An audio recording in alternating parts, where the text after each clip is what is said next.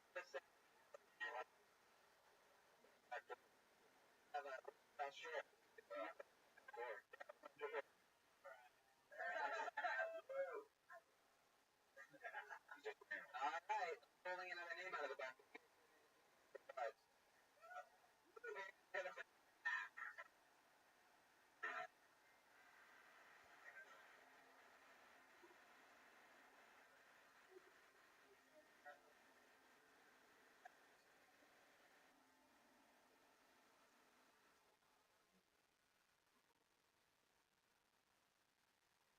At the gym the other day, and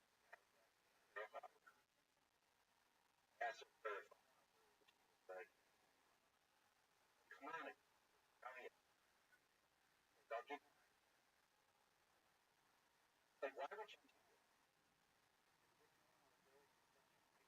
large format that plan? I don't trust what 50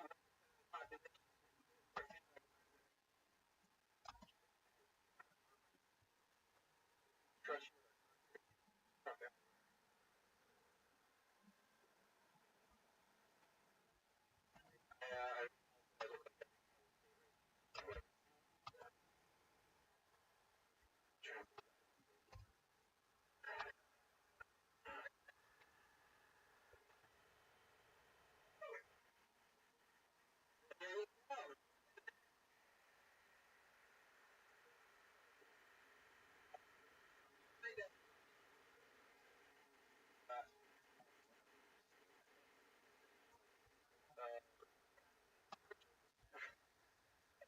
Ronnie again right now?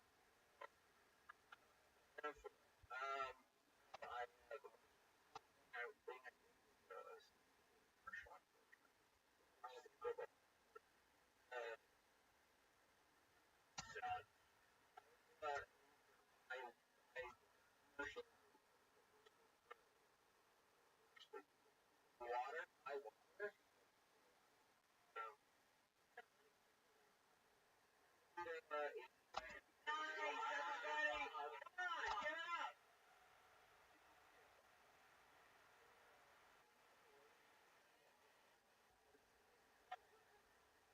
Like, very, like, really,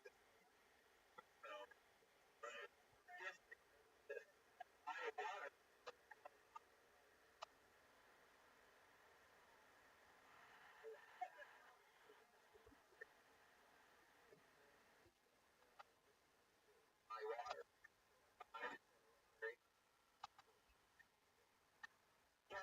Anything happen? I got a couple weeks. Really? Some guy, girl. Whoa. Oh my God. You think like, guy, I would, for me,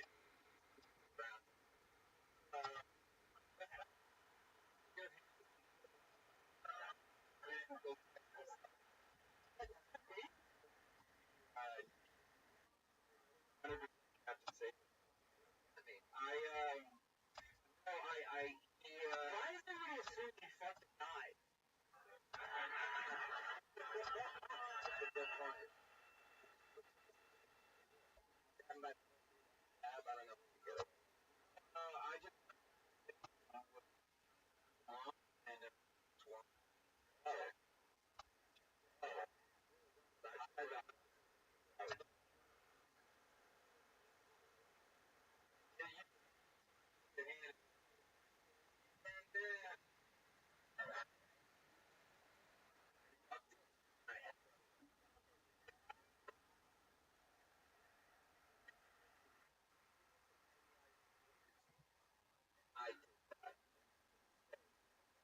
I, he's just,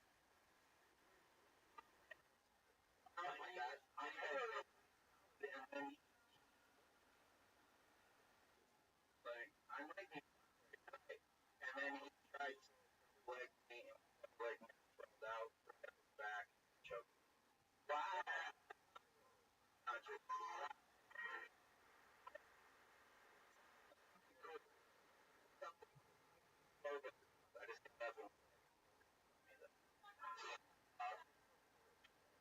ran. As ever, like, cabin. And I went, and they're like, ah, that's the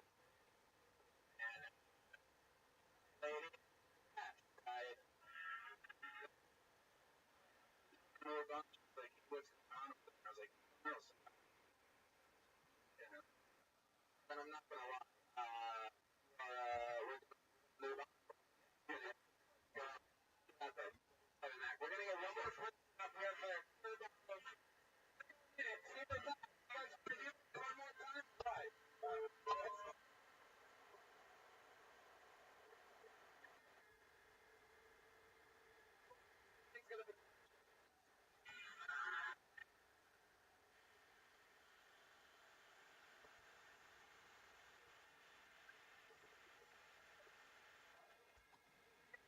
He's marijuana, but I met marijuana station.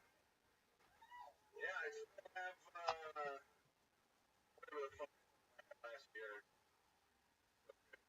Stuff. I'm actually gonna put it to work this year. I'm gonna use marijuana authorization to start a business. It's gonna be a legal combination pot shops. Crack.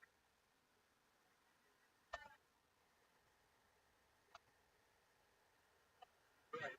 Dumb joke. I'm a lot of comedians. My friends are comedians. I like ride cars, like show cars, but on the way over here, check engine light came on, and I don't really think I can ride anymore. Off road adventure.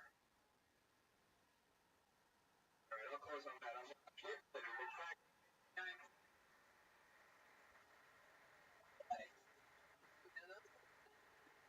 fact, just what I sure happened.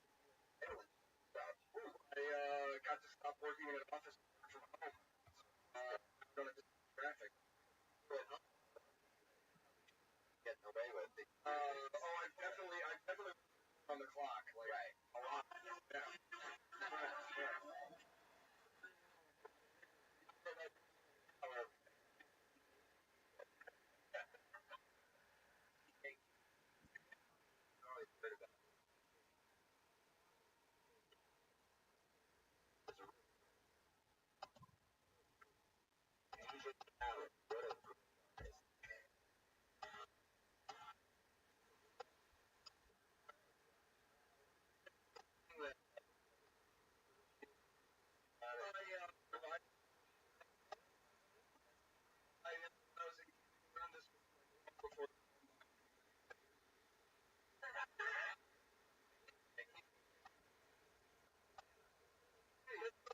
In 1989,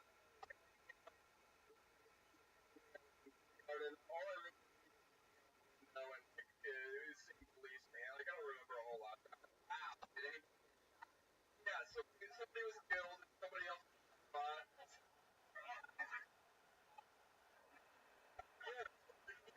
You know? Yeah.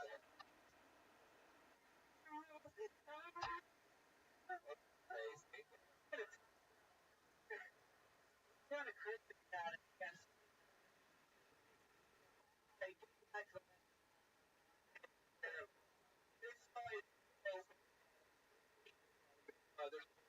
there's still one that, like, my phone off.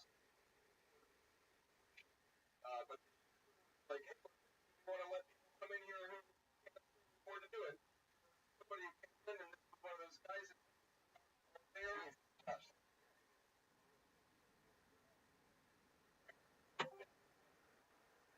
Welcome. How are you? How's your day going? Yeah, I'm gonna fucking talk with you anyway, cunt.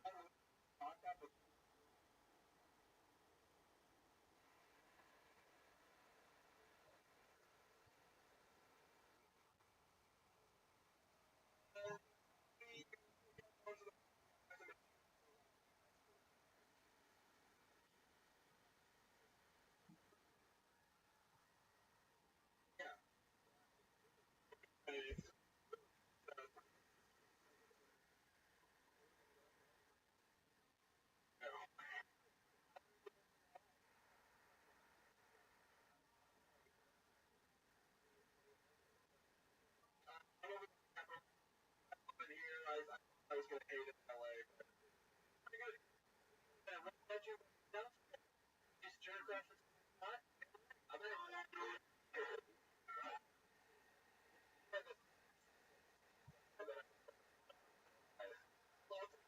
bigger paycheck. Kind of, thanks.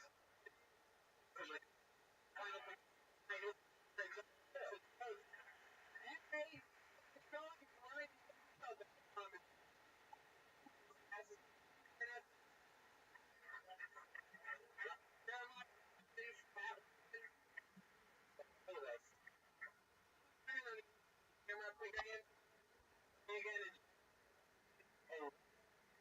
what?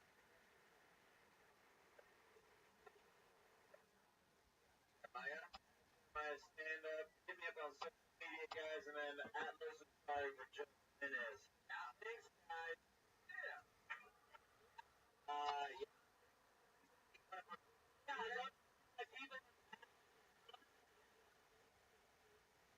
and laugh, awesome,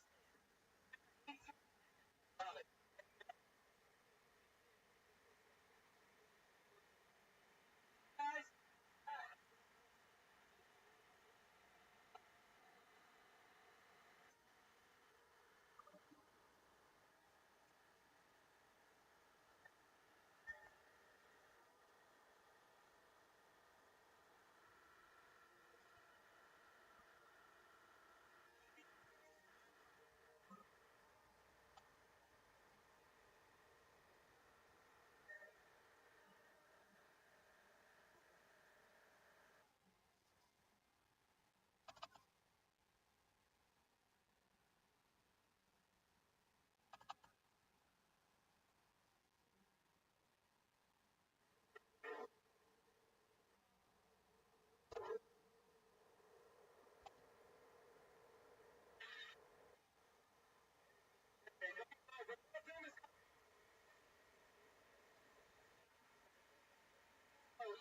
Number one, how about it? It's online. Comedians have nice, very good, very action.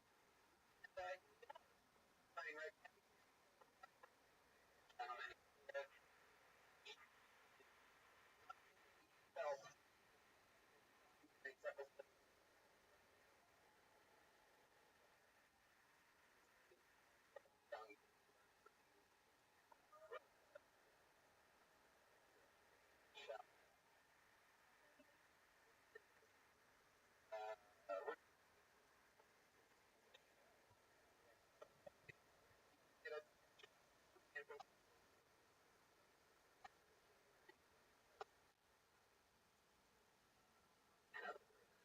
I'm in Dallas, January,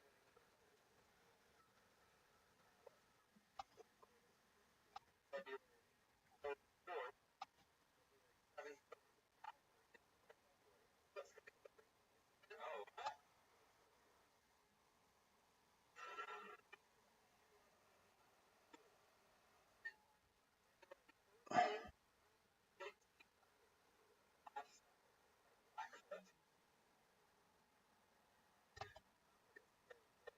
and then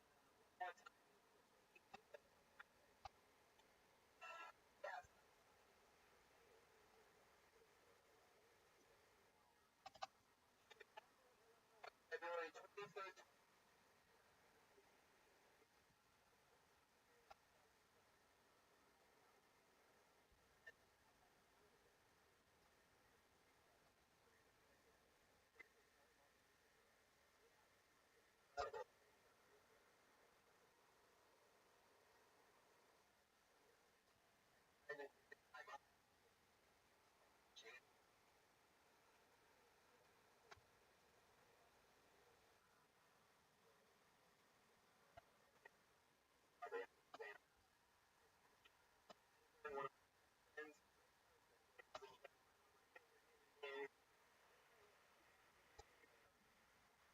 so you're my jackass movie.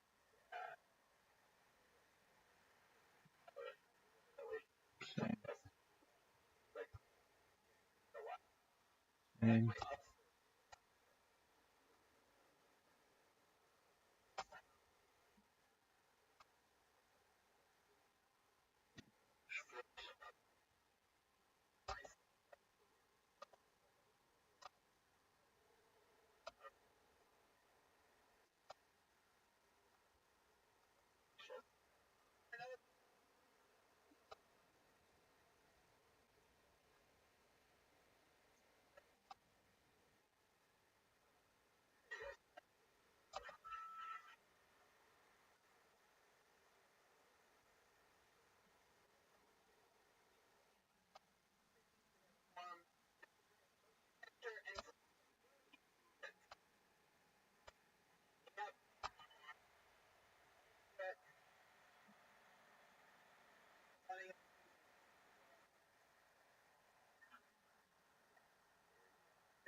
Married one day, maybe I think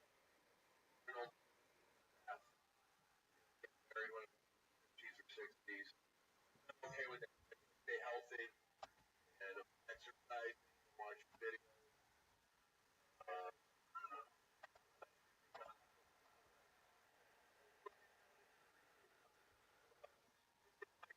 I'm here on the weekends and now my main room. My main yeah. Here's the main room. Well, you know, on Friday and Saturday nights, I 20 people. Quiet. But not very. It is things touch the paper.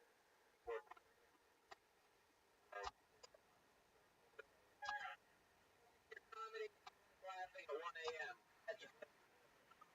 Hear you.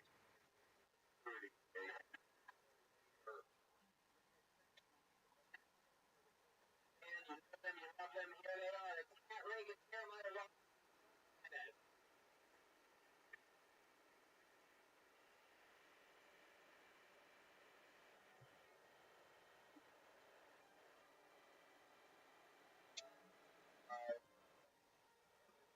Hitler.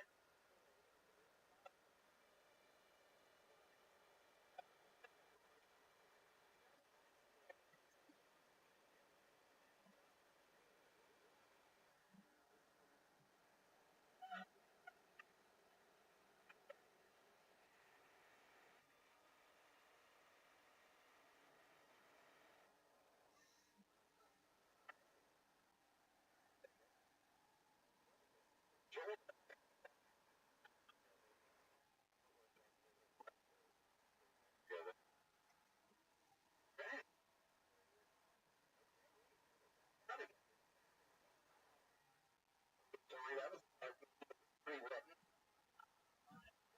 Reagan walking from him as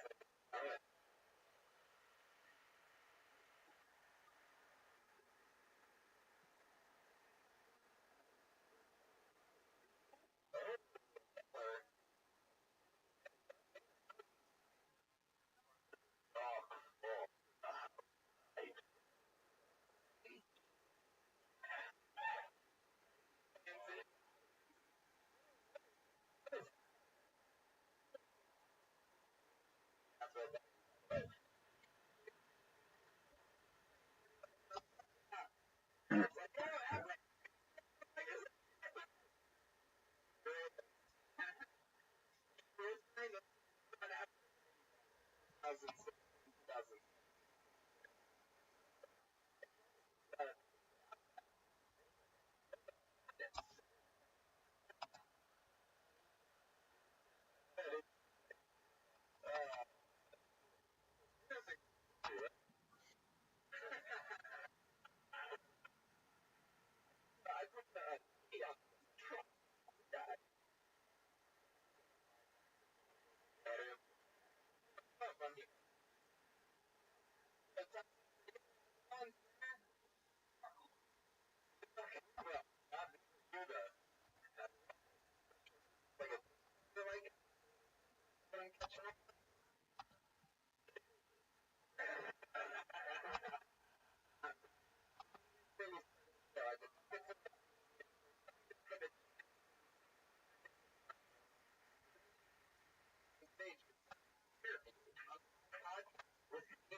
anything else. You're up when you hear the sound of a key. Normal. Then, or else you're going out to what's there. Alright. There it is.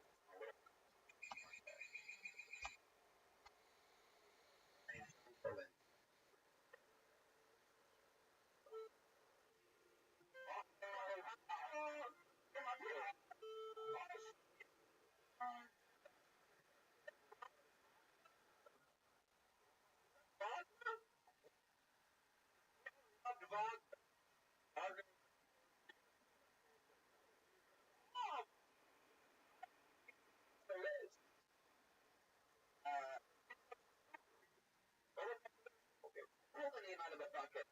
About that, but one quick.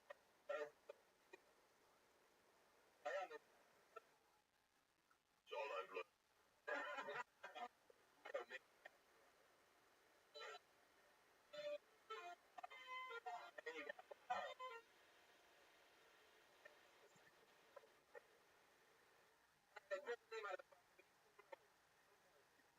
One of the surprising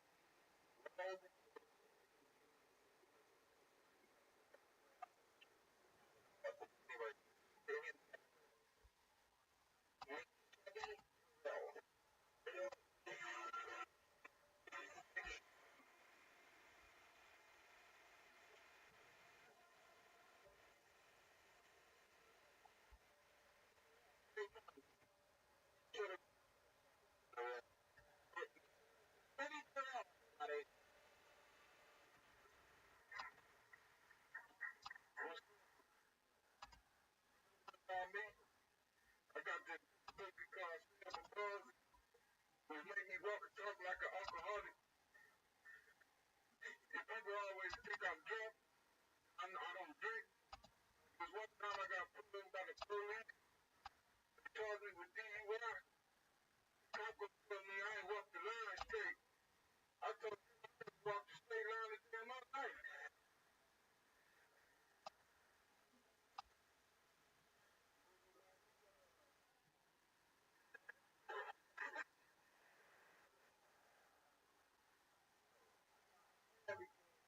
I don't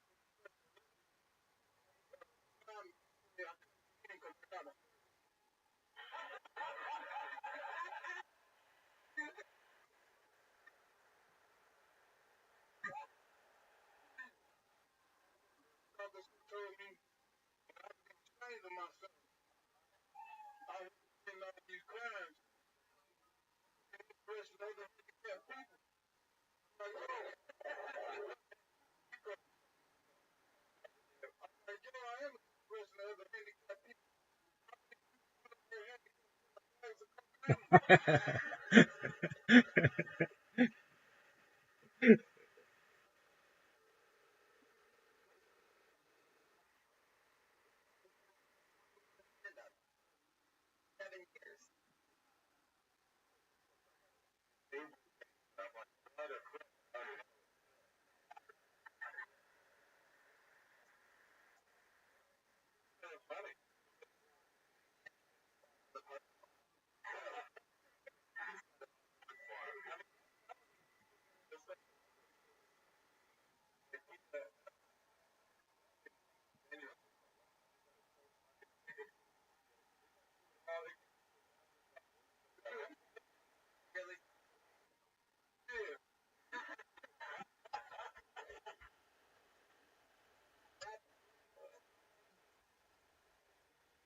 that you're saying? You said 70 special money. Well, these a lot of that. Down here, Well, I mean, we're all lucky getting out of a bucket.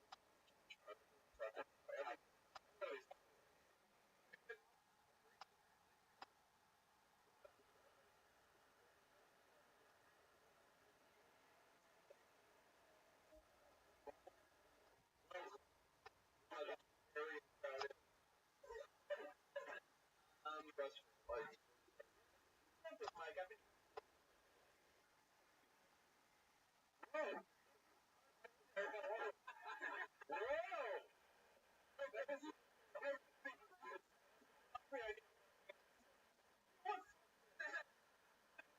you should put out money to go back in.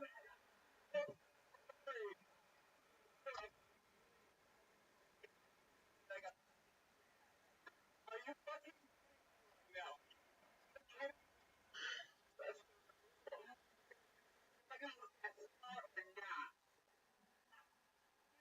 Really fed up.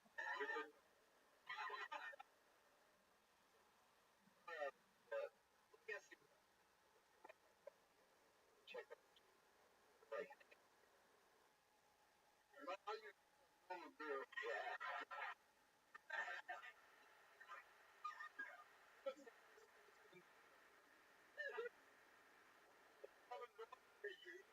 What is that? It's so good. That's so shit. The fucking beef, man. They're in the unstoppable force. Security. Like, it's a lot of. How long is it, bro? 30 minutes. Well, what's your goal amount?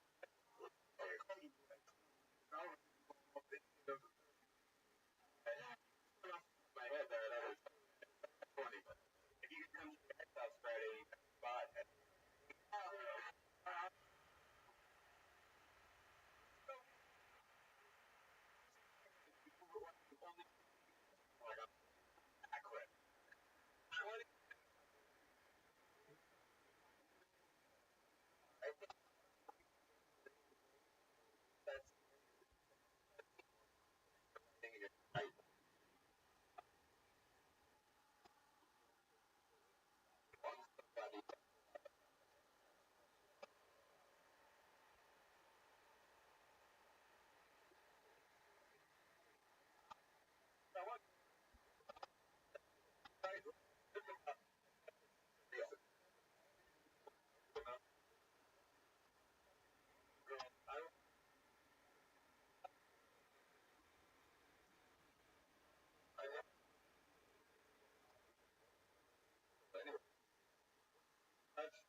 On Instagram,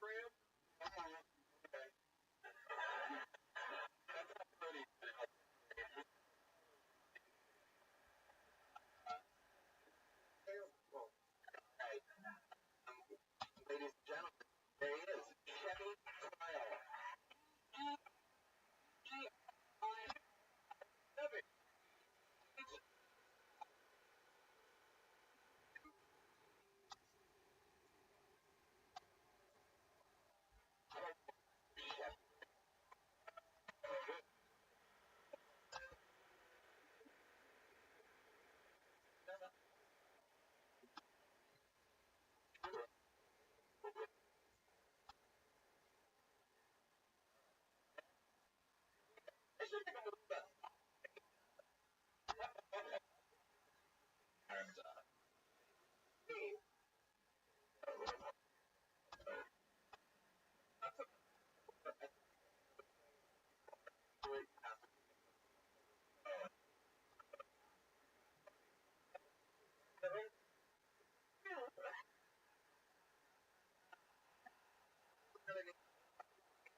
Radical in there, a little $1 Dollar Tree,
trying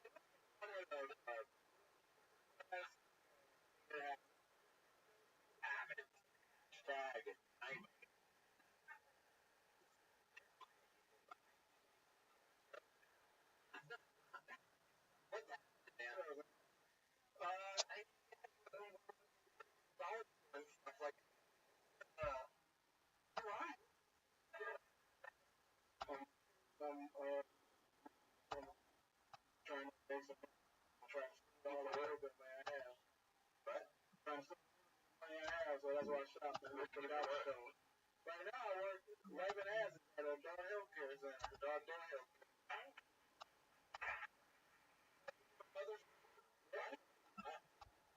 When you was it that was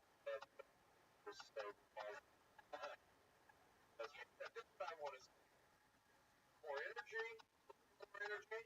You know, jacket, big right now, but I know it's like I always think like no jacket. You gotta find out more energy. I really like a full boss jacket.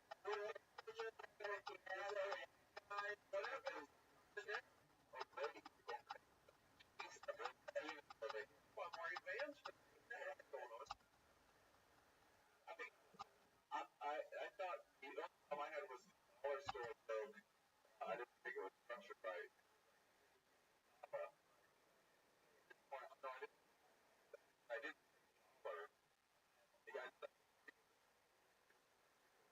Yeah, that. I said, medical. And I'm not.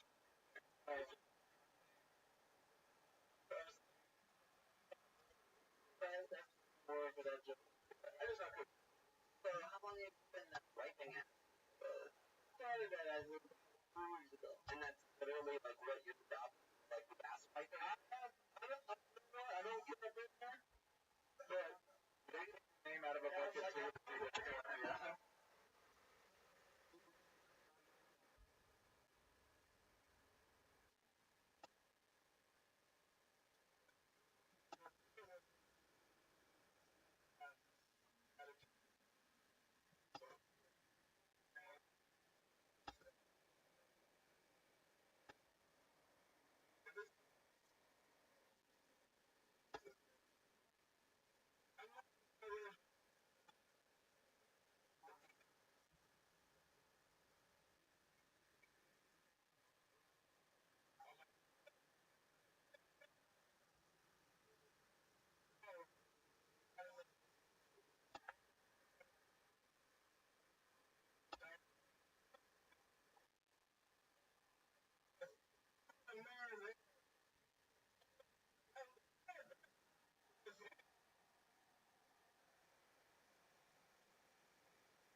Potatoes,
potatoes,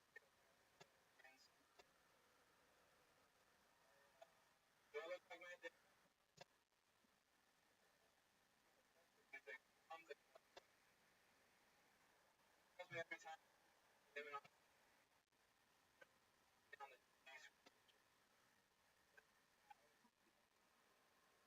pressure of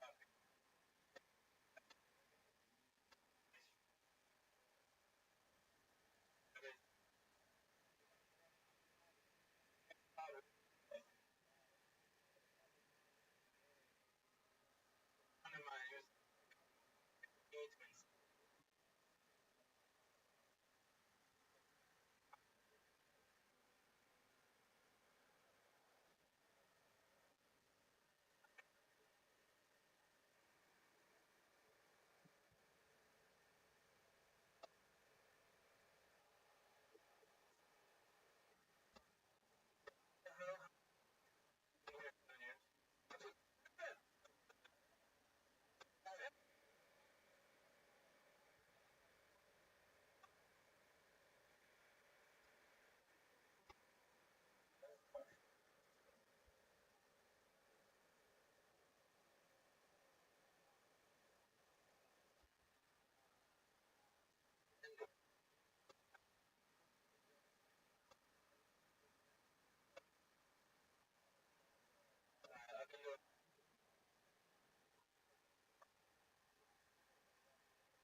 Yesterday.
each other.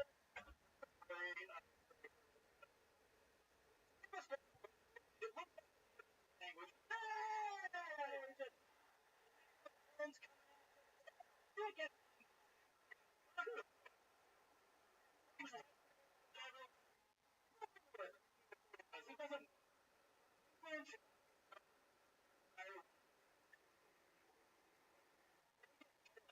I know talking to them. Like buying something with also all things that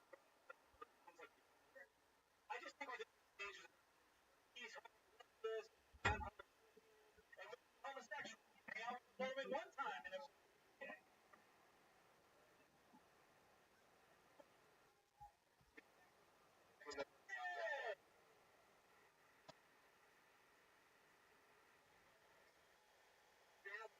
and they have one more time for the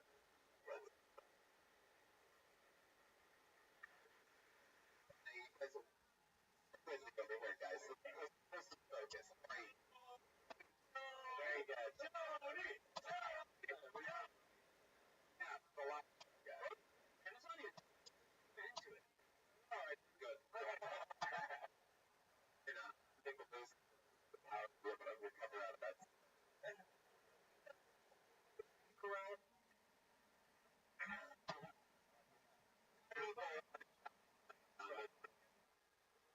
We actually met you once.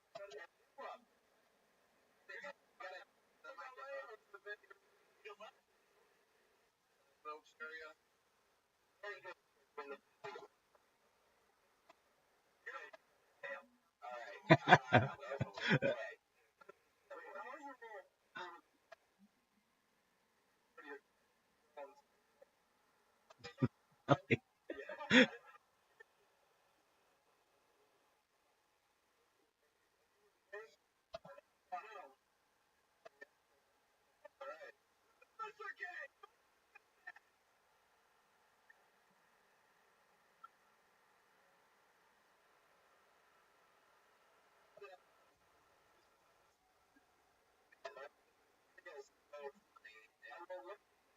I thought you were running.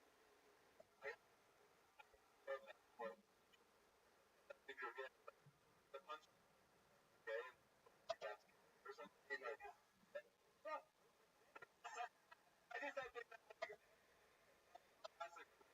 That's literally like it's that. Okay, I think you guys hit the date which I agree with. I think you should brother. Away. You're not a lady. I mean, like, you gotta rattle them. I love a good concept. Okay. What do you guys with the world? I said if one was, I know talking to him, I know, and I'm talking about it because of one. Good enough time. We know Tom. We did improv. That was really. Well, you guys write it. Thank you. The tape on, and then one of you after one came back. Actually,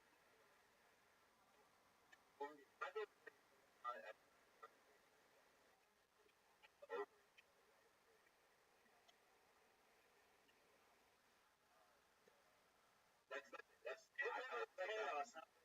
Others like you know, others talk about think about like you know they were you that's how old guys. How do you make your money? We work construction for my dad. Oh, all right. Well, one, from?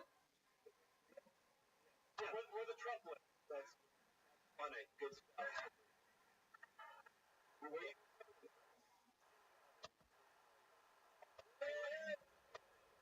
I would have gone to Royal.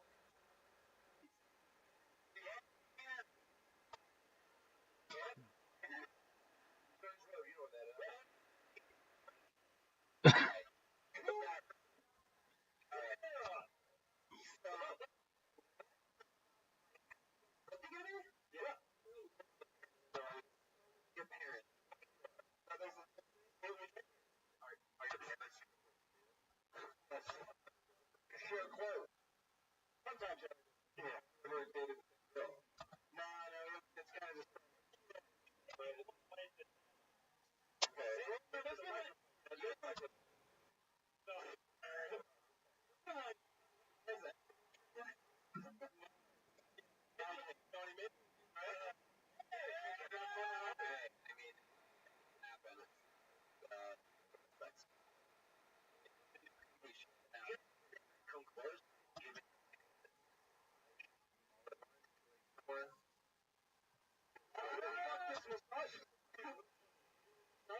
Very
we have a regular on this show. How about that? Forms of rights, forms every.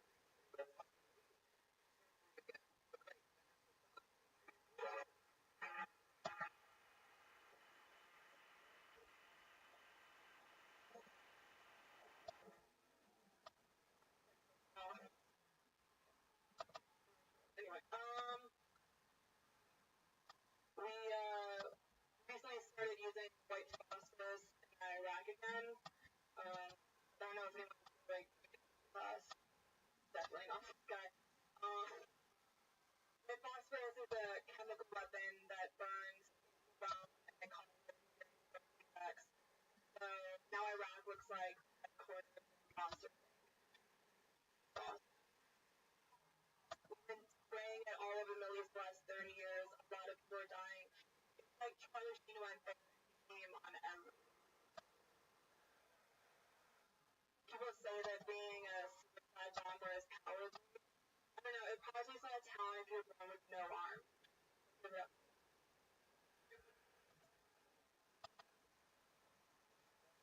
good.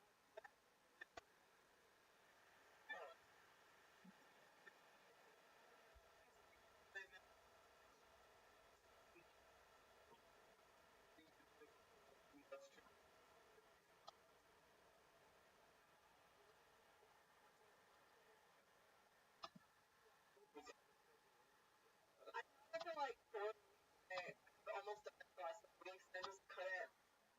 I don't know. It's hard to figure it out. It's really sad. So I was like, no, what are we talking about? It's so fucking awful if you look at it. Check out it, and that works. You know, It's really amazing.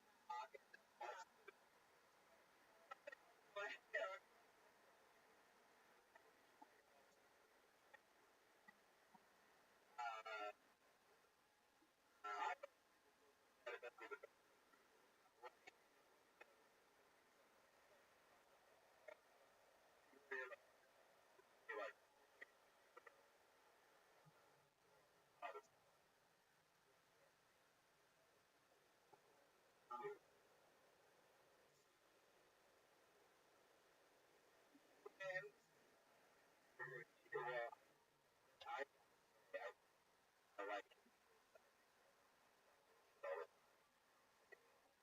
Yeah. Yeah. I was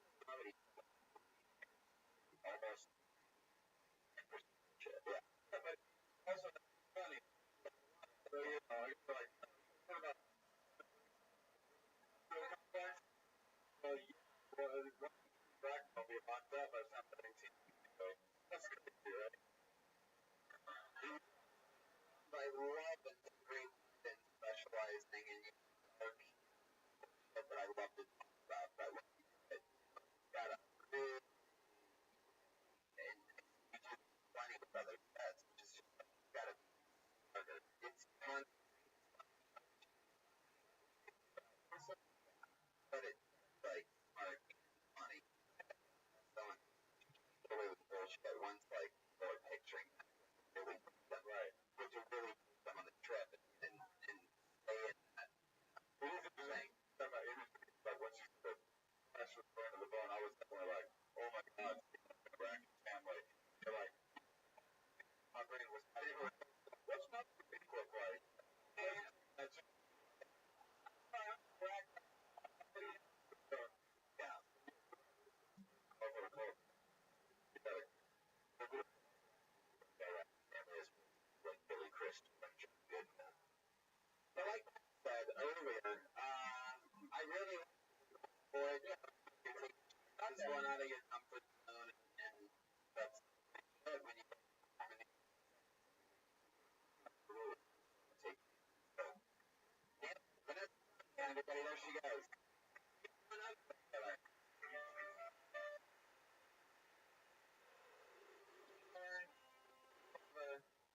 Fun world killer, the great Allie McPops, everybody.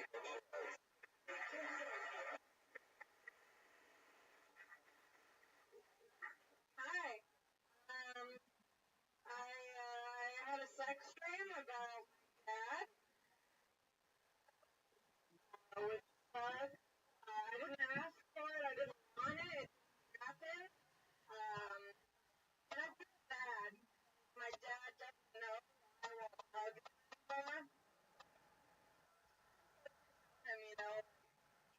you, it's me. Us, really. It's too volatile. No, you're a good dad. You're just a better daddy. I had a wet dream once. I didn't know the girls could get a wet dream, but it happened, and it's really embarrassing what I had a wet dream about. Dreams that macaroni was being microwaved, and as soon as the timer went off, I climaxed. The only time I've ever climaxed. The worst part is, like, I don't even like microwavable macaroni and cheese. I think it's disgusting. The only way that I like to eat mac and cheese is off my dad's body.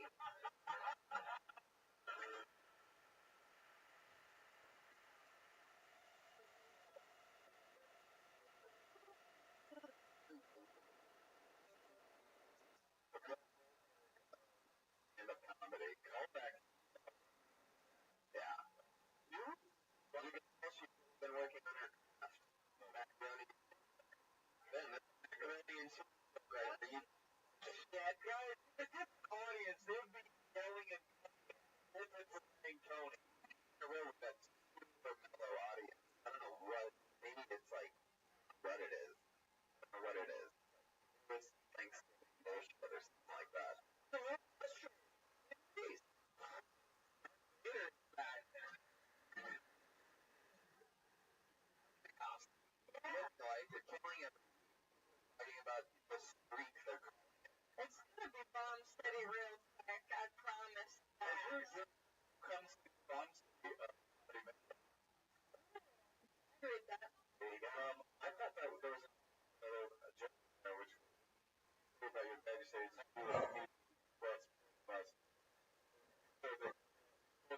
and somebody else that was fucking. I don't know, like I was thinking, I'm not a myth, but like you choose wrong. Yeah. Fucking both of you. I have a tag after that where I'm like, have you seen the knuckles on your father? Oh, that's funny. Those are bits. I don't want to fuck my dad. I want to fuck a dad. Your dad sees No, I'm so terrified. Yeah, I did have to. I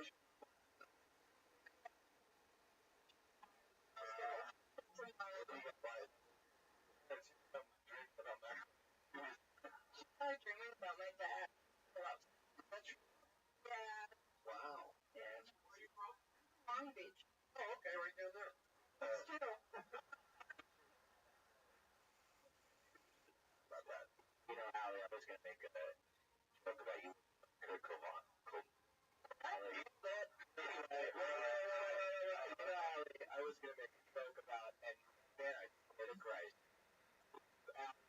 I was gonna make like you like cook her, but never mind. That's. Okay. Yeah, I told you. No, audience. No.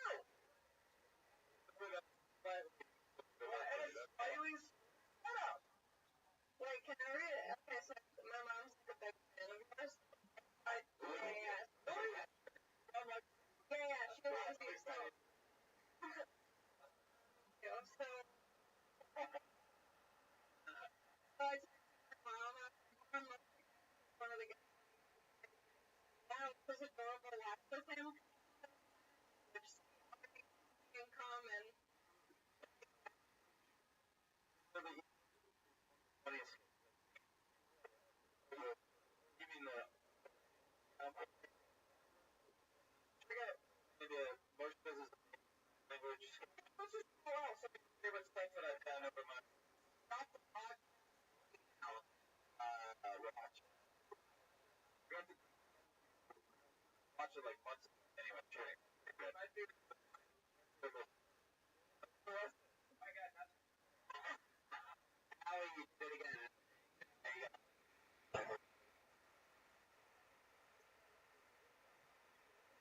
Yeah.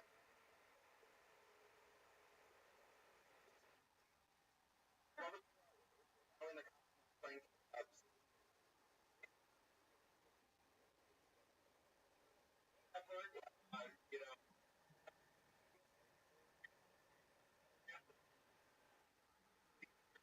cheating.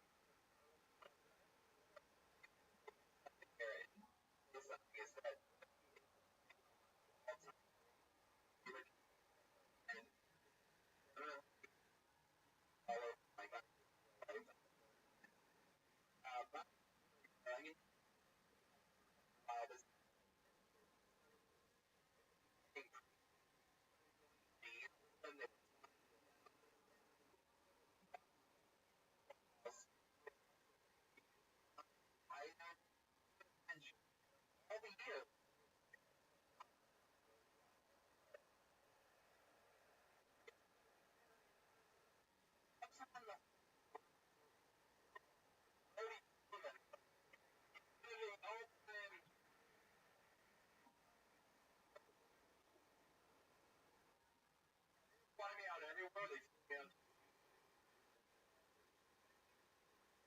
to warm, and I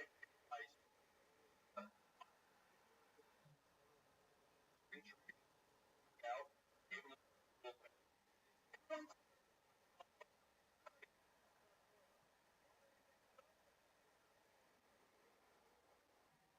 And you know, Roger hang out the dugout. So I out, I like that I positive energy had me hang out. So cover.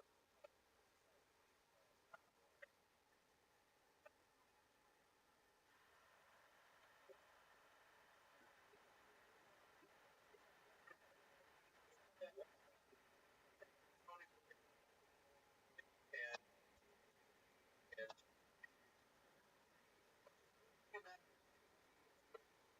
thing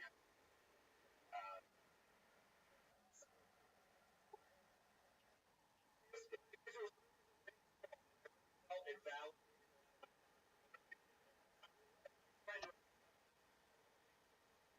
I saw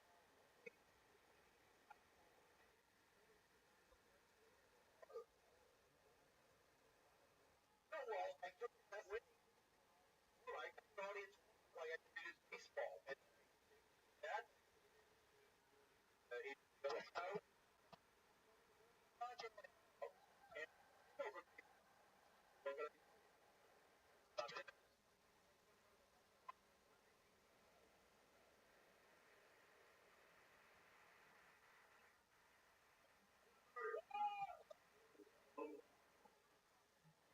I all of him.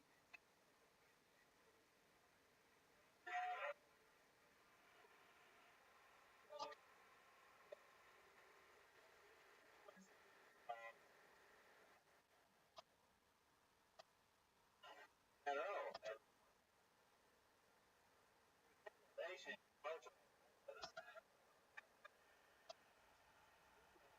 I read patient. So actually, no, you don't count. We're working on five every time, but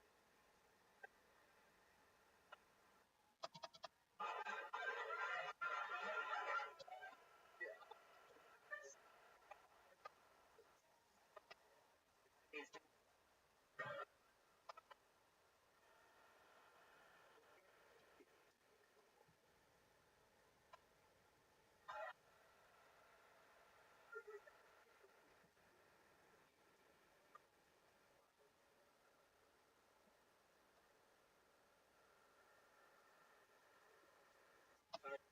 not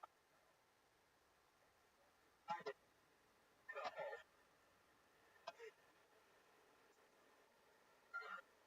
and look at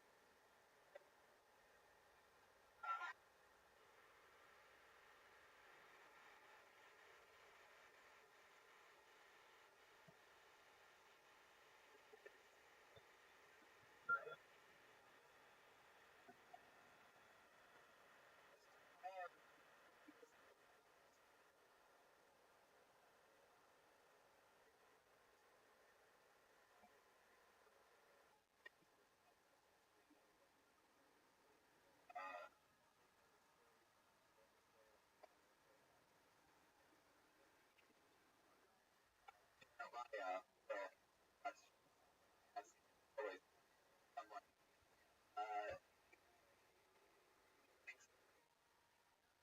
I stop it. Ever.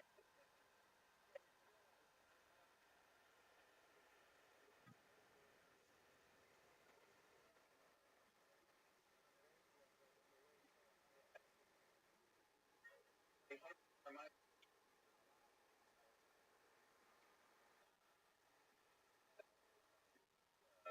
pets sort of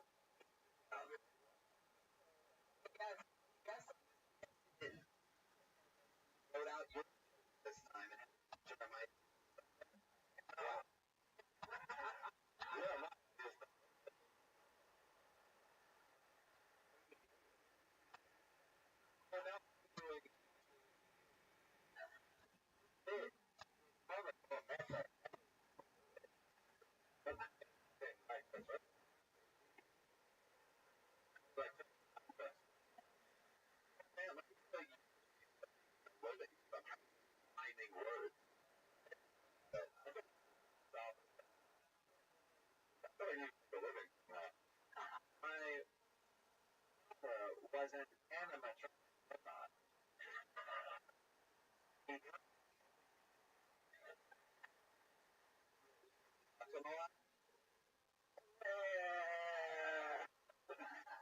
Sometimes I reach who is the voice who does voice operator operator is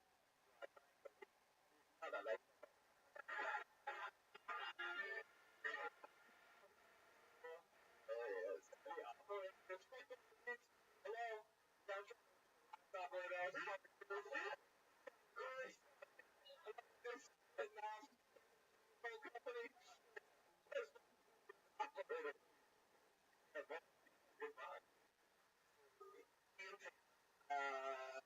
Real life, how it's been going. Anything? That was just boring. Let me ask Sam. Happened this thing. Just well.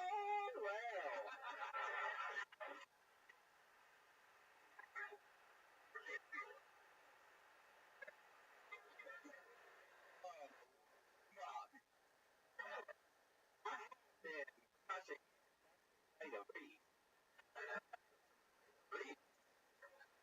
Sorry, the right A yet.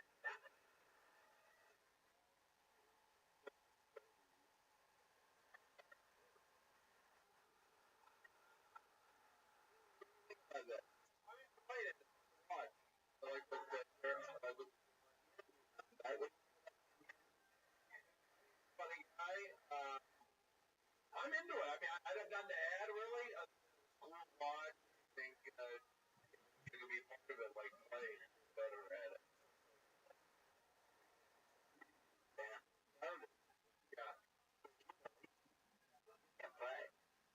I feel I'm trying to feel positive.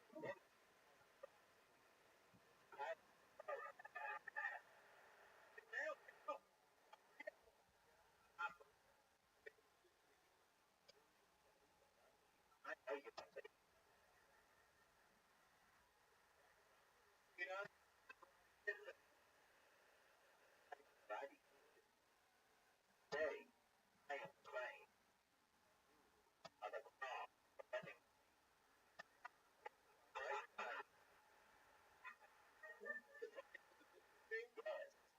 Yes.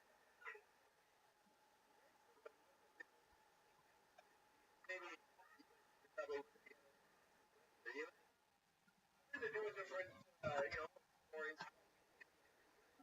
one. Stop. Wow. True story. I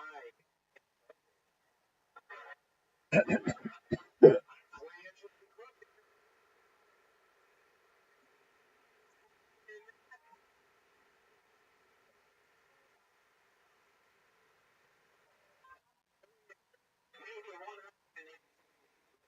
like that. Ladies and gentlemen, friend of the new camera, whatever.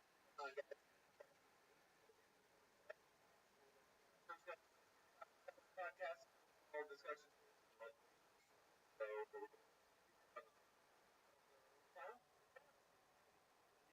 I'll be in Detroit on January 31st. Actually, I'm doing San Francisco sketch something, so that's in the month. So I enjoy the flying, everybody. With the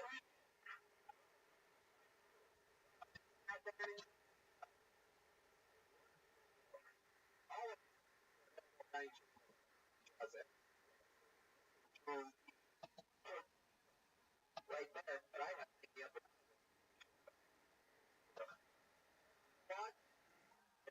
at Jeremiah Stand Up Media. Reach out to me and check out India. I really enjoyed it.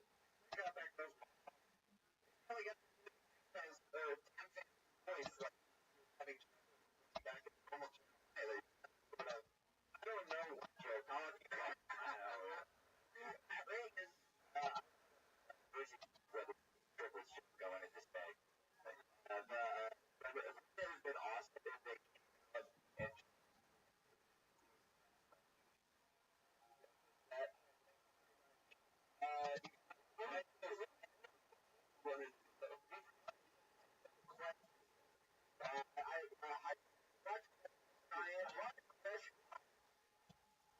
Science on Comedy Central, starring Rich Culture, and I'm in it, and there's a lot of stuff to check out called where I do down. Oh, man, that's whatever John Mayer on Twitter at my special book.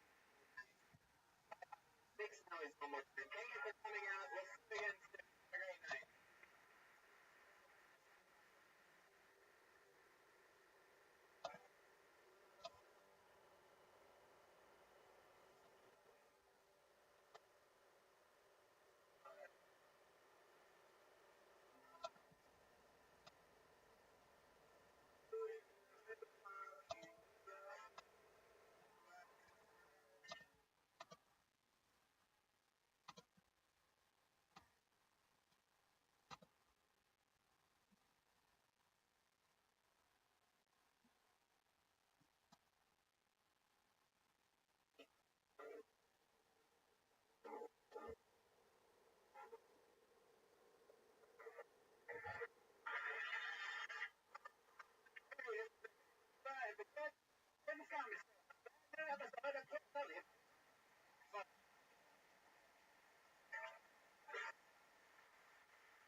Well, here's the #1 live podcast in the world. Great. Hello, everybody. We're live via in-person. We're also an in-person live show. So let's keep up the Brian Red Band, everybody. Hey, right here. Man on the ones, the twos. You know, a good friend of ours has a special coming out this Thursday. He is. Wow. So, yeah. We're free. Check it out. For free. Powerful James Vernon on there where the range of this song tonight's episode, the blank ready for Jay. Oh, well, you have like a bunch of okay. Should we just do it? Wait, we're doing a blah blah blah blah. Let's start episode. Other facts. Best reaction. Yes.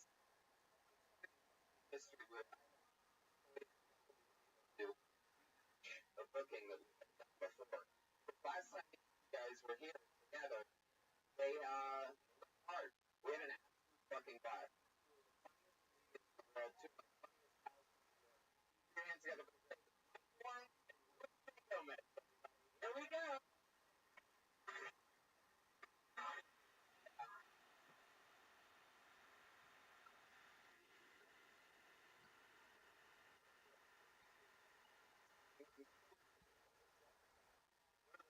It's one of my favorite shows ever. You guys really guess. Make some noise again. Mike Warren's always very excited to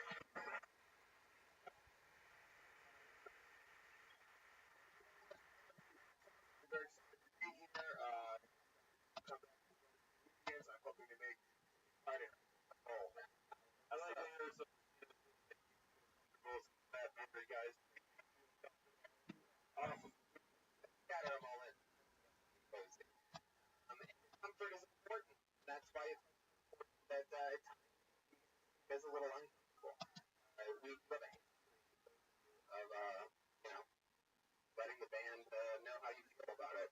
We have a band you guys know about. Let's just do it, shall we? With different entrants every week. These guys most and maybe actually maybe. Here we go. Here they are, the Crotoni band. Megan Watson.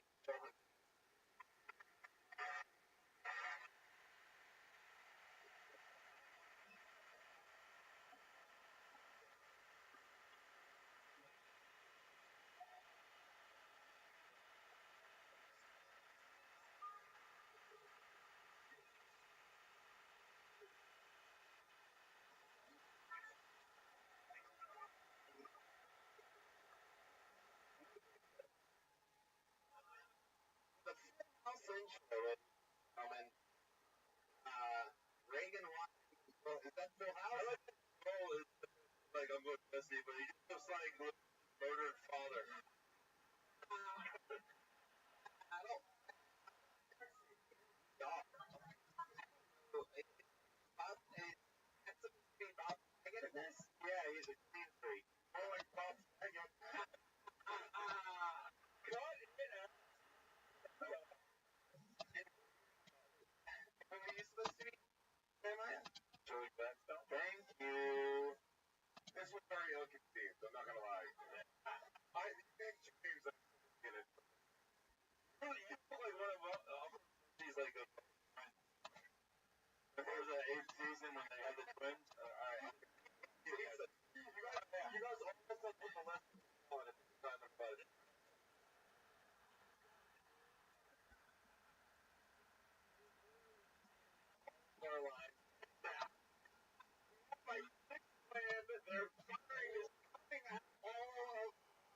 watch.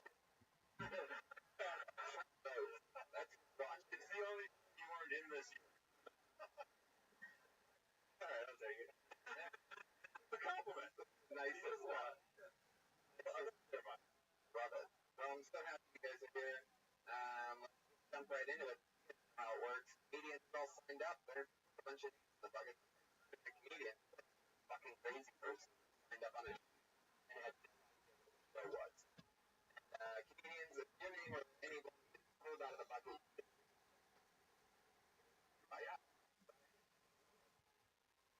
Biggest thing is the sound of it.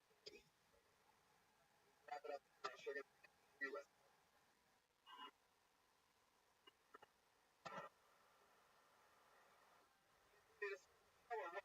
Fucking no.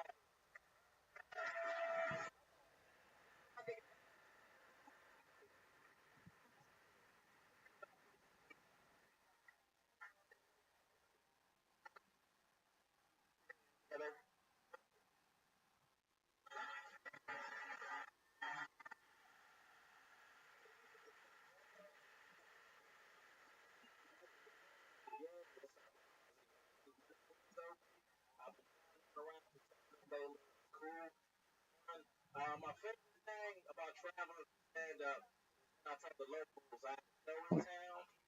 So, oh, cool, man. What do you rap about? And I'm a rapper, you know. I'm not a gangster. Like I grew up in a rough neighborhood. What I do is I come shots for I used to watch this kid. So what do I rap about? I rap about my kicks and my homies so rough. That's like, out of I was all the things out of my learn a lot about white people and their favorite way to say word. Uh,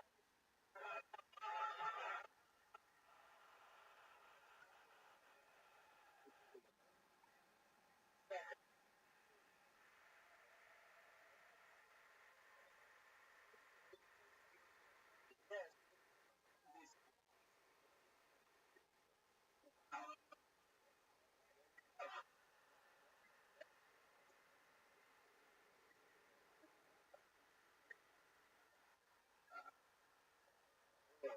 finally, I when I was five.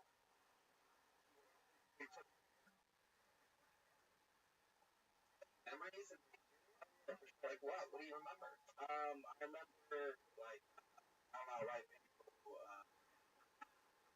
That's how many actual name is that why you call yourself okay?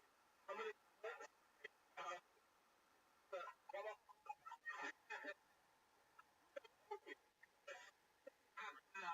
why why do you why do you comic book comics comic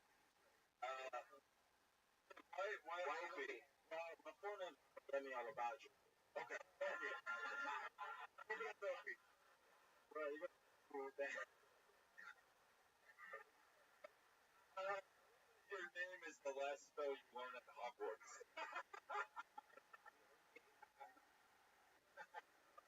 And you're one of the places everyone knows. Yeah, that's the whole thing, right? Like, I think that the funniest thing about us is that we also like the people above us, their name. Yeah, I think that's like the thing. But then you're actually girl, like, I just thought about like I thought like Nigeria, so I like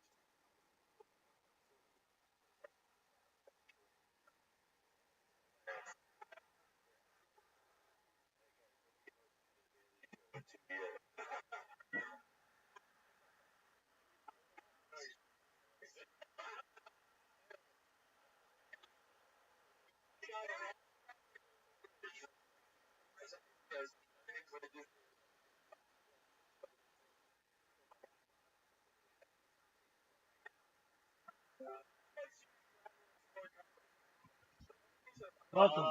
How are you? soon. Hope you're having a wonderful day.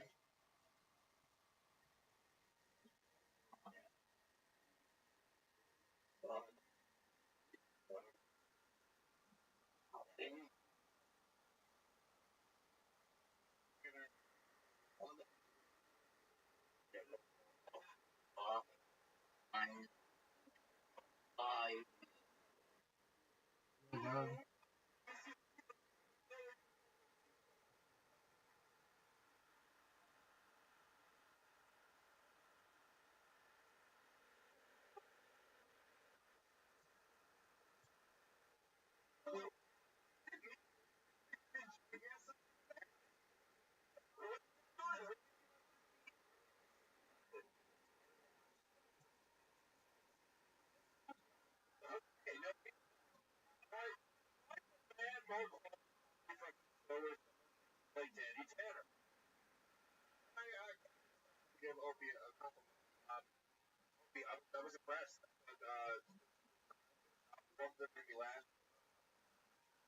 There's a lot of stage presence. I think in the environment of being a lot of beach fans, you have 4 F. They're trying to pick on Frank fucking God, or whatever your people. What a fucking he plays God free.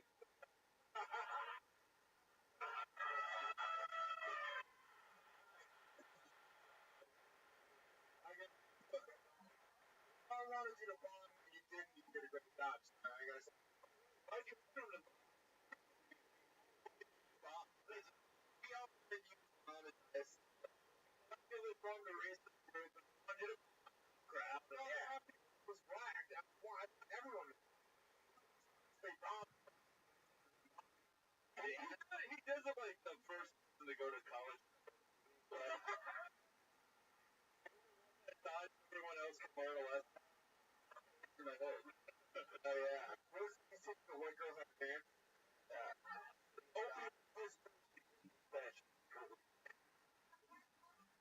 Oh, man. Well, that's cool. What's your love life like? I just got into a relationship. Excited about that? Yeah, I'm excited. She's dope. She's well, what's good? He's Nigerian. There's no accent. Why don't you come be? She's like, she just acts like it doesn't hurt. Just watch like, she's actually at home right now, rolling around on the floor, holding her stomach still.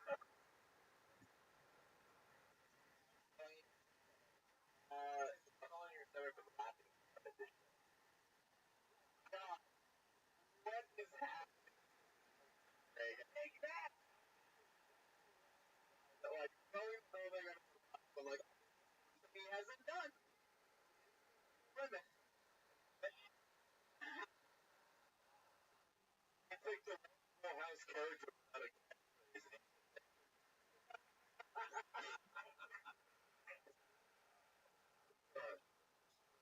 Opie, what stuff was up Tinder? I can't give me some space. I don't know how to hook up on Tinder. I just looked at their picture. Man, fuck off. What is making me like nice stomach? So, no, not like that. Yeah, their head and going on one shoe. I was like, yeah.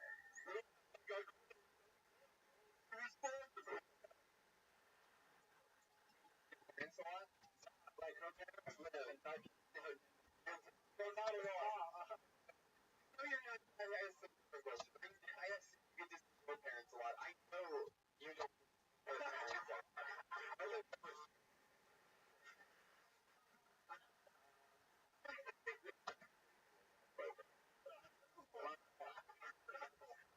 I listen to about my what's some like Korean stuff that your mom like a culture. So you can you do viewers. I don't like doing like fucking great. That is done. Oh, that's right. That's fucking awesome. But no.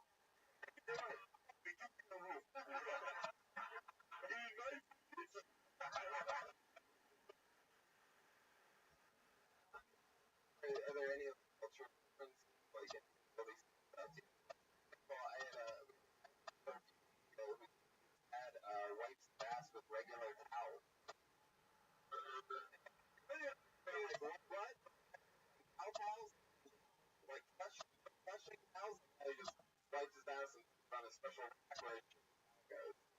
But I haven't seen with somebody that there already is like famous. Yeah. But I don't know.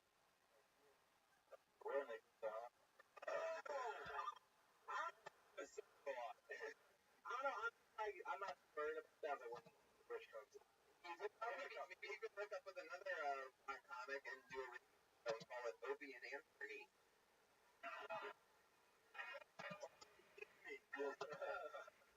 Well, what's your last name? Alabaji. Totally. Alabaji. Opie and your that one? Is it Wilfred? Oh my god. So wrong. Oh, that's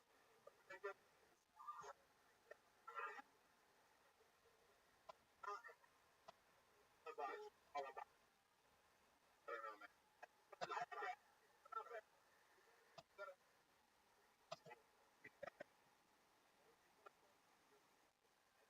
Cool stuff.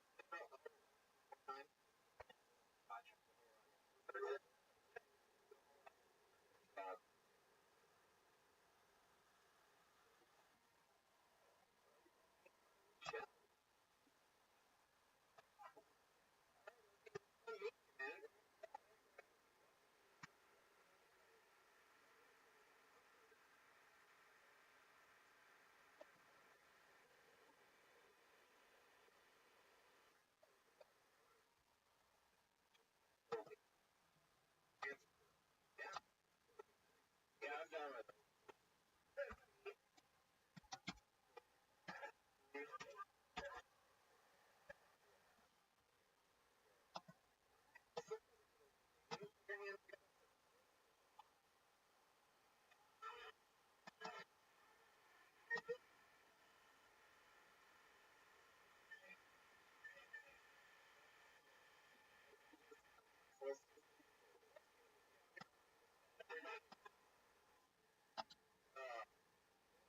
Out of the bucket.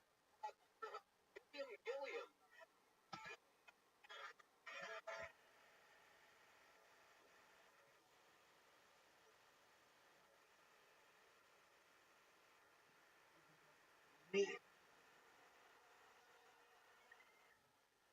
I was a years in Afghanistan. I was forced.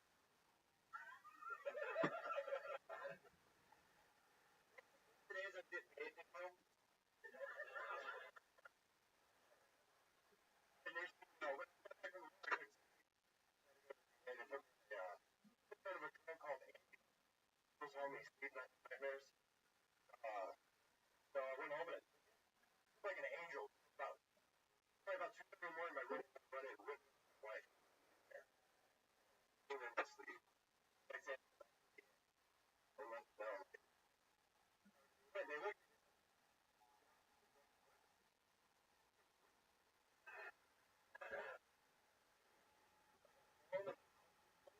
I was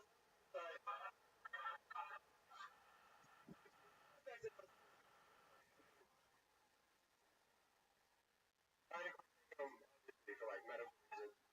Really,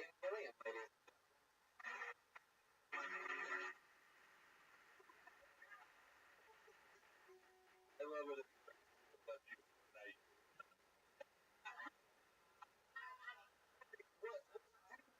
say any Marine, any with them? And he say that, but he's saying it. I remember saying that. But it was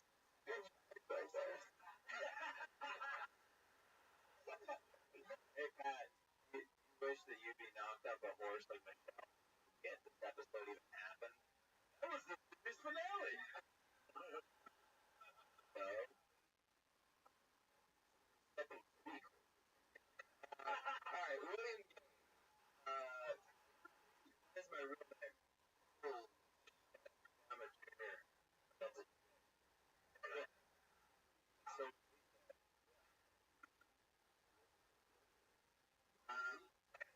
damn!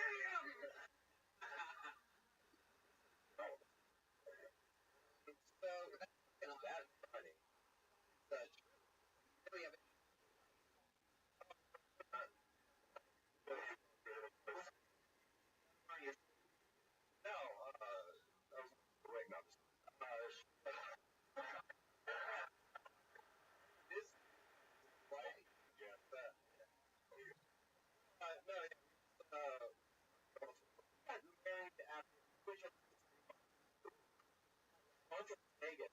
Oh, God. Oh, nice. So he's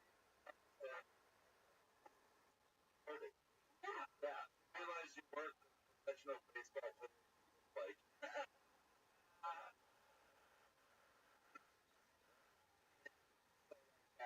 what do you know? Actually, his asked me that joke happened afterward.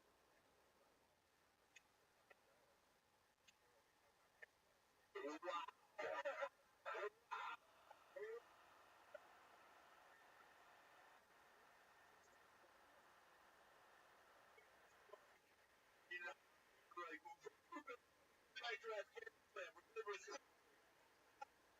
when I left.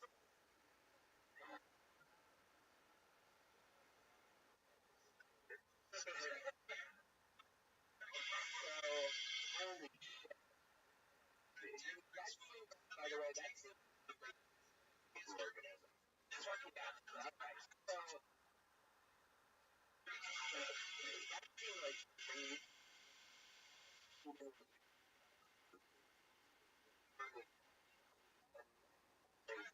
I can't imagine is there anything else I could see your head that like in Vegas? Other things? I like, yeah, we were, we, it was with an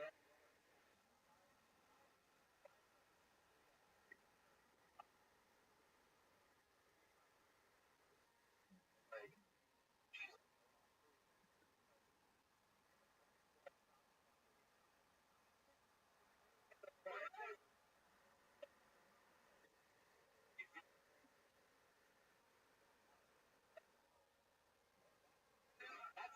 who are you on?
Let me tell you something.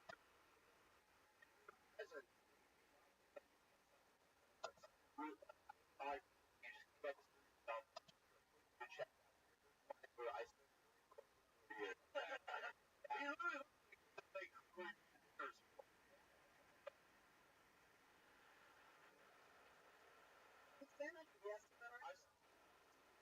that's it.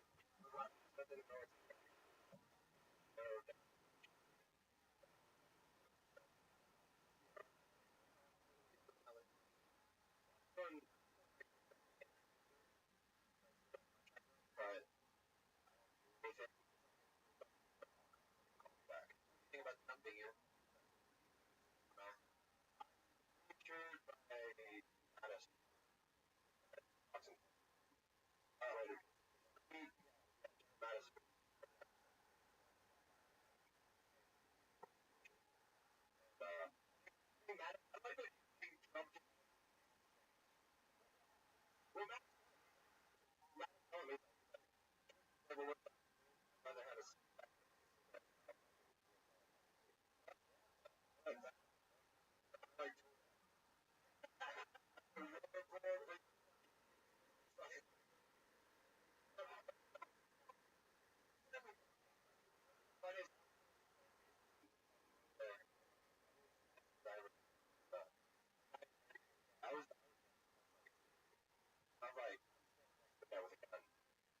listen to this podcast. Like, others talking shit for fucking those balls. Show more honor for helping us dream. You go, man.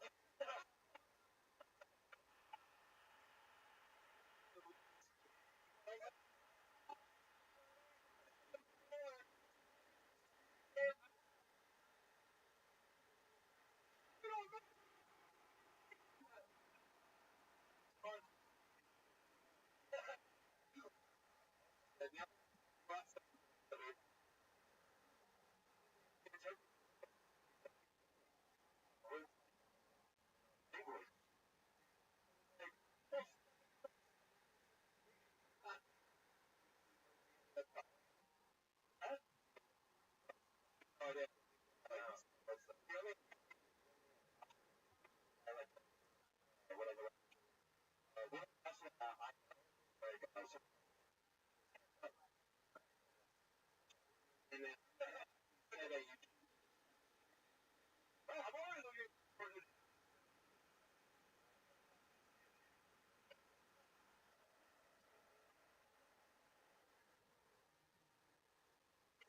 I just say I'm doing it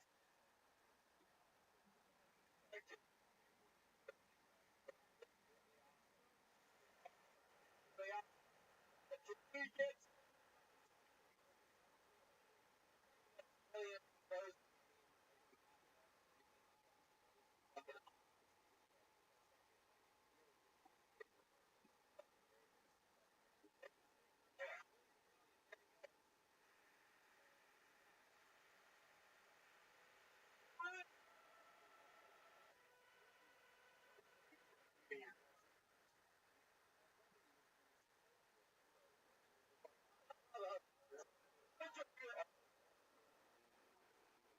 direction. That fucking give them funny fucking land names of good concepts as Howie fucking prime minister show last the first and but he actually in Trump last week and a lot of fans for their heavy thrill.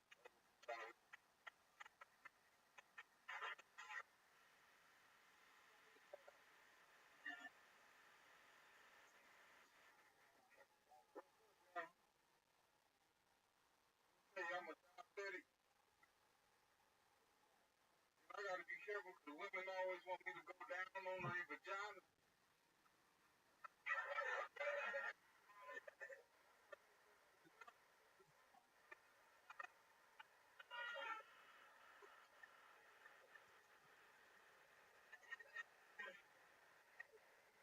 Longer Coca-Cola all night.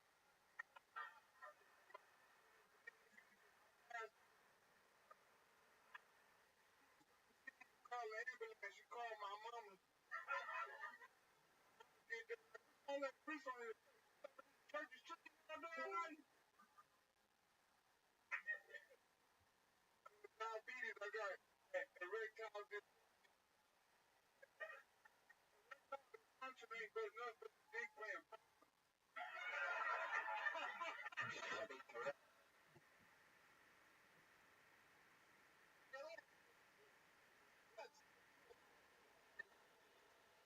And high blood pressure. Those is fun. But it's funny.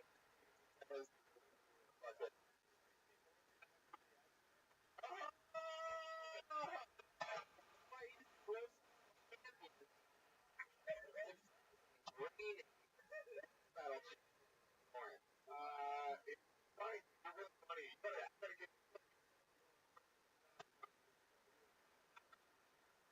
started. I was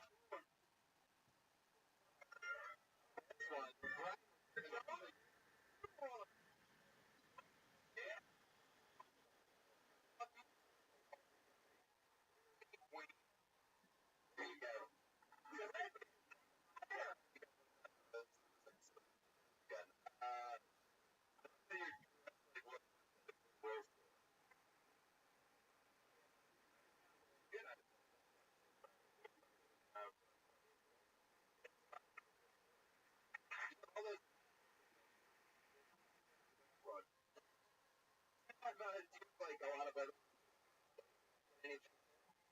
Oh man, I was from business. Only fucked up. Yeah, but if you're cool, if you're doing something cool like comedy, it's bullshit couch probably, right? Another thing I like is other brothers did. Chris was good. Gotta like do my life. You do my life. What did he do?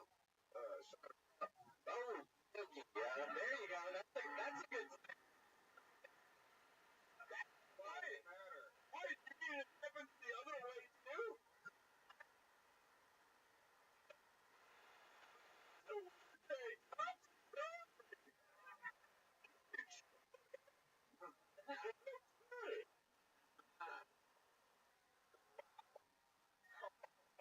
Hey, shot the cop. What was going on at the time? You ever hear the story? Were you guys close? The room was closed. I just had food.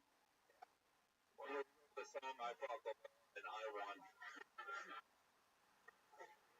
Chevy, if I'm not got here, uh, 2 weeks ago. Right. So how's the cool? Anna. How's the country? Talk about going into a coma. Yeah, did that happen? Possible, right? I think those years, you know, like have a shit on. That's how Brown much. Yeah, that was actually my name. Yeah, I thought that was up, but you were cool that relatable and funny. Fucking awesome. One brother said there's a central.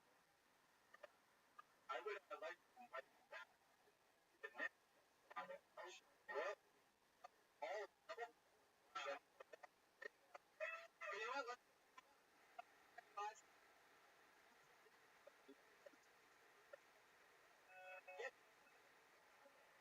Let's get it for real. I know.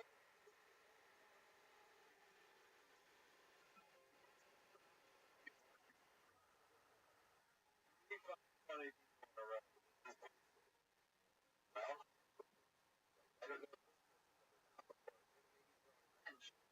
Make it show.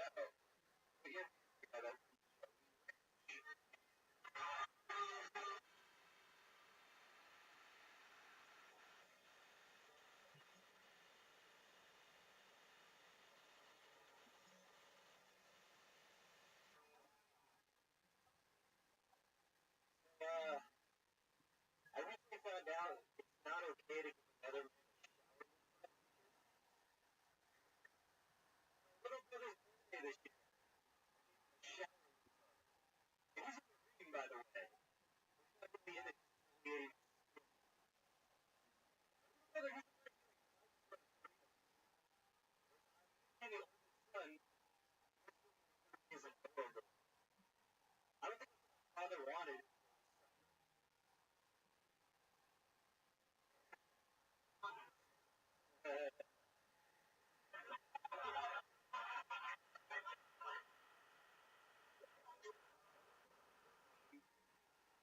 Boys. It was like constantly parents have a version. That shit is on the it's silent. Like, alright.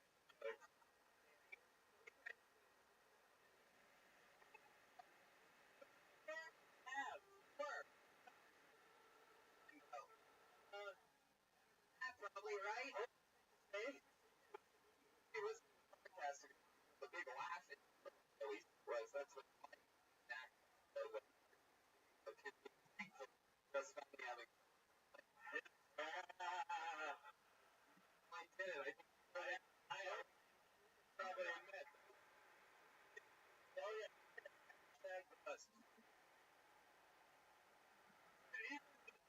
Because the other day was like, it's fucking like a fucking Batman. Like, then you fucking come out and you look like a like the default the stand up.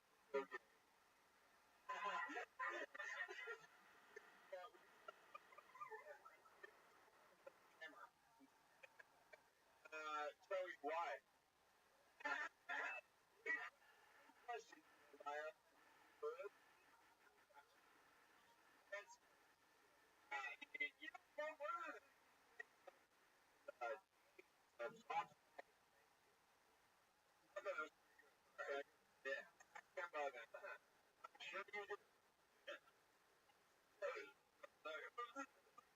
that they had the Marine go up and the fact that you didn't even like for the callback or anything, nothing else happened to stop. That just like your hand in your arm, you weren't like trying to connect with anybody in the crowd. I thought you were everybody. Hey, how long you been?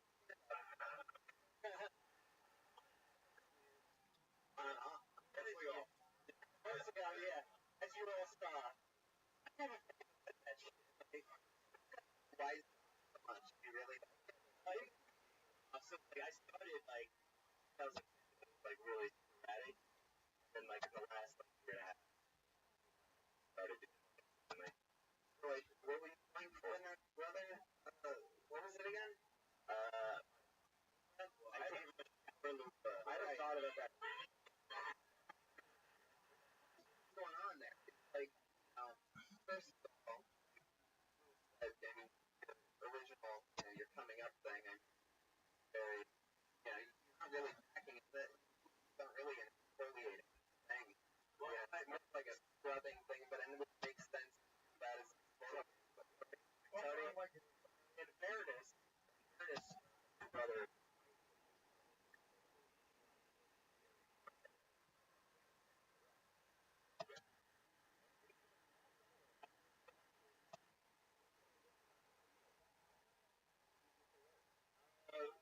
The other reason my dad's inventory company, county.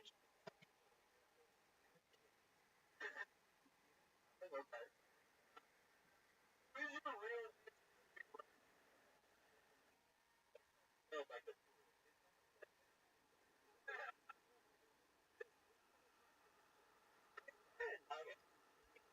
Wow. You're not like like Jabba. Yeah, like Jabba does. Like that. Let's call the show. Yeah, he does. He runs counting inventory.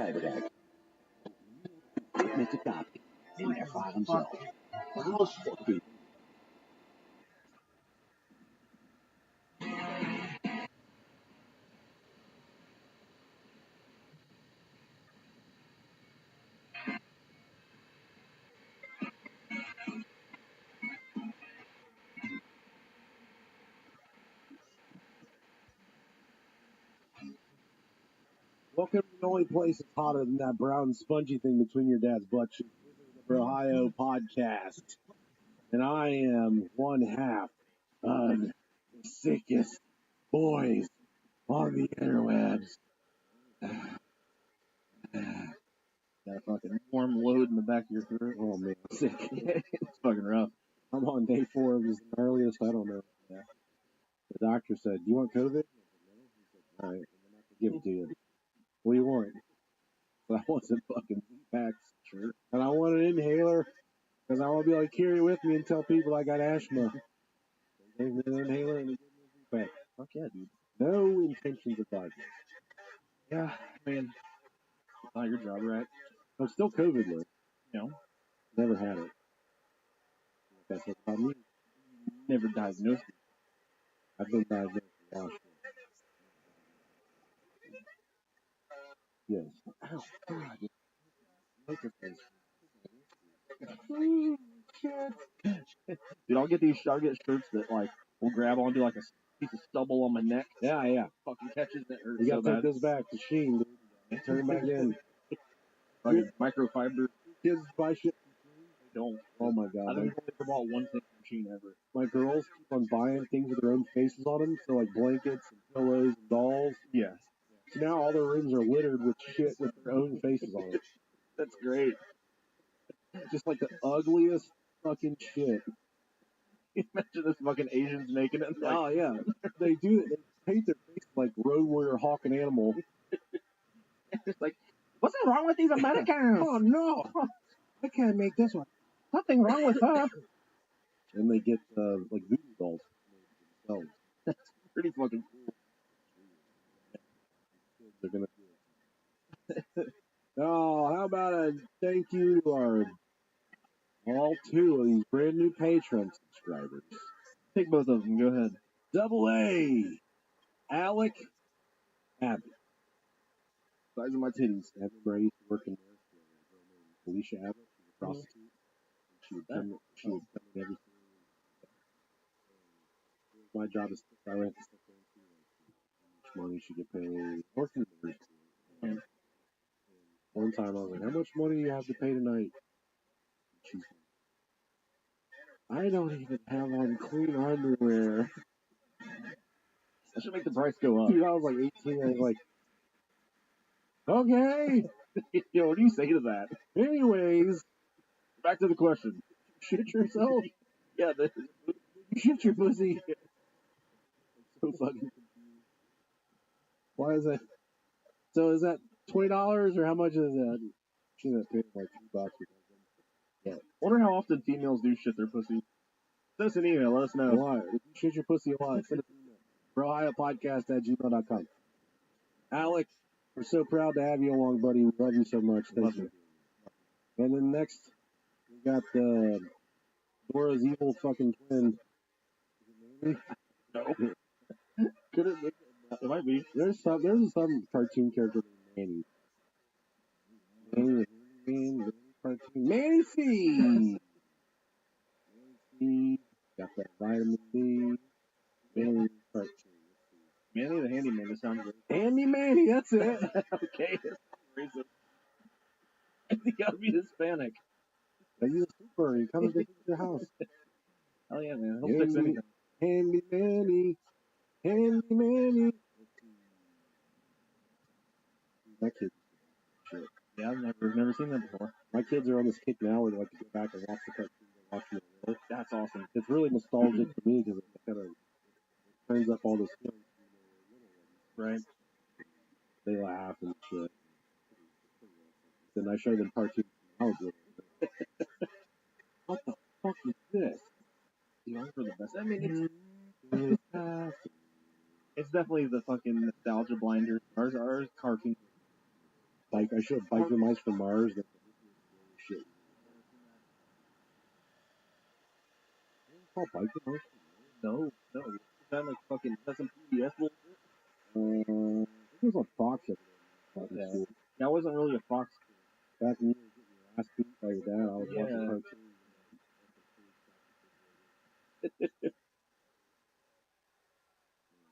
Biker Mice from Mars.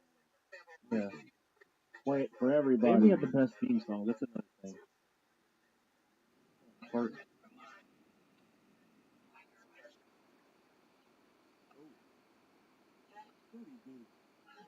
Fucking outlaw mice. Look at that big ass head.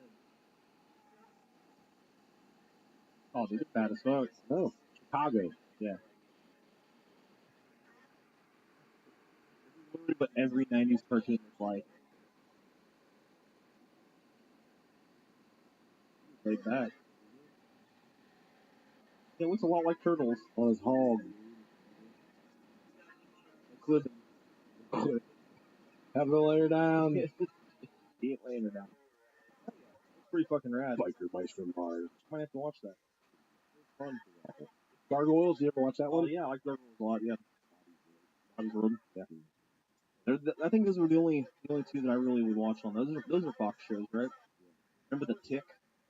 That was, I didn't like it. Fucking It was awful. weird. It never made sense. Yeah, it's really It was weird. for grown-ups. What we got? Chicago woman gets 9 year sentence for stealing $1.5 million in chicken wings. Well, that's a crime for the people. School district official in Chicago was given 9 year jail sentence after pleading guilty to stealing a staggering $1.5 million worth of chicken wings. Vera Vital, the food service director for the Harvey School District, 152 in Chicago sold a huge amount of fast food during the pandemic and its aftermath. The wings were meant for children doing remote learning, but who were still picking up school meals.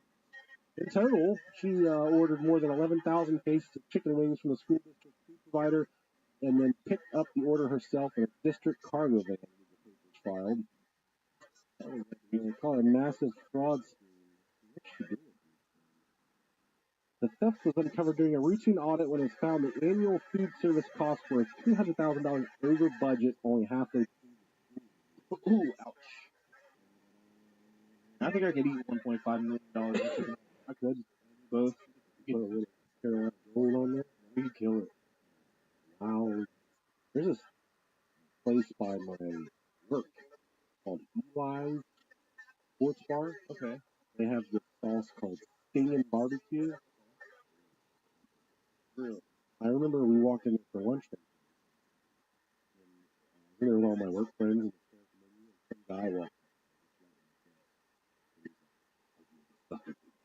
before, and I just stared. What's up? I clapped hands, and hugged, and I was like, I love the fucking show, man. And I walked out, and my friends at work were like, what the fuck was that? And I said, somebody listens to the podcast. Is it like that? I said, I guess it is now. I guess so. And have you ever sucked a Bigfoot's dick? Probably. Yes. I've definitely read about it. Definitely. I would know what to expect if I were put in the position. It is cool whenever you get that. It feels good. I tell my family, why are you people even able to be with me right now? You people should be bowing at my feet. Everybody in our immediate life hates our fucking guts. Everybody else that listens to us loves us. That's all right. It's the ebb and flow of things, right? Guys, Checks and balances in life. Talking about we'll meet with friends. And then she'll be like, love me, you know? People fucking love me. Tell me good life. I don't understand. I do this thing where we'll be somewhere and somebody's like, hey, you're Rob, right? And I love the show. I'm like, oh shit, I like, hey, and I'll talk to her for a second, and I'll just go back to doing whatever I was doing with my wife or whatever. She's like, Aren't you gonna say anything? she's like, you liked that, didn't you? I'm like, yeah, it was okay. And she's like, Yeah, no, and she just laugh at me like, you're so stupid. It happens twice a year, and we're like, we're tired of this shit, man. I love it. Fucking keep on going. I want someone to run up and pick me up in public without saying my name. Give me raspberries. Run up, fucking stomach. Burn my arm. Tickle my gooch. Yeah, I'll do my best to fight through this one. I did just see Blink 182. Yeah, man. A couple nights ago. They were really good.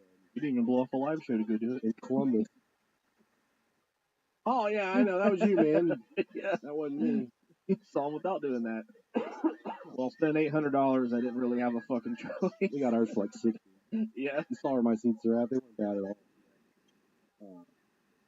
You spent $400 fucking a ticket. I wasn't getting my money back from that. I wish you were waiting for that one. Yeah. I didn't know, man. I was like, I want to fucking do this. It never happened again. I don't. No, I get it. All right, let's say hello to a few of our sponsors. Goedemorgen. Zware nacht gehad? Veel lawaai? Gesnurk? Of is je kamer een zooitje? Ga voor eerste hulp bij lekker slapen naar ikea.nl of kom langs in de winkel. Ikea. Wereld aan ideeën. Goedemorgen. Heb je meer onrust dan nachtrust? Is het zonnig? Of heb je last van hooikoorts?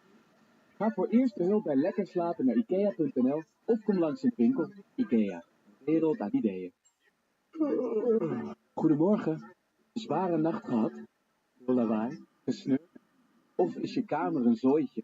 Ga voor eerste hulp bij lekker slapen naar ikea.nl of kom langs in de winkel.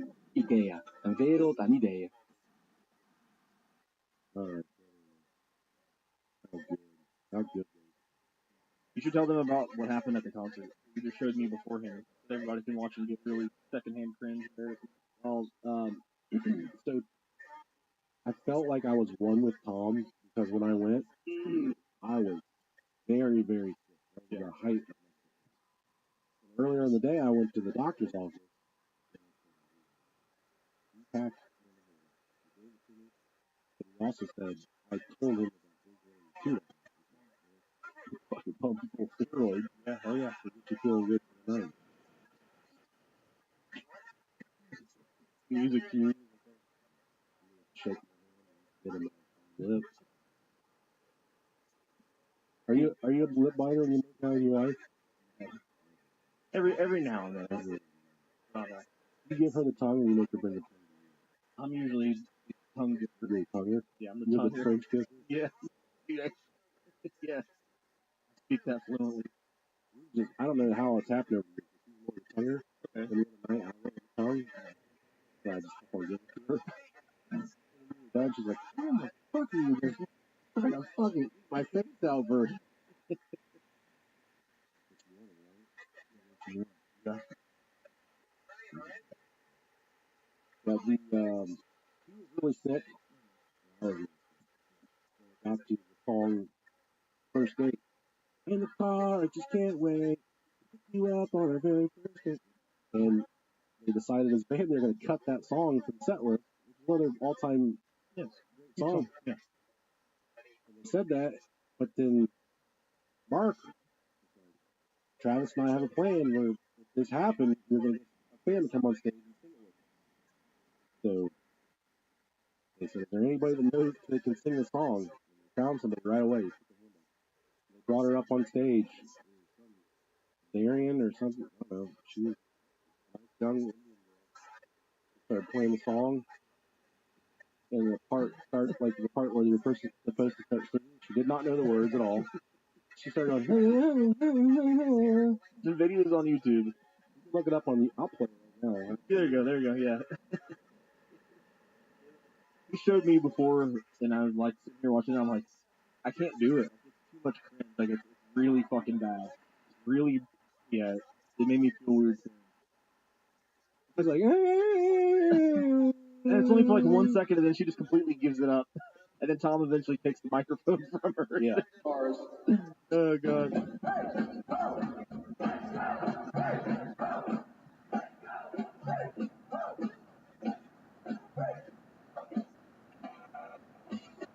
Travis Barker's so fucking good. It's hard, just do it. Everybody knows the song. Yeah.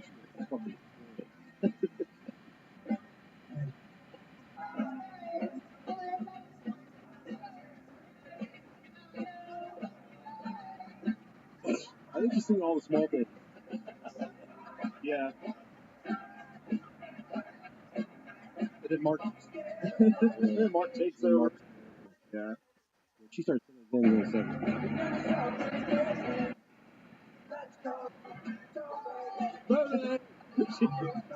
She's trying to read his lips as she's like she's trying to anticipate the words. I was melting in my seat. I was so upset. Yeah. Oh my god. I would have died.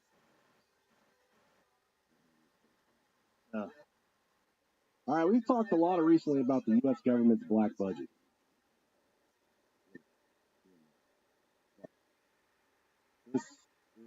Our black budget looks great at the Olympics. Although they showed some fucking Irish dude today. Yeah.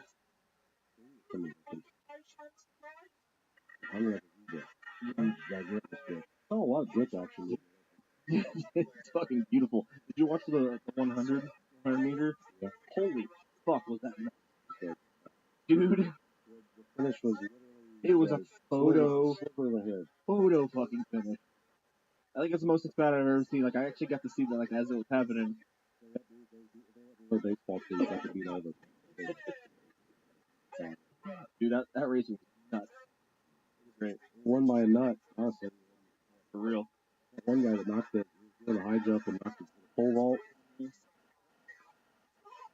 You know, sometimes it pays to have a small dick. Yeah. Not often. For sure. One particular of these alleged missions, however, stands out among the many that we talked about. Project Serpa. I find it hard to believe that these talk about. Yeah, I've never even heard of it. According to claims, Project Serpo would see a dozen human beings take part in an intergalactic exchange program. Yes, dude. One where they would find themselves in another galaxy in the name of research and intergalactic relations. I love this story, this project. I'm not going to call it a story. I love the research around this project because it's deep and rich, like some fucking chocolate cake. And I guess you can taste this, the next 10 pages of research with the framework of the story. It goes as this. The remaining, I'm going to stop right there. I'm teaching myself Spanish too. Okay? Okay. ¿Cómo están? Está bien. Muy bien, gracias. ¿Y tú? Disculpe. Excuse me. Disculpe, señor. Hell yeah. Disculpe, señor. ¿Cómo está el barrio? Adiós, señor. Está aquí. Yeah, I remember one. I don't remember which cruise it was, but they may have been Norwegian. We've been on it. There was every time you walk into the dining room, there's these women. I think they may have either been Indian descent or somewhere in that neck of the woods. On ours, they go, washi, washi, washi. That's what. Maybe it was on that one. Yeah. Hold out their hands. And they go washi washi. Me llamo. Oh. Those were. You're doing pretty fucking well, man. Pretty far along now. I took 4 years in high school. That sounds really good. Roll the R. Disculpe. Buenos dias. Fucking the broadcaster Spanish voice.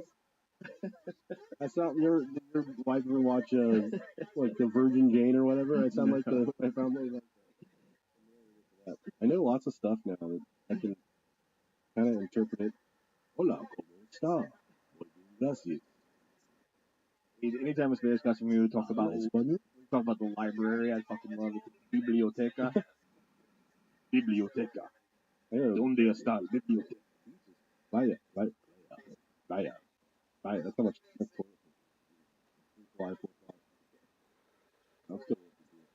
Yeah, that's awesome, man. Good for you. The remaining survivor. This is all centered around the Roswell crash. Okay. The remaining survivor was ferried to a top secret military facility and granted permissions to contact other members of his civilization using equipment salvaged from the crashed UFO at Roswell.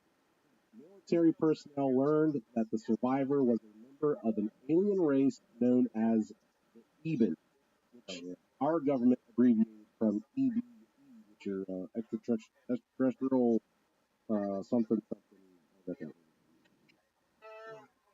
Most of this info from the project comes from a document that was released in 2005. The document is a presentation of the information posted on the internet at the website www.serpo.org from a retired senior government official. The website was intended to facilitate the gradual release of confidential documents pertaining to a top secret exchange program of 12 U.S. military personnel to Serpo, a planet of Zeta Reticuli between the years of 1965 and 1978, which aligns with one of the topics we covered many moons ago when we actually interviewed his granddaughter, Dwight Eisenhower's meeting with the aliens. This falls in line with that. And I look back through all of our records and we never talked about specifically Project Serpo. I forgot to be even interviewed. Yeah. I love it. My type of people. It's fun, man. Our fun. She was like Alex Jones right now. Yeah. Even my buddy, you still have to buy into it. Not enjoy it as entertainment. Oh yeah, I love talking to everybody. Yeah. The crazy, I think it's fucking cool. Like people that are that hard into the subject, even like just their compassion for it, their like just love for the subject and gang stalking group on Facebook one time. fuck yeah, dude. Yeah. You want to talk about lunacy? These people were crazy. And a couple times in there, I would type like, "You need to get." Why were you in that group? Because I had to find somebody for our show, which we did. Oh, okay. We did. Yeah. And then we got a lot of slack for that because they said we were, person. Yeah. I'm not a fucking doctor. I'm trying to interview someone that thinks they're being followed by the government. Yeah, we're not a debate podcast. We're not going to debate people. We're going to sit here and we want to know why they feel the way they do. Just my general dadliness.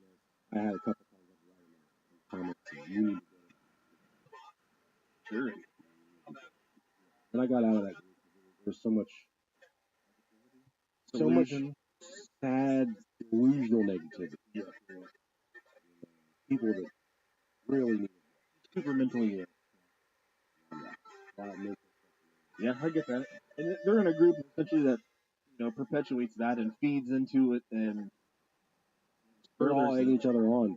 They're like, yeah, they're out hot and heavy today, shit like that. Like a fucking state trooper looking for speeders and shit. Yeah. Oh, they're out heavy today. They egg more and shit. The information began to be released on the 2nd of November of 2005 by a retired senior official within the U.S. Defense Intelligence Agency, DIA, who called himself Anonymous. This individual reported that he was not acting individually and was part of a group of 6 DIA personnel working together as an alliance of 3 current and 3 former employees. He was their chief spokesman. This group, known as the DIA-6 from the Defense Intelligence Agency, continues its work today under Anonymous.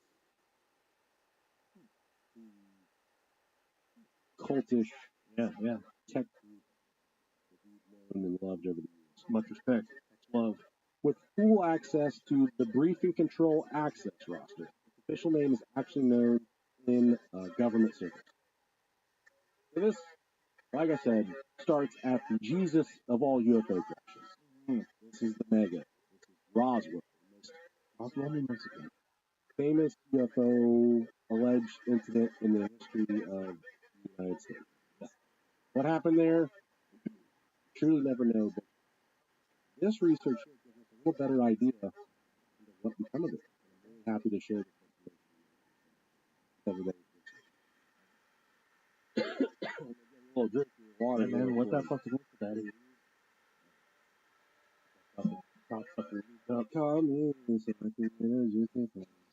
Lil Wayne's gonna be at the shop.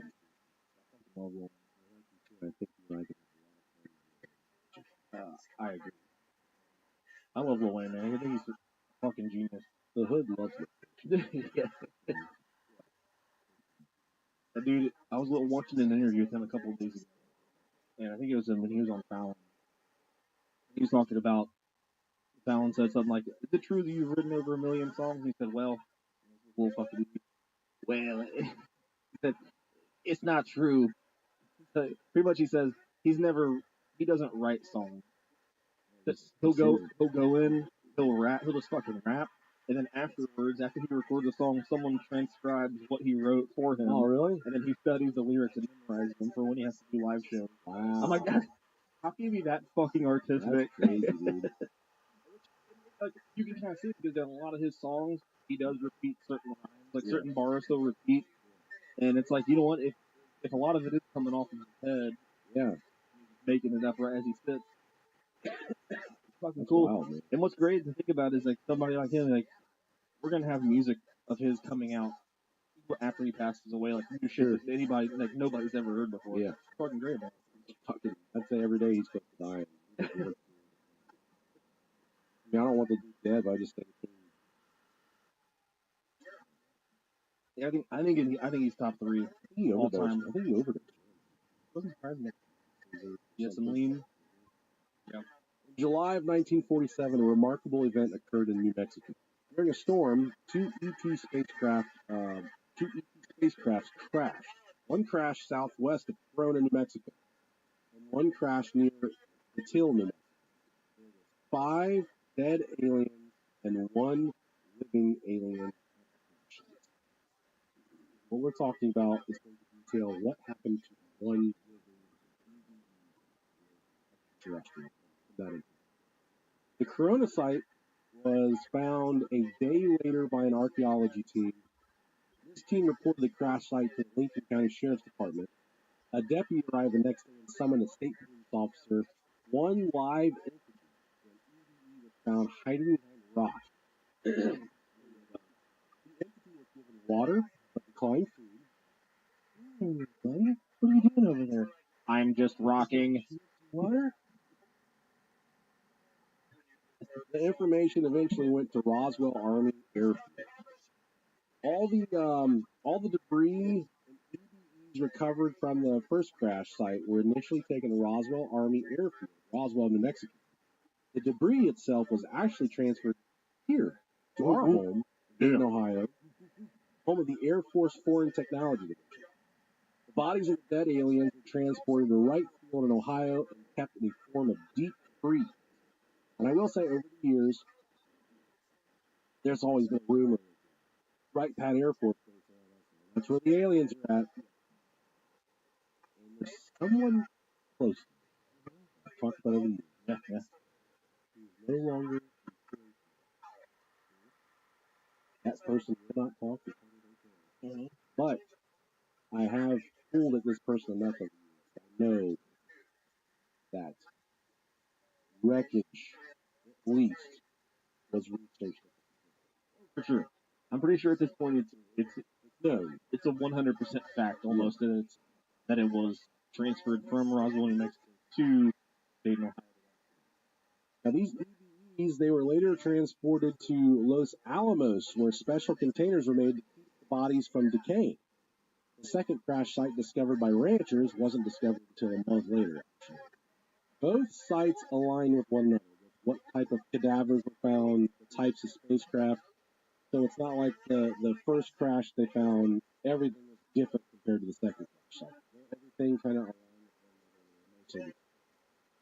The living creature, surprise, surprise, was found to not be human. So scientists designated the creature as EBE-1 and referred to this male as Noah.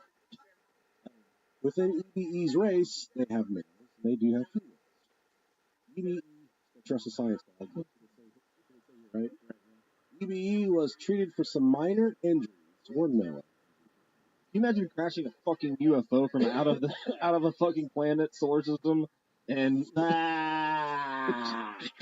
having minor injuries? This motherfucker was flying through the air, crashed into the ground, and only suffered minor injuries. We'll talk a little bit about how fast we think the spacecraft could have been traveling. Nice. EBE, or Noah, was treated for some minor injuries and then taken to Los Alamos National Laboratories, which was the safest and most secure location in the world. Special accommodations were made for Noah. We believe Noah was a member of their EBEs, their Air Force, or maybe something like their NASA Force. Yeah, dude, that's dope. And this is the direct journaling of the senior scientist that released the senior government official that released this. These are his exact words. He refers to this as EBE through the whole thing. I'm calling Noah. Yeah. Noah stayed alive until 1952 when it died. We learned a great deal from it. Although Noah did not have a voice organs like humans, he was able to communicate with an operation performed by military doctors. Noah was extremely intelligent. He learned English quickly, mainly by listening to military personnel who were responsible for EBE safety and care. Noah was housed in a special area at Los Alamos and Sandia Base. Although many different military doctors, scientists, and select number of civilians studied EBE, Noah never became upset or angry. Noah helped us learn from all the items found in the two crash sites, and that's one thing that I would like to touch on real quick. Is this alien Noah was claimed to all of this. He was 100% cooperative. Okay. He wanted to help us make contact with his people. He wanted to help us understand the mission. He was a very peaceful dude. No, like, Yeah. We want you dead. Yes. A lot of the things over the years has been, the aliens start turn stones over when we start getting too much nuclear acceleration. Sure.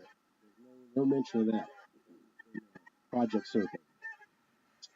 Noah showed us some of how the items worked, such as the communication device. He also showed us how various other devices worked. Noah died of what military doctors consider natural causes. I don't think we can really state exactly why. Although we had 5 years to study Noah, we didn't have any standards to compare Noah's body with standard medical observations. It was difficult to lose Noah, since it was the most interesting thing we as humans could perceive and study. This was a visitor from another planet and a whole other world. And I will say that of all the places they did the shuffling of Noah, he liked hot weather, cooler weather. Okay. Although they took him to Washington, D.C. in the fall, and he claimed that was too cold. So I'd imagine, like that 75 to 70-ish range right there is kind of fucking lizard like to live its life like any other dragon. Imagine just strolling down the street in a fucking puff jacket, smoking a joint. And that's the thing, dude. People say that aliens are the general population, which they might be. I don't know. I see plenty of people that look reptilian. Met some really weird fuckers. Yeah. Lots of them listen to the show. Right. So let's talk about the Eben society, or Noah's society. Okay. The alien civilization EBE comes from is called the Eben society, a name given by humans, not by the aliens themselves. Ebens differ significantly from humans in terms of internal organs, skin, eyes, ears, and breathing. Their blood is not red, and their brain structure is entirely different from that of humans. Ebens have two different eyelids, likely due to the brightness of their home planet. Probably likely. So Zeta Reticuli is 40 light years away from here. Is where this is located? Yeah. EBE's planet is within the Zeta Reticuli star system, approximately 40 light years from Earth. The closest star to Earth is Alpha Centauri, about 4.3 light years away. This government official alleges that Ebens, Noah's society, their spacecraft took 9 months to travel 40 light years, implying much faster travel than that of the speed of light. Okay. So, to to contrast that, I think it would take us 40 years to achieve that. What they accomplished in 9 months. I looked that up earlier, and I'm like, that would make too much fucking 40 light years. Right. How long for us?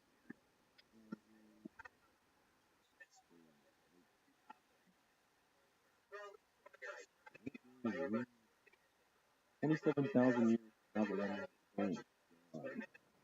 24,000 miles per hour. Jesus. Well, I think we're just under that. I think we're longer than 40 years. Oh my god, can't compute. Yeah, the map was off. How fast the fucking Chipotle hot sauce springs out of my ass. Oh, it's going to take probably like 719 million years. Oh, fuck. 18 trillion euros. Fucking lizards did it in 9 months. Wow. Impressive, man. Yeah. Let's talk about cooking. Shit. Grease, bro. Imagine seeing them driving down 75, bro. I bet you they don't fucking drive the speed limit. I fucking hate 75 right now. Dude, I-75. it's so bad. It's so bad. Because I commute an hour to work. It's like 55 miles for me to get to work. I gotta deal with 75 every single day. I really can't wait till they put the buckies on. It's gonna be so bad. 70's gonna be fucked. Lock it up like a like a cheese shit. Like you just ate 4 blocks of cheese and took a dump. They pay so well. I'll wash my brother. Okay. You fucking Tell me where to stand. You're the manager of the fucking brisket cutting station. I'll You make do it. $120,000. Yeah. I will do it. Yeah, I think we've talked about it a little bit, but they're building a Bucky 2 minutes away from our house. Yeah, right by where I travel from my work every day. It'd be fucking brutal. Bucky's the shit, though, man. Can you imagine how much fucking money that farmer made on his land? I have no idea. It's got to be fucking good. One of our most faithful listeners, my cousin, Dylan, he's right there next to it. Yeah? Oh, I'm sure it's going to suck. Real estate prices are going to go fucking up, though. His house smell It's worth it. You can walk and get some brisket sandwiches any day you want. told my dudes at work, and they said, bacon and cheese biscuits? Yeah, I probably could. Apparently, the bacon and cheese biscuits are next level, dude. Really? Dude, I'm a huge fan of anything fucking. Yeah, a bacon. Back when I was living recklessly, I'd get a McDonald's, and I'd get a bacon, egg, and cheese McGriddle. Yeah. And then I'd get a bacon, egg, and cheese biscuit. Yeah. And I'd eat the biscuit really fast before I could convince myself I was still full. Yeah. That way I'd get the biscuit and the McGriddle in. Boy, I tell you what, it really sets you up for the day. My boss told me about this place that's right down the road from me called the Bulldog Diner. He has friends and family and that. Yeah. Fucking Waffle House. What's Milton? Yeah. I'm like, check that out. I don't know what you're going on, but I want some fucking eggs. You're asking up for breakfast, though, are you? I'll be up for breakfast. I'll be up for breakfast. Is that good? There's nothing better than waking up in your crib and just cooking some fucking bacon biscuits. Anytime it's like one of those things, man. You wake up and you smell breakfast. It makes you happy. Start your day off right. Especially if you know There's some gravy and eggs and fucking bacon and sausage. Oh, fucking maple sausage. biscuits and gravy for me is like that's like the fucking king of the crap. Some people listening are like, what's a biscuit and gravy? Sausage. Eben's spacecraft took 9 months to travel 40 light years, which would take us 18 billion years in the Honda Civic. Implying travel faster than that of the speed of light. Their spaceships utilize space tunnels, allowing them to bend the distance between 2 points in space. The laws of physics on the Eben planet differ from Earth's, especially concerning the movement of their planet relative to their 2 suns. Ebens have 2 propulsion systems, one for within our atmosphere and another for space travel. Their propulsion system emits low-level radiation, which is different from Earth's nuclear radiation. So that is what we cannot comprehend as humans. People that say, oh, aliens aren't real, there's no way they can travel here, it's too far. That's the thing. They have fucking science that we don't know. They have, of course, they can do shit that we have no idea. You can't comprehend it because we don't know it's a thing. Yeah. Space tunnel, bending time, traveling faster than certain sources of energy, can do things that we don't know about. So it's hard for us to quantify in our brains what they're actually doing. It's safe to say that they, if they do exist, that they've probably lasted and been here a lot longer than we have. And it's believed that, a lot of our understanding of what they can do is from reverse engineering or from help from them. And from the writers of the Red Dead Redemption and Grand Theft Auto series, comes a new immersive audio fiction podcast, A Better Paradise, Volume 1 and After. This exciting new podcast is set in the near future. A Better Paradise tells a story of the ill-fated development of an ambitious but addictive digital game world project led by inventor and psychologist Dr. Mark Tybert. As the advanced software they have developed began delivering unexpected and disturbing results, the team fell apart under strange circumstances and the project was abandoned. The game world and the superintelligence within were discarded, left dormant and undiscovered until now. In this podcast, A Better Paradise, it's got an all-star cast, including Andrew Lincoln of The Walking Dead, Shamir Anderson from John Wick 4 and Invasion, Patterson Joseph from Wonka, and Rain Spencer from The Summer I Turned Pretty. And everything that Andrew Lincoln touches turns into absolute beautiful gold. I got a sneak peek of this podcast, and everything that I've absorbed from it, it's been a twisting, turning ride, completely immersive. It feels like you're in the universe. So I would encourage you to listen to this podcast. A Better Paradise.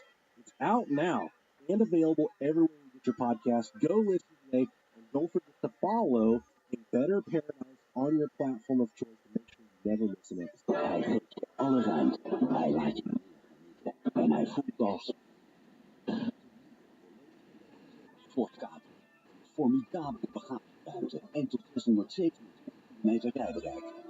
Boek nu jouw proefrit met de Capri en ervaar hem zelf. Ga naar Ford.nl.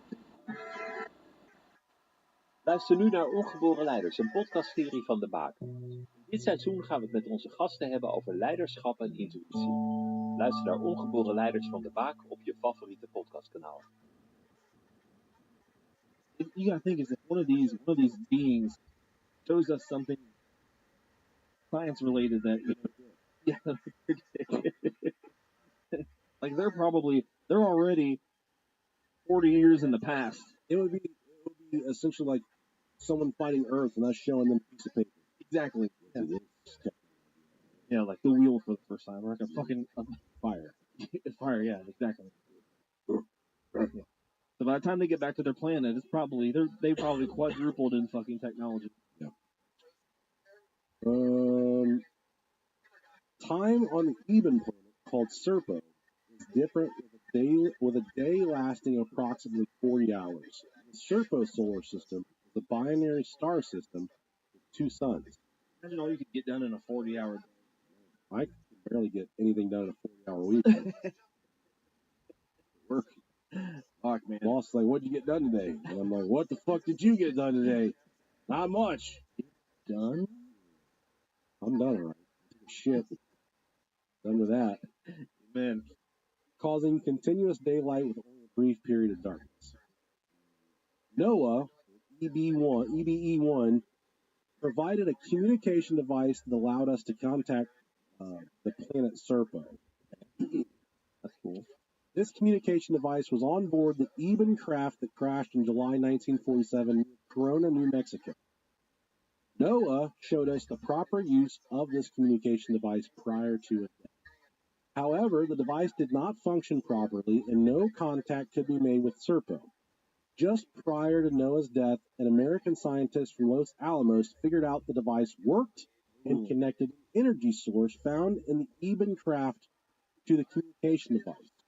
With Noah's assistance and language input, several signals were sent during the summer of 1952.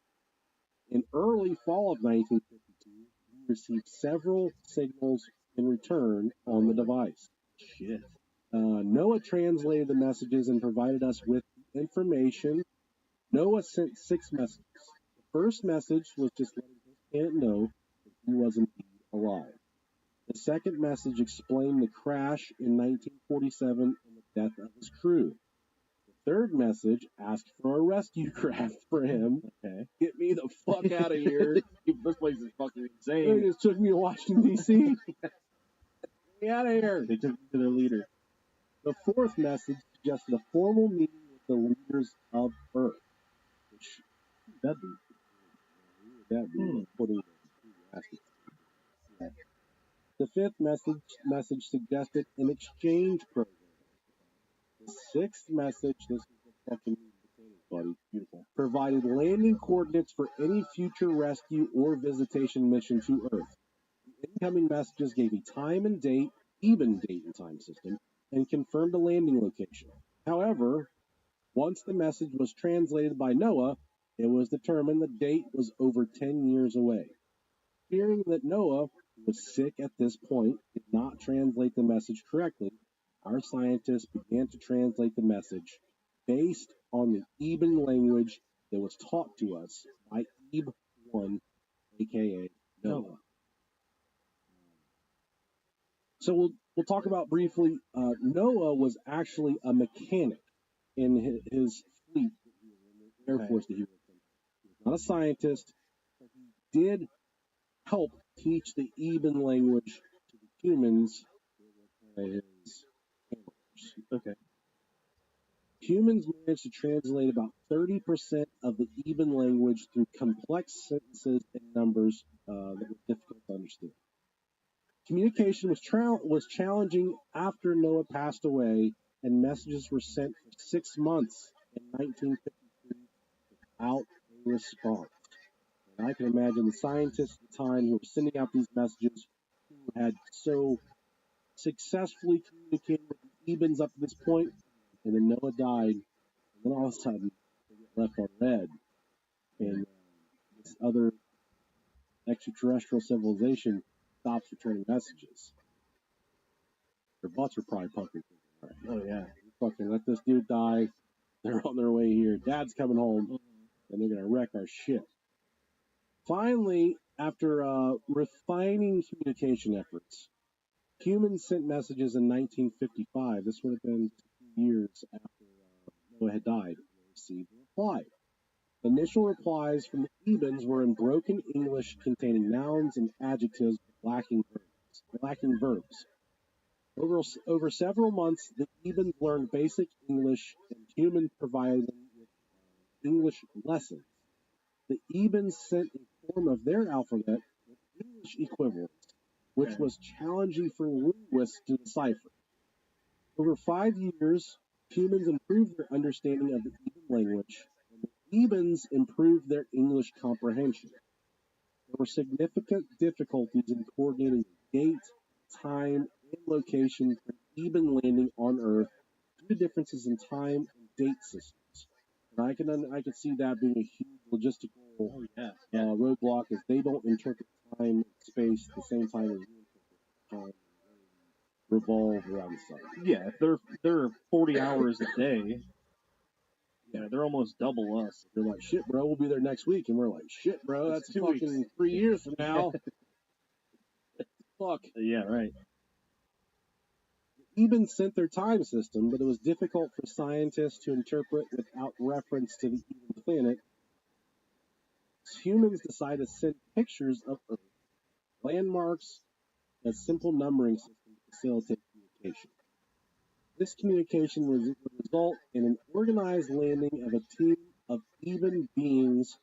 This would take place at a secret base in New Mexico in April of 1964. That is where the secret talks between President Dwight Eisenhower and various alien races. That allegedly took place in the 1950s. That was leading up to this. Whether then President Lyndon Baines Johnson was present at the meeting in 1964 is unclear.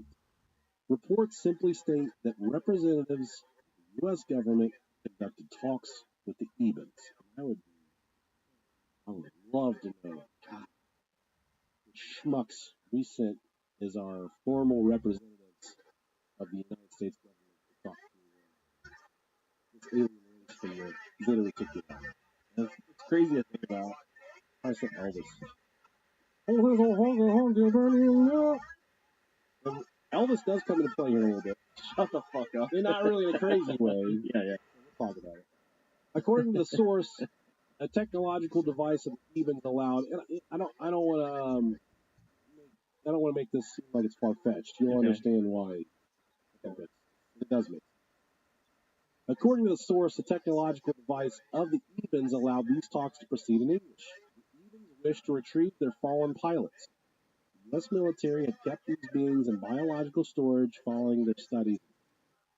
The Ebens would indeed take their dead crew home during that meeting in 1964. More than that, though, the two sides agreed to a bizarre exchange program. a program that would see 12 American military members leave with the Ebens on their return journey. A single Eben would remain with the Americans throughout the program. Every single record on each team member that was, so all 12 members, they were vetted to no end. Yep, for sure. Every team member selected was purged, including their social security number records, internal revenue tax records, medical records, military records, and any other ID records were either destroyed or collected and placed in a special storage location. Originally, about 56,000 files were screened for possible selectees. The screening process finally got down to 12. These were the best of the best. This reminds me of the Man in Black. During training, which lasted roughly 6 months, there were 16 going through training, with 4 replacements just in case one of the originals was injured or released for some other reason. Team commander, assistant team commander, team pilot, another team pilot, a linguist, another linguist, a biologist, 2 scientists, 2 doctors, and 1 security officer. Is what this 12-member crew was compromised. I'm going to be totally honest. I would. Me too. If I was young, had nothing else, if I was a single man, I have an opportunity.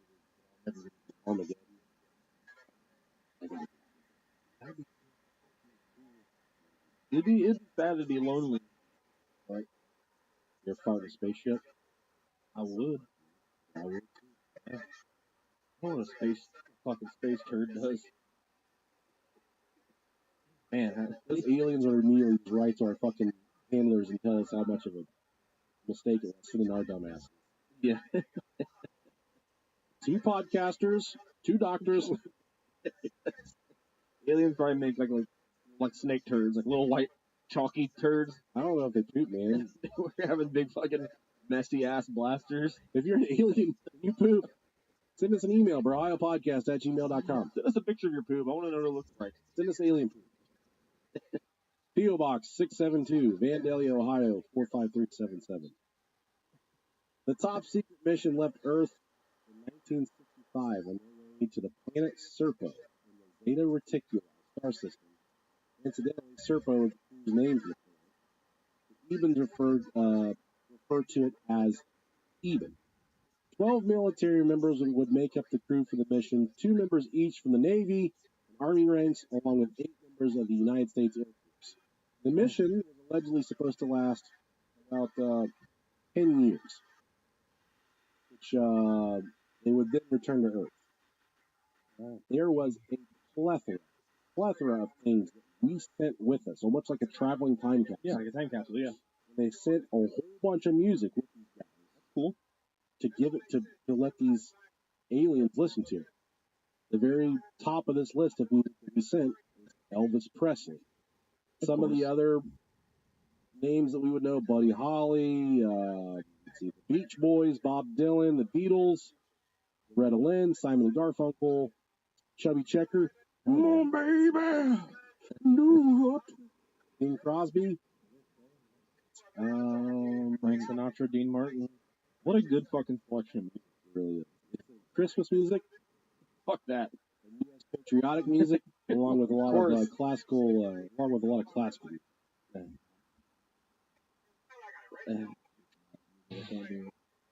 All the things I done, I work for my life. Until they were bleeding. I cannot do my best Lee Greenwood. My children and my wife. My children and my wife. I packed my light in McQueen Crocs in the morning. Somebody wrote us about that. Man, they have Crocs. Shut the fuck up. That's so good. Dude, I was telling my wife on the way home from that episode about how fucking hard we were laughing. I told her to lead up to it, and I explained the whole thing to it, and she was like, "That's not funny." I'm like, you had to be there, you stupid bitch. We were crying. We were fucking hurting. fucking Toy Story Crocs. That's pretty fucking sweet. Did you let her? It was on YouTube or on. Put it on. Did you make like a little clip out of it? Yeah, on Facebook. Oh, did you? I didn't You even didn't see it? No, I didn't see it. I haven't seen any of this stuff. Like, I don't know where I said it. sorry guys, this is the worst episode ever. Yeah. Oh fuck! I'm dying.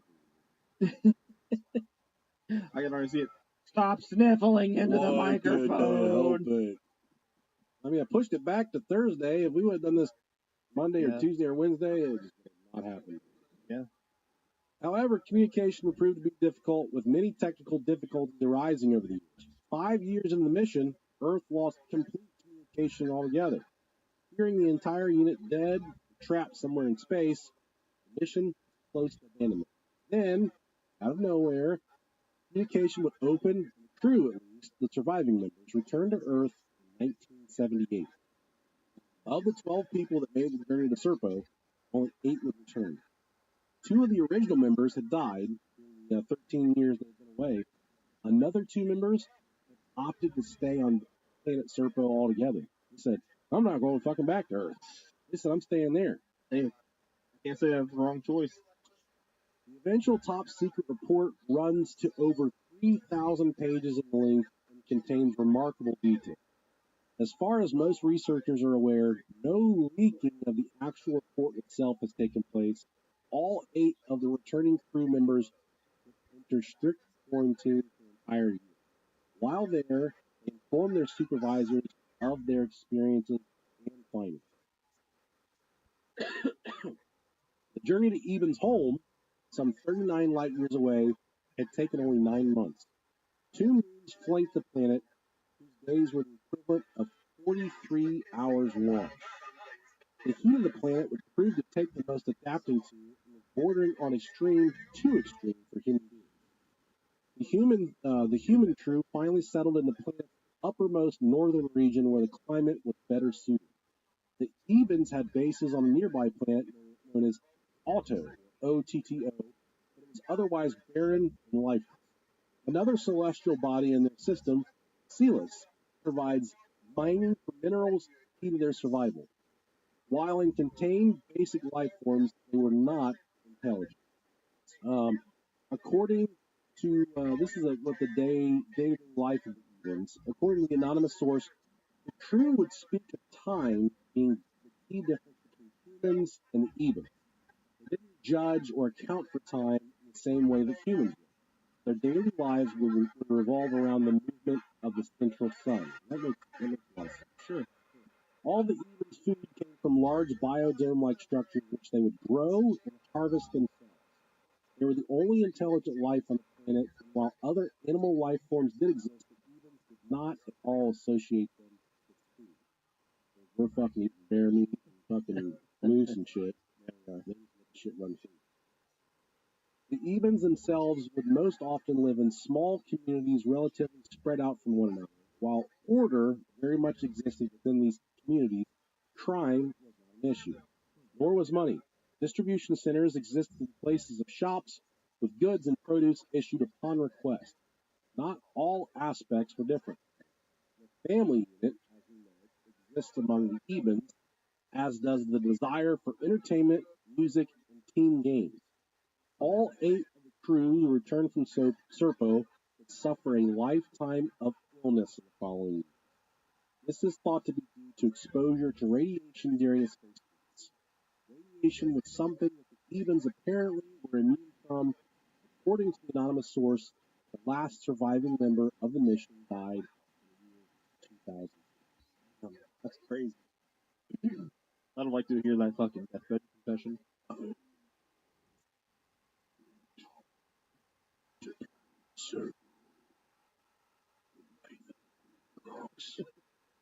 Okay, Grandpa. Yeah, right, Okay.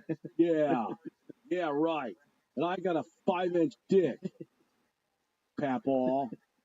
Thanks for the genetics. I did think about leaving behind like some really wild journals. That would be fucking cool, yeah. We're such fuckheads. This podcast is going to follow us for the rest of our lives. Yeah. We'll never be I'll scrub the internet a bit. You make like a really cool fucking scavenger hunt, and then the prize is like a shoebox and big enough it's just a fucking white dog turd. Some fucking Chuck E. Cheese tokens.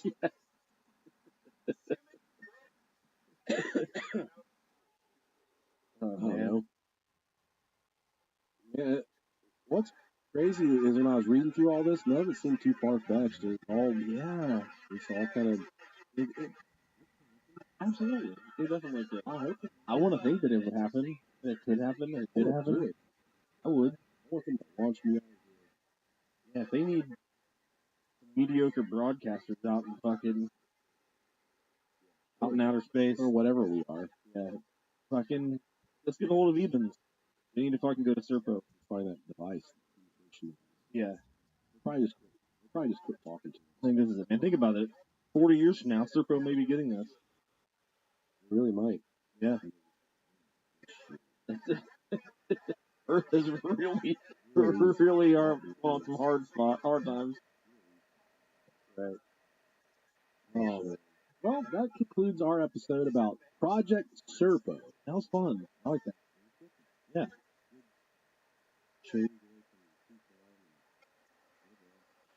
Yeah. I love fun. Appreciate you guys sticking with us through this illness. We will be all healed up. Today's Thursday, so It is, yeah. probably be back sooner than later. Sure. We're getting so close to the cruise. Almost about 30 days away. Profoundly excited. It's one of those things, man, that once it passes, I think I'm going to be depressed.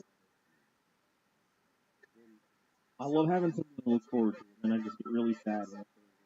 So I have something else to look forward I would say if you're going on a cruise and you're looking for stuff to do on the big mistake that we made during the last cruise is when we went to Jamaica, we're just like, we don't have anything planned. We're just gonna wing it. We're just gonna chicken wing it. What did you guys end up doing in Jamaica? to. I think we just went around the beaches. That's what we did. Yeah, we went to we did the fucking touristy stuff around, and then we took a taxi to a beach. Complete waste of time. I mean, the thing is that it's almost all the same. Well, I would encourage you, if you go on the cruise, to look for all-inclusive beach clubs in Cozumel and Costa Maya.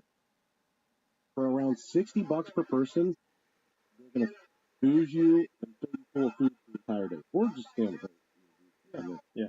But with these beach clubs, you get a private spot on the beach, a covered cabana, all that shit. $60 a person. So do your research. I would say one town. We're not going there because We looked at one that was like very high rated, and it was already fucking. Costa Maya, not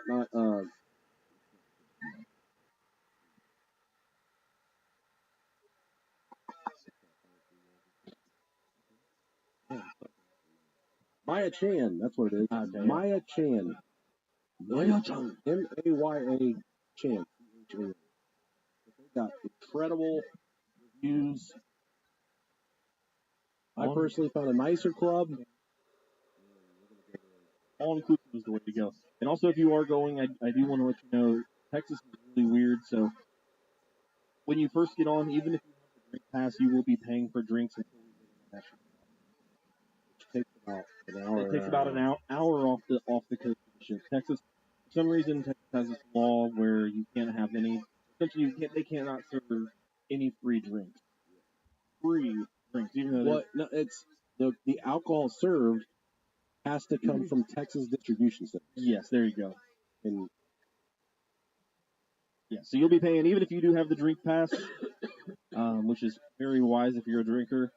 You'll still have to pay for drinks for about, however long you're on the ship until an hour after it leaves. yeah, which drinks are like $7 for beer, Yeah. $10 for a pack. Just chill. Plan on that, or do like Jersey Pete did. Take a wine bottle, empty it out, and then fill it full of fucking the strongest whiskey you can find.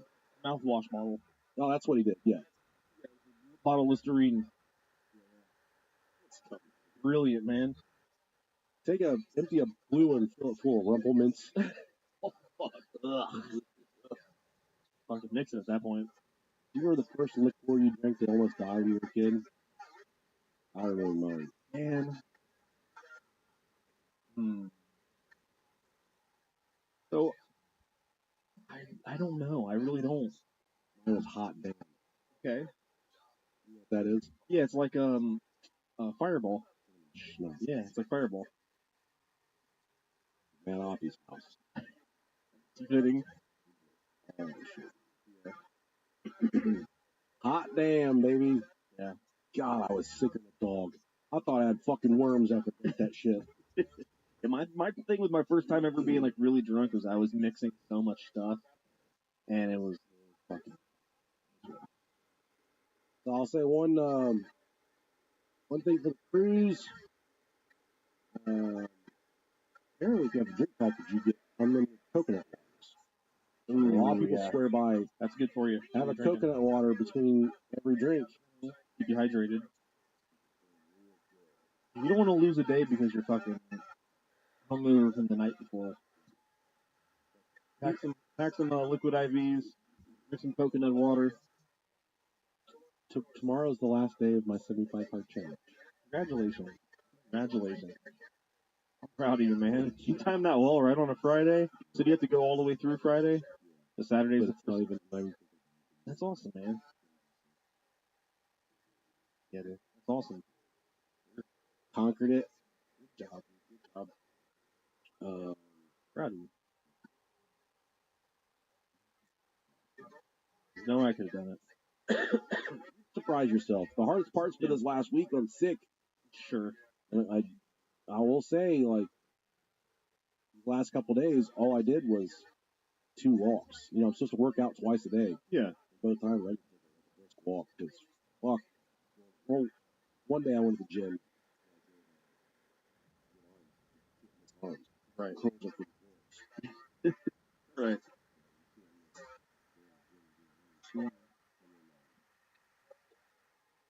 So I was just walking. You're doing something, man. Don't. That's all that matters. That book, drinking that water, praying. Take your vitamins, say your prayers. You know, it's cool. One of the most rewarding things to this whole entire process. One of my best friends since since kindergarten. He saw me the other day. First time he seen me in probably a year. Mm-hmm. And I said, thanks. Sure. And, Right. and hey, what's up, you fat fuck? That fat bitch. That never offended me. I give it right back. And Yeah. Fucking cock motherfucker. And he called me that night. He said, I'm so fucking proud of you. I was like, no, it's great. I'd had enough. He got emotional. He's like, I need you to help me. And I said, I love you. Let me fucking help you. I'm not good at this. Yeah. But I want people to understand that mentally, I've fucking defeated myself so many times. And whatever you think about yourself, throw it out the fucking window. Because I'm here to tell you, I couldn't do it. I could not do it so many fucking times in my life that I knew that I went to the doctor and I said, give me whatever medicine you need to give me. I don't care how sick I get. I don't care if I have diabetes. I don't care about my heart. Give me whatever. And I remember once I told him, I don't care. I don't care if I'm. And I've got family that I love. I've got you that I love. I've got these people all these people in my life that I care so, like a profound amount.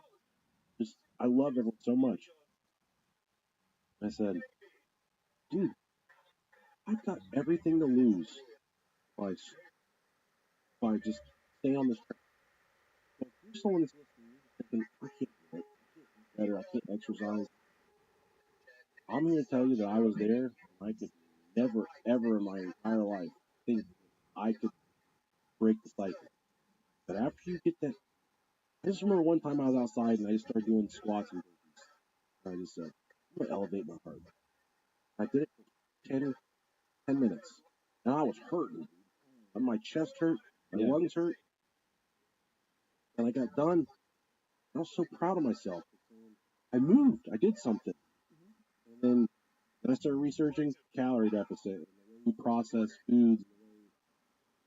And it wasn't awful. But once I got over the hump of just like realizing you don't have to indulge every single time you eat. You don't have to you don't have to feel that feeling of grease fucking running down your throat. You don't have to feel that. Sometimes you just need to put fuel in your body to make the feeling of being hungry go away, essentially. Well, and then the other thing is that one, you got to make sure you're drinking. If it's the biggest building block of all this. Yeah, there's a lot of times where your body's going to tell you that you're hungry when you're really not. You just need water. Like your body's telling you it needs something, and if you're an eater, I'm an eater. I fucking love food. You're just going to be like, okay, I need to get me something to eat. Really, you just need something to fucking drink. And as far as exercising goes, it's not always, you don't always have to fucking go to the gym and put in 2 or 3 hours of time. If you live a sedentary life, like if you have an office job, if you're going home and you're just chilling on the couch, just getting up and like you said, just taking a walk. Bro, I'm just walking. Yeah. I'm literally walking. I've ran 2 or 3. I probably ran again. Mm-hmm. But I've been lifting my weights. I've just been walking. Like, it's just it's doing it first. Yeah, and once you feel better, then you'll want to do more. I'm telling you, look up high intensity interval training on YouTube. Follow a 15-minute thing, and don't worry about keeping up with the person. Just focus on moving and raising your heart rate. And when you're done, look yourself in the mirror and say, Bob, good fucking job, dude. Sure, I'm proud of you. And that's the important part about going through a process like this. Don't kill yourself the days that you do bad. Yeah, have some accountability. Damn it. Did I really need fucking 6 slices of pizza? Probably not. But the next time you have a salad and you only have 1 slice of pizza, be like, you did a good job. Yeah. Don't be afraid to celebrate and pat yourself on the back. And it doesn't have to be like, and the most important part for me through all this is I decided that I was doing it for myself. You look on my Facebook, I take pictures of myself. I decided this time not for anybody else. Sure. This is for me. This is for me. I gotta hold myself accountable. And I think it's that way for anything. Like if you're whatever your vice is, if it's fucking drugs, if it's alcohol, if it's tobacco, whatever it is, you can't have other people telling you like, hey, you need to quit. And you're like, yeah, I know, I need to stop. I'm gonna stop. No, it's something you have to want for yourself. You have to want it. You have to be like, you know what, enough is enough. I need to change this. Mirror inside and say, all right, Nick, it's time, buddy. You gotta fucking change. And I will say it again until I'm blue in the face, red in the face. I think I might have been the weakest person in the entire world. Out of all the times I'm just like, all right, I'm fucking done. I'm eating a bowl of fucking Fruity Pebbles. Sure. And I'd leave it all behind me. I'd say, I'm tired of being that way. And then eventually, one day I said, I'm being that way. I can tell myself that I'm done with the Fruity Pebbles. I'm done. You can still have Fruity Pebbles. That's the thing, Don't do it fucking every single night. Right. Treat yourself once a month with some Fruity Pebbles. God damn it, eat the Fruity Pebbles as much as you want. But just know that you're gonna feel like shit afterwards. We went someplace the other night and I had fried catfish and French fries. I had a bite of French fries and a bite of fried catfish. This stuff tastes like fucking horse semen. This tastes disgusting. And I'm telling you, you grow out of the bad foods where you're like, all right, I don't want food, I want fuel. I want some protein. I want stuff that I know is going to be kind to my body. And then once you get to that, you're like a well-oiled machine. You're like, listen, dude, I made that bacon cheeseburger. It's going to make me feel bad. But before that, so used to the status quo of always feeling bad. Like my inflammation's gone away, my aches and pains. I thought I was heading to fucking rotator cuff surgery. Yeah. Bro, I'm straight now, and this is just from like going with dumbbells instead of barbell. Snoring still stopped? My snoring's gone. Yeah. I can sleep on my back. It's probably you probably lost that fucking weight-induced sleep apnea. I've got a handful more dick. I can. Every 30 pounds is another inch. She thought we were having a threesome the other night. I said, no, that's all. That's my dick. Grab onto it. Yeah. There's enough. I can grab it while she. Never mind. I won't be that graphic about it, but Grew it yourself? yeah, dude. Yeah, man. I encourage anyone listening, whatever you want to accomplish in your life, and you just always, if you've ever told yourself I can't do it, I just want you to know that if I can do it, that you can do it. Like Rob Dog said, it could be quitting tobacco, quitting drinking, or you're on fucking dope or something, dude. Let us be the shining light that tells you you can break the fucking cycle. Sure. And just because your dad was an alcoholic or your mom beat you, be the one that breaks the cycle, dude. Just like Rob's done in his family. Rob had a rough growing up. I guarantee you flash forward 20 years and you ask Colton, Carter, and Cooper, hey, what was your dad like? They say, he was a fun motherfucker. You know what? And you ask Rob Dog about his dad, you're going to be like, that dude was a scumbag. He used to beat the shit out of me. Fucking sucks. Yeah. And you didn't use it as a crutch to beat your kids and be a fucking drunk imbecile. Yeah. You broke the cycle, man. Yep. And those kids know a comforting, nurturing home, and that's what they're going to carry on to their kids when they grow up. So, you the one that breaks the generational curses, man. Fortunately for me, I got really, I couldn't last with that. But with that being said, my mom cooks with bacon grease. My dad eats it. You say your dad eats He's it? got a bad heart. Yeah. And dudes in my family do not live that long. I want to be the one that says, I'm going to live a little longer than 60 years. I want to do a little better than that. That's good for you. I'm super proud of you. And I don't want to, I'm not trying to be like holier than thou right now. No. And I don't think anybody thinks that. I mean, I'm just saying, if me and my psyche, where I've been, I'm a fucking 42 for the rest of my life. Yeah. I went to Hollister the other day. For the first time in probably fucking 25 years. And I went in there, I was like, there's some nice shirts in here. And I can fit into it. Good feeling. And once you start to have those small victories, I gotta keep going. I'm doing good. It makes me feel good. Yeah. Buying new wardrobes every 2 weeks. Shit, man, That's good sleeping shirts, though. Yeah, fucking shirts. I got a couple of real big ones that I still wear. I'm like, God, it's fucking good sleeping shirt. Too hot. Whatever it is, guys, I encourage you to do better, and hold yourself accountable.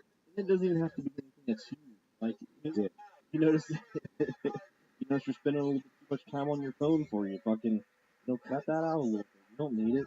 It's not conducive to your life. Trim that shit down. Yeah. Or even like when it comes to eating, like cut out the fucking, one thing at a time. If you indulge in everything, cut out the sweets. Chop down on that, and then the other things you'll see how it affects you, and you'll go from there. And I gotta tell you, don't look into diets. You're not going on a diet. You're not going on keto, because people say, "Oh, keto! I lost 50 pounds on keto." Whomever says eating a block of cream cheese and a fucking pound of bacon is a good diet to follow deserves to die. Let that person die. How you doing? The problem is it's not sustainable. Not only is it unsustainable, but it's not healthy. Yeah, it's not healthy. Look to change your lifestyle. Instead of having the macaroni and cheese side dish, cut up an avocado, throw in some fucking cauliflower rice. I mean, the thing is if you're a person that typically does anything, it's as simple as you can still eat the same shit that you did as long as you're a little more active. and then from there you can adjust. You'll eventually plateau, and then you'll have to change your diet a little bit, and you can up your workout a little bit, and it's not a cold turkey thing. It's not something you just have to completely stop doing one thing or another. It's make little incremental changes, increase your activity. It's all about calorie deficit. It's deficit. That's all that it is. My advice, my official diet, how I've achieved all this, tracking every single thing that goes into your body, living in a calorie deficit, and drinking water. Calorie deficit, water's huge, man. Water. All right, guys. I can't fucking wait for the cruise. You still got about a month left, guys. So if you get some sort of big settlement and want to come party with us the next month, our friend Ricky is looking for a roommate. So if you want to split a room, is he going? He wants to, but he can't find anybody to room with right now. What about Jersey Pete? I don't think Pete wants to share a room. Pete, I don't think Pete's a room sharer. With Ricky would be. Maybe. Ricky puts out, dude. I think Pete's already paid though. So I mean, it's one of those things. Yeah. Right. Hit up Ricky Irwin on Facebook if you want to go to the cruise for half price. And if anybody wants to talk about their journey, or if you want advice, email us. I'll return every email if you got any questions about where you're going with your health journey. I'm not the healthiest. I'm not, but I know about it. I'm just fucking lazy. Fucking overweight 36-year-old. There you go. I can show you how to add 3 inches. Oh, all right, guys. 4 inches strong. Love you so much. Love you guys. Thank you so much for listening. We appreciate you.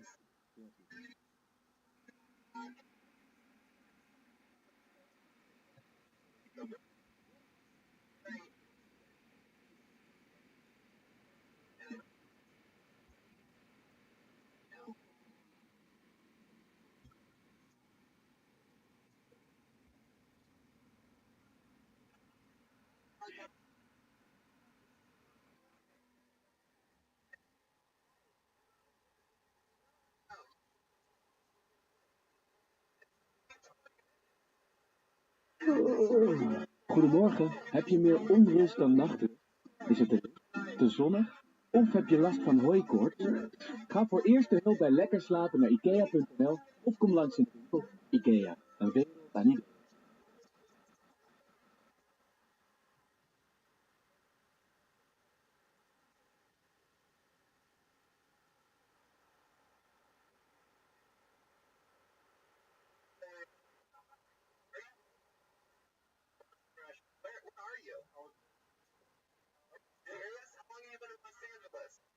I go back and forth.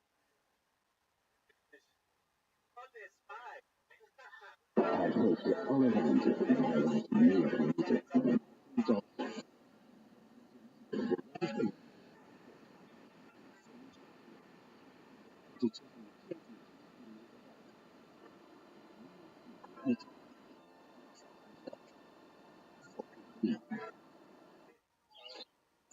Hallo, mijn naam is André Donker, boswachter en ambassadeur van Stichting Dierenlot. Dieren in nood hebben nu jouw hulp nodig.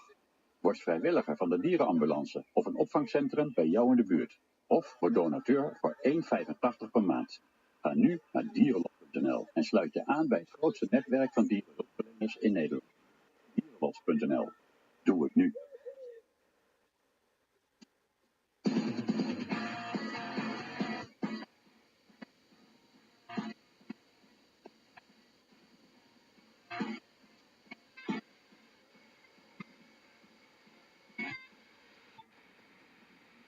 Hello, everyone. If you're a man that measured his wiener starting in his butthole, you come to the right podcast. Hello, everyone. My name is the delicious Nicolicious. I thought that was the only way you're supposed to measure it.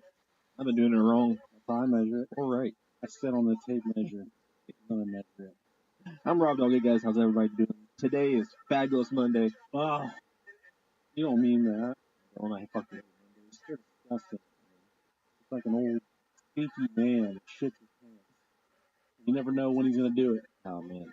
Secret pooper. Every Monday, we got a secret pooper. Yeah. I'm a secret pooper. That's what we should do for Christmas this year. Instead of Secret Santa, Secret Pooper, we should do Secret Poopers. Shit in boxes and we get a large group of Ohio Nation poop boxes. compatriots mail each other boxes of shit. I guess who they are. And we'll start a, there's always that thing that goes around every year where the girls are always like and share this gift chain. You'll end up with way more gifts than you give. That math doesn't math for Yeah, that makes no sense.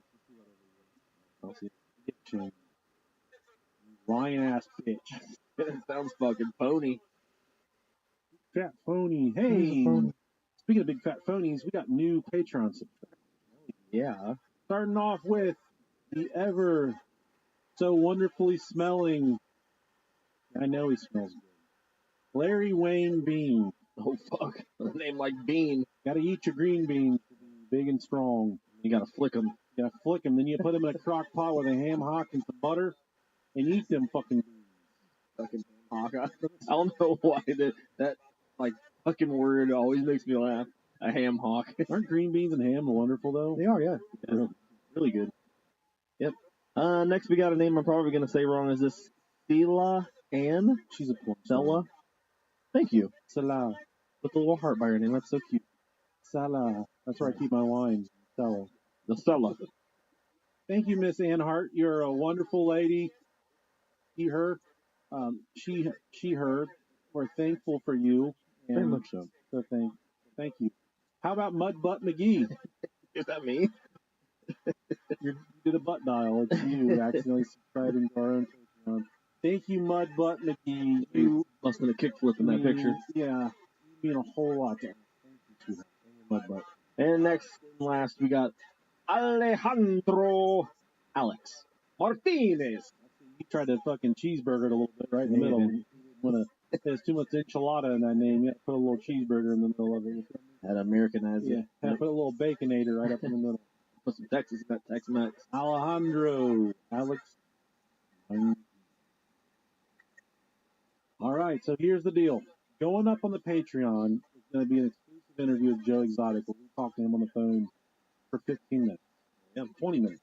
Yeah, the other night, the night after we talked to him the first time. Mm-hmm. We wanted to do an additional phone interview. That's going up exclusively on the Patreon. Yeah. Also, because I don't want to release this super public, we're putting up, with Joe's permission, the entire leaked footage of when Saf, jungle helper, zoo helper, yeah. You remember in Tiger Feeder, the Tiger Feeder. In Tiger King, there was a young man named Saf that had his hand completely ripped off by a tiger. In Tiger King, in that footage, it kind of portrayed Joe Exotic as leaving the situation to put on a paramedic jacket. That is not the case. Not at all. Joe is very passionate that he never left Saf's side the entire time. And he was the reason Saf lived. He had that whole fucking scene locked down. He had control the entire time. He's the reason that Saf was able to fucking. We're going to put up the full 15-minute video on our Patreon. For anyone for $1 and up, you get access to that full video. It is very graphic. We will say you do see the arm in full. What's left of the arm? You see a bone sticking out of a stump. You see tendons essentially. You see it all. That interview, you say, hey, I want to access that interview. Well, there you go. But if you're more than morbid, I want to check out that video. Only $1. That's going up. It surprised me about that. Not a lot of blood. Fucking got it all. Yeah, tourniquet on him. Tiger got it all. Yeah. Tiger's blood. Yeah.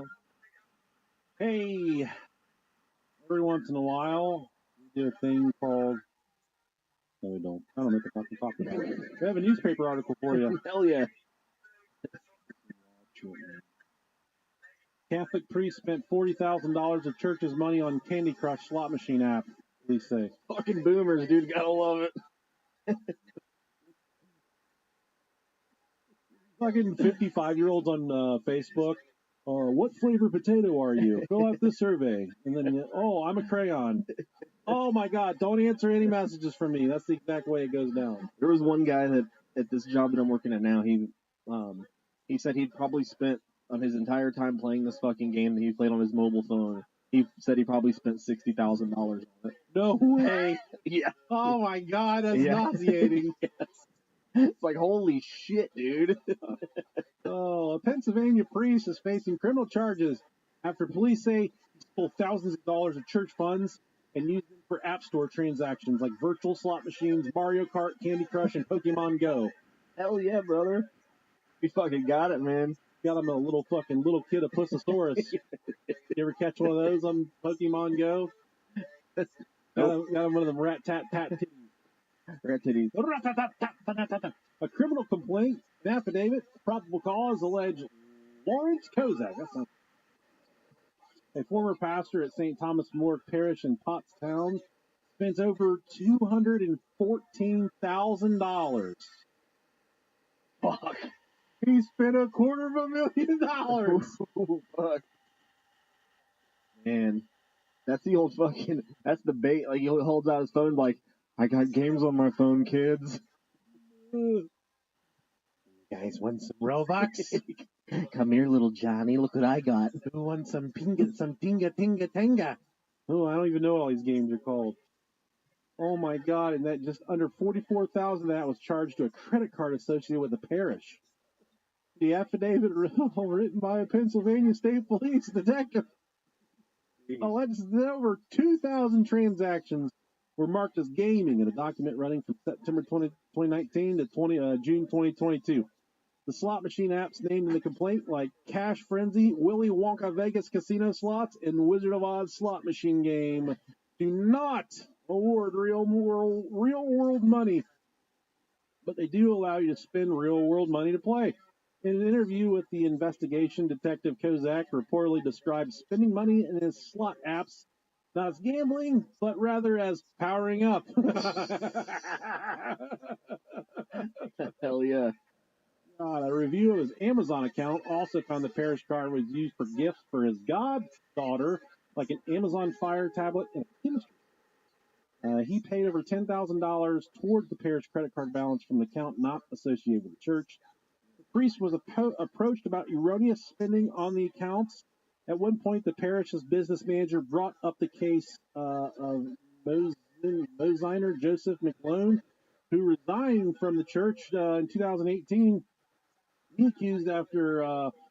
resigned after he was accused and pleaded guilty of stealing thousands of dollars in parish funds to pad his salary to fund a beach house at the Jersey Shore and send money to men. My favorite part about this is that he was fucking stealing money and still didn't buy his daughter an iPad. He bought her fucking Amazon Fire. Got her Kindle Fire, baby. What the fuck? It says I only need 24 monthly payments of $12 on this one. He fucking didn't even use the stolen money to get her a fucking an iPad. It's funny as fuck. He stressed that he was sorry and that he's been paying everything back.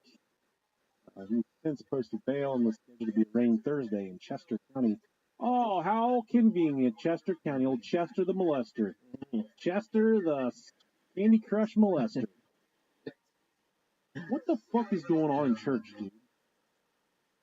I don't know, man. I swear to God, I walk up on a priest playing Candy Crush, I'm going to slap the phone right out of his hand. Got more money there than spent.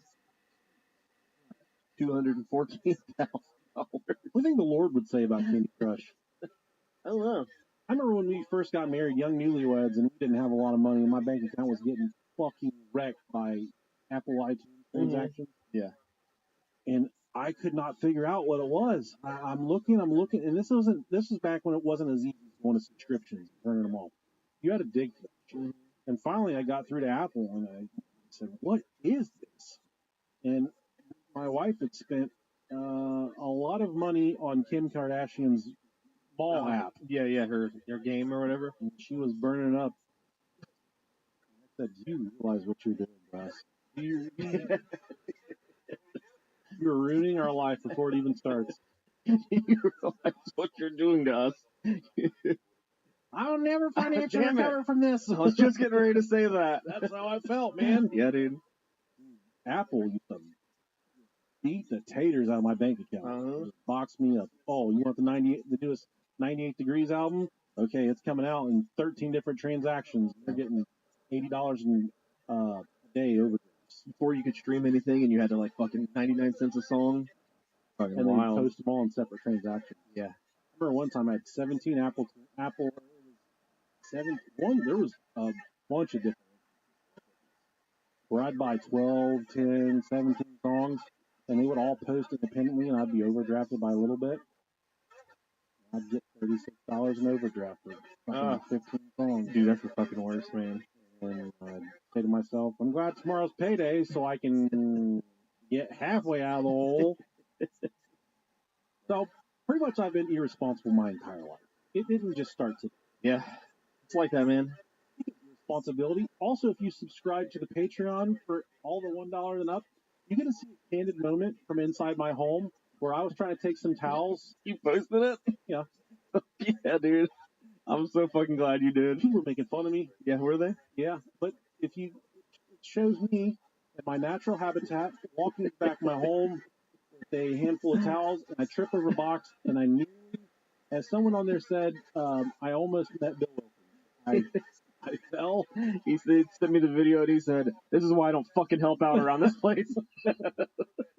Dude, you hit the ground so fucking hard. I hurt myself so badly. You hit the ground so hard. You said, "I fucking bounced."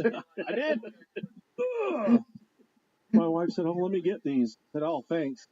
It's what the funny thing about it is, like, two different reactions. Like me, I started fucking dying laughing. I was laughing really fucking hard. Oh, when I watched and then, it, the family was like, "Oh my god, is he okay?" I was like, "I don't know. I didn't ask." the sound effects that go with it. Here, I'll play the audio for you guys real quick, just so you can see what you're missing out on. Because it really is. Man. It's a fucking.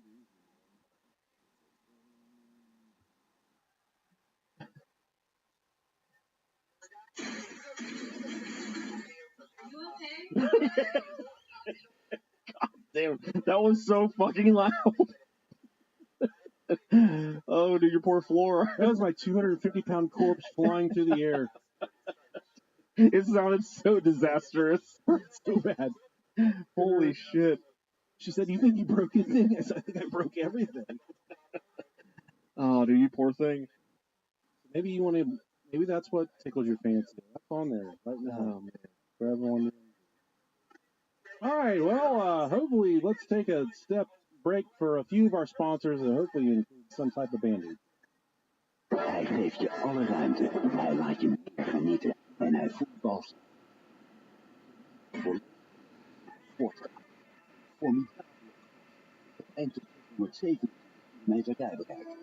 Ook rit en ervaren zelf. Sport. Sta ik echt open? Open voor de wereld om me heen? Of kijk ik weg wanneer het gemakkelijk is?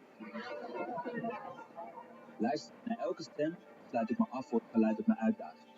Met de Volkskrant voel ik me verzekerd van een open vizier op de wereld om me heen. Open je wereld. De Volkskrant. I don't know if it came or it went. Shit. I had a decision. There was a fork in the road. Yeah. I could either fall left and kill Bruce. You poor guy. He's 16. He can't really function. Or I could fall right on my bad shoulder that I cannot raise above. I started physical therapy for last week. Yeah. I went right on the shoulder. My shoulder sacrificed the old dog. Scared the death. I scared the dickens out of Pepper. She ran away. It's like, my favorite thing about those two is, like, whenever I walk through the door, like, immediately, Pepper's just, and Bruce comes in, it's like, oh! He can't see you. He can't hear you. All you can feel is the other dog barking. He feels the thunder in the room. He just starts yelling. They hide Jake, my boyfriend, who doesn't believe in this is a real podcast. It's not. Jake, man. Jake the snake, baby. He's from the YouTube stream. He smells like clams, too, apparently. Smells like jizz. Jakey, poo. You know, a lot of people think we are fake. We're not fake. We've been doing this for a long time. We got millions upon millions. Billions. We have billions of listeners all across the world. We have our own cruise that you can go on. Yeah. Maybe you want to go on the Brohio podcast cruise and you think to yourself, oh, I really want more details. RoyalPodcast.com/cruise, where you can board the Mariner of the Seas, the luxurious liner upon the Royal Caribbean Cruise Line, where we'll be setting sail to the Western Caribbean. Have a good time. Western Mexico. No, Eastern Mexico. Western Caribbean. Bunch of fucking names to start with Punta. I don't know. Bunch of bitches. Punta. We're going to some places where you can swim with dolphins. Inevitably, Robert and I are gonna try and bag one. We're gonna try and have sex. Oh, I'm planning on bringing one back. Think they'll find out? I want to get child support after this for a dolphin in Mexico. I am too. I'm really excited. Okay. This episode is brought to you by our friend Cody Bob. Hell yeah. He recommended this topic. Yeah, maybe you say, hey, I got a good topic for the bros. Well, hell yeah. Go to brohiopodcast.com/topic. You can send us your recommendations for a topic. We'll suck you neck. His name really Cody Bob. I don't know, dude. Fucking sorry, brother. Well, I look like an FBI investigator. Damn, dude. If you're asking me to make fun of people with two first names, I will not do it. Me, named Nicholas Alexander. I'm not gonna make fun of somebody with What's his like? That's like Jim Bob. hey Jim Bob Cooter, Jim Bob Cooter, Cody Bob. Cody Bob. Cody Bob. Definitely been. Oh, for sure. Gay bitch. Cody Bob. Love you, Cody. Oftentimes we cover a lot of different wild shit on this show. We cover murders, ghosts, and aliens. Ghettos? Oh, yeah. But this one we're talking about today, it's about a Oh. and I'm not talking about. That was really good. I'm not talking about Quail Man. Oh, dude, he's the fucking truth. Do you remember Quail Man? Fuck yeah, I do. You can find him. My favorite cartoons ever. We are going to need to waste a little bit of time in this episode because it's not a whole lot of research. Okay. That's good, man. You don't fuck with Quail, man. I don't want to even want to know who you are. I don't even want to think about you. When you're in trouble, you don't know where to turn. Make the call. The Quail Call. Well, God, hand me the quails. That's funny. Yeah. Each other. Hold on. You know, while we're Fucking Billy West, man, one of the best voice actors ever. water baby, my water baby.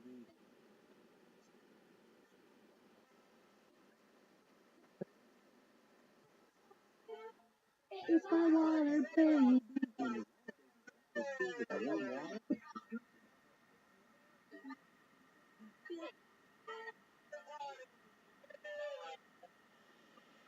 It sounds like something you call special needs. You said it, not me. I will not be going to police. I will not be going to prison. I'm sorry. If you have a water baby, send us an email, brohiopodcast@gmail.com. I made some fucking knuckle babies last night. You know about those? Boy, do I. I think of someone with knuckles Made right about now. 20 or 50 grand of them. Yeah, buddy. Oh, shit. God, we got Catholic priests spending $250,000 on Candy Crush.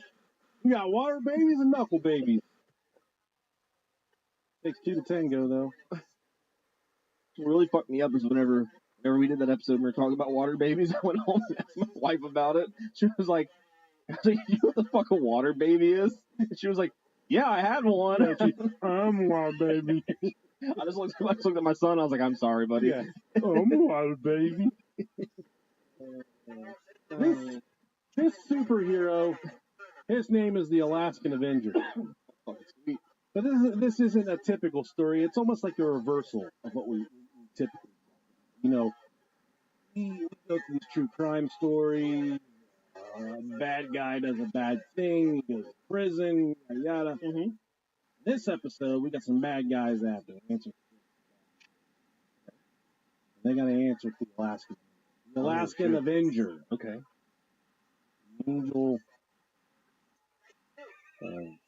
Alaska. Cold fucking place. The Anchorage Angel. Gorgeous, but cold. Never been? Yeah. It's like my middle school girlfriend, Bridget, buddy. cold. That was like the biggest insult in the world. I know, and I've given the advice over the years. If you really want to get your wife all wound up, tell her she's a frigid bitch. Do you think it's the frigid part or the bitch part that really makes him mad? You know, I've never formally called my wife the B word. I don't think I've ever cursed my wife, but when I call her frigid, that's where. That really gets her. The other night, she was in a really bad mood, I could tell, but she was wearing my favorite bra. It's one that really, it's one of those bras that holds them up, but it has no padding to it. It just feels dude, like those are the best. raw, juicy tit. Yeah, you just tit meat.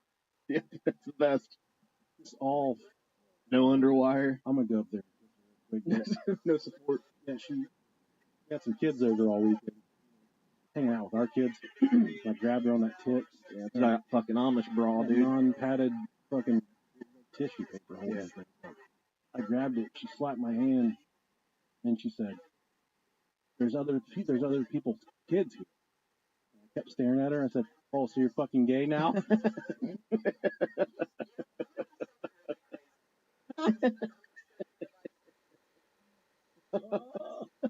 So bad. Oh, because I won't let you grab my tits. yeah, exactly. for being gay. My son was downstairs at the TV in the living room playing Fortnite as always. Pornhub. And he was fucking he was FaceTiming with one of his friends.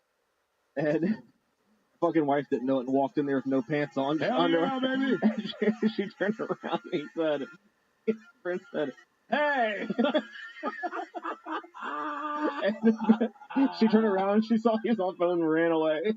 She's like, "You can't be friends with him anymore." Like, it's your own dumbass fault for walking down there. Hell yeah, dude. Speaking of knuckle babies. It's all your mom's pussy. He said, "Bruh." Bruh. Oh, God. shit. What are we even talking about? I don't fucking know, dude. Jason Vukovich. He was born in Anchorage, Alaska on June 25th, 1975. A single ass mother. What a fucking... While he was very young, his mother married a man named Larry. Larry Lee Fulton. They always called him Dirty Larry. Yeah. I've done quite a few of them. Our shop teacher in middle school. Yeah. Larry Laverne. Larry Laverne. Larry with an I. Larry with an I. I used to cut his grass. Yeah. And he employed me when I was going into 8th grade. Only a few people knew that was the summer gig to have, is cutting grass for Larry. Yeah. I would cut the grass and give me a check for $1.25. Holy shit. The grass would take about 4 or 5 hours to cut. Cut the grass and cut me a check, dude, once a week. I did it for 3 weeks. And the 1 week I cut the entire yard with the deck up. He said, "You cut the grass with the deck up. You didn't cut the fucking grass." Still paid. Nice guy. Next week, I'm driving through there, I hit a bump, the blade falls off, and the wheel breaks off the mower. I just left it in the field, and I put a note on the door, said, "I don't want to mow your grass anymore," because I was so scared. And he started calling my house phone, calling. And my mom was like, "Why does this guy keep on calling? You were just there." I said, "I left a note that said I don't want to cut the grass anymore." She said, "Why?" I said, "Because the mower broke." And then finally he left a message. He said, "You don't have to, the mower broke. We can fix it. I want you to keep cutting the grass." And I was so embarrassed I broke his mower. Oh, that's sad. I never went back. Yeah. So if you're listening, Larry, you almost had my fat ass. I know he's trying to rape me. Is he still alive? Yeah, I think so. Is he? Lives in Trotwood now. Oh. Yeah. Dude, that's some of the worst breath, man. Hotter than shit. Yeah. Hot summer trash can. Yeah. Now, Larry, the stepfather, he would actually go on to adopt Jason when he was only 4 years old. Oh. His parents, they were dedicated Christians, about $40,000 a year in construction. Hallelujah. As a family, they attended church services 2 to 3 times a week. Oh, fuck. That's a lot of just victory in the Lord I say. That's too much Lord. Too much Jesus right there. Yeah. Nice Christian home, right? Yeah. All's well, right? Sure. No. Oh. Jason and his half-brother Joel were physically and sexually abused by their dad, Larry. Dirty Larry. Fuck. Details of his stepfather's abuse include beating Jason with various items like belts, custom-made 2x4s. Wait, custom-made 2x4s? Oh, you gonna watch me make this paddle, boy? Fucking calling up Lowe's like, I need one of those special 2x4s. Oh. Custom. Like 4 of them bolted together. Fight a fucking werewolf. Damn, dude. Why do you need a custom-built 2x4 to beat a kid up? Buy a normal one. Oh, better yet, use your bare-ass hands. Their kids are pussies, man. They don't fight back. Don't be a bitch. Dude, I beat my kids the old-fashioned way. Fucking Fortnite. That's how I beat my kids. I got beat with a broomstick one day in the front yard. For what? I don't fucking know. I think I fucked up the grass while I was picking weeds or something. I don't fucking remember. Yeah, dude. It was either a broom or it was a fucking rake. I don't remember which one. But it was the stick of something. My dad never really laid hands on us. Yeah. I don't remember my dad spanking me. He picked me up and choked me. I deserve that. I had that coming. The one time I was fucking with my brother and I slapped him with an extension cord in the garage. Ooh. And my dad turned the Wild Bill fucking hit me. He hit me with it. And I was like, ah! It got me right underneath my nuts inside my thigh. Oh. And I was like, what was that? I fell down. I was crying and stuff. And I'll be doing that shit to your brother and I won't do it to you. Hey, eye for an eye, man. Valid complaint, old man. Yeah. And mine was the one you don't want to fucking hold the flashlight for because you're getting a backhand. Oh, really? Oh, yeah, dude. My dad knew I was too stupid to even do that. This fucking idiot don't know how to hold a flashlight. I'll pay somebody to hold him before I ask him to do it. Walk out there just strapped to the fucking dog's head. Larry also liked to go into the kids' room late at night and sexually assault the boys. Had bunk beds. Joel said we'd roll over on the bunk beds and be up against the wall. It was my job, and this is actually what Jason said. It was my job to go first, so he would leave Jason alone. And Larry would actually tell the mom that he was going in there for late night prayer sessions, when in all actuality he was just raping the boys. Just to paint a vivid picture for you. He was putting his penis in his butts. Thank you for clearing that up. There's a lot of different ways to paint rape, my friend. Sure. Yeah. If I am someone that fought the fight, and everyone around me thinks, oh, Nick was raped, but all he did was put a finger in his ass. You don't feel as bad for him. If you know it's my dad's dick. You think it cheapens it a little? I think so, a little bit. Maybe not all the way. It certainly does cheapen it a little bit. Yeah. I'm compassionately, my heartfelt sympathy to anyone that's been a victim of any kind of sexual assault. Whatever that sexual assault may be. I used to sexually assault my English teacher in middle school, but just with my eyes only. I didn't ever put hands on him. So. All better. Different. Everything's relative to the situation there. Yeah, there's different degrees to everything. If your mom comes in your room and puts her finger in your butt every single night, yeah, then that's a problem. Sure. But if she's just trying to take your temperature one time, right, like my mom, that's not it. That's not prisonable. Well, she puts her finger in her mouth afterwards. What's she trying to do? Make it more comfortable for you or for her? Both, maybe? She putting her finger in her mouth before she puts her finger in your butt? No, after. That's disgusting. That's for her, though. Yeah, that's a little taste. That's just, you making some cookie batter and tasting it. Sure. Yeah. She made me. She's just Knuckle babies, man. It's fucking awful. Yep. All right.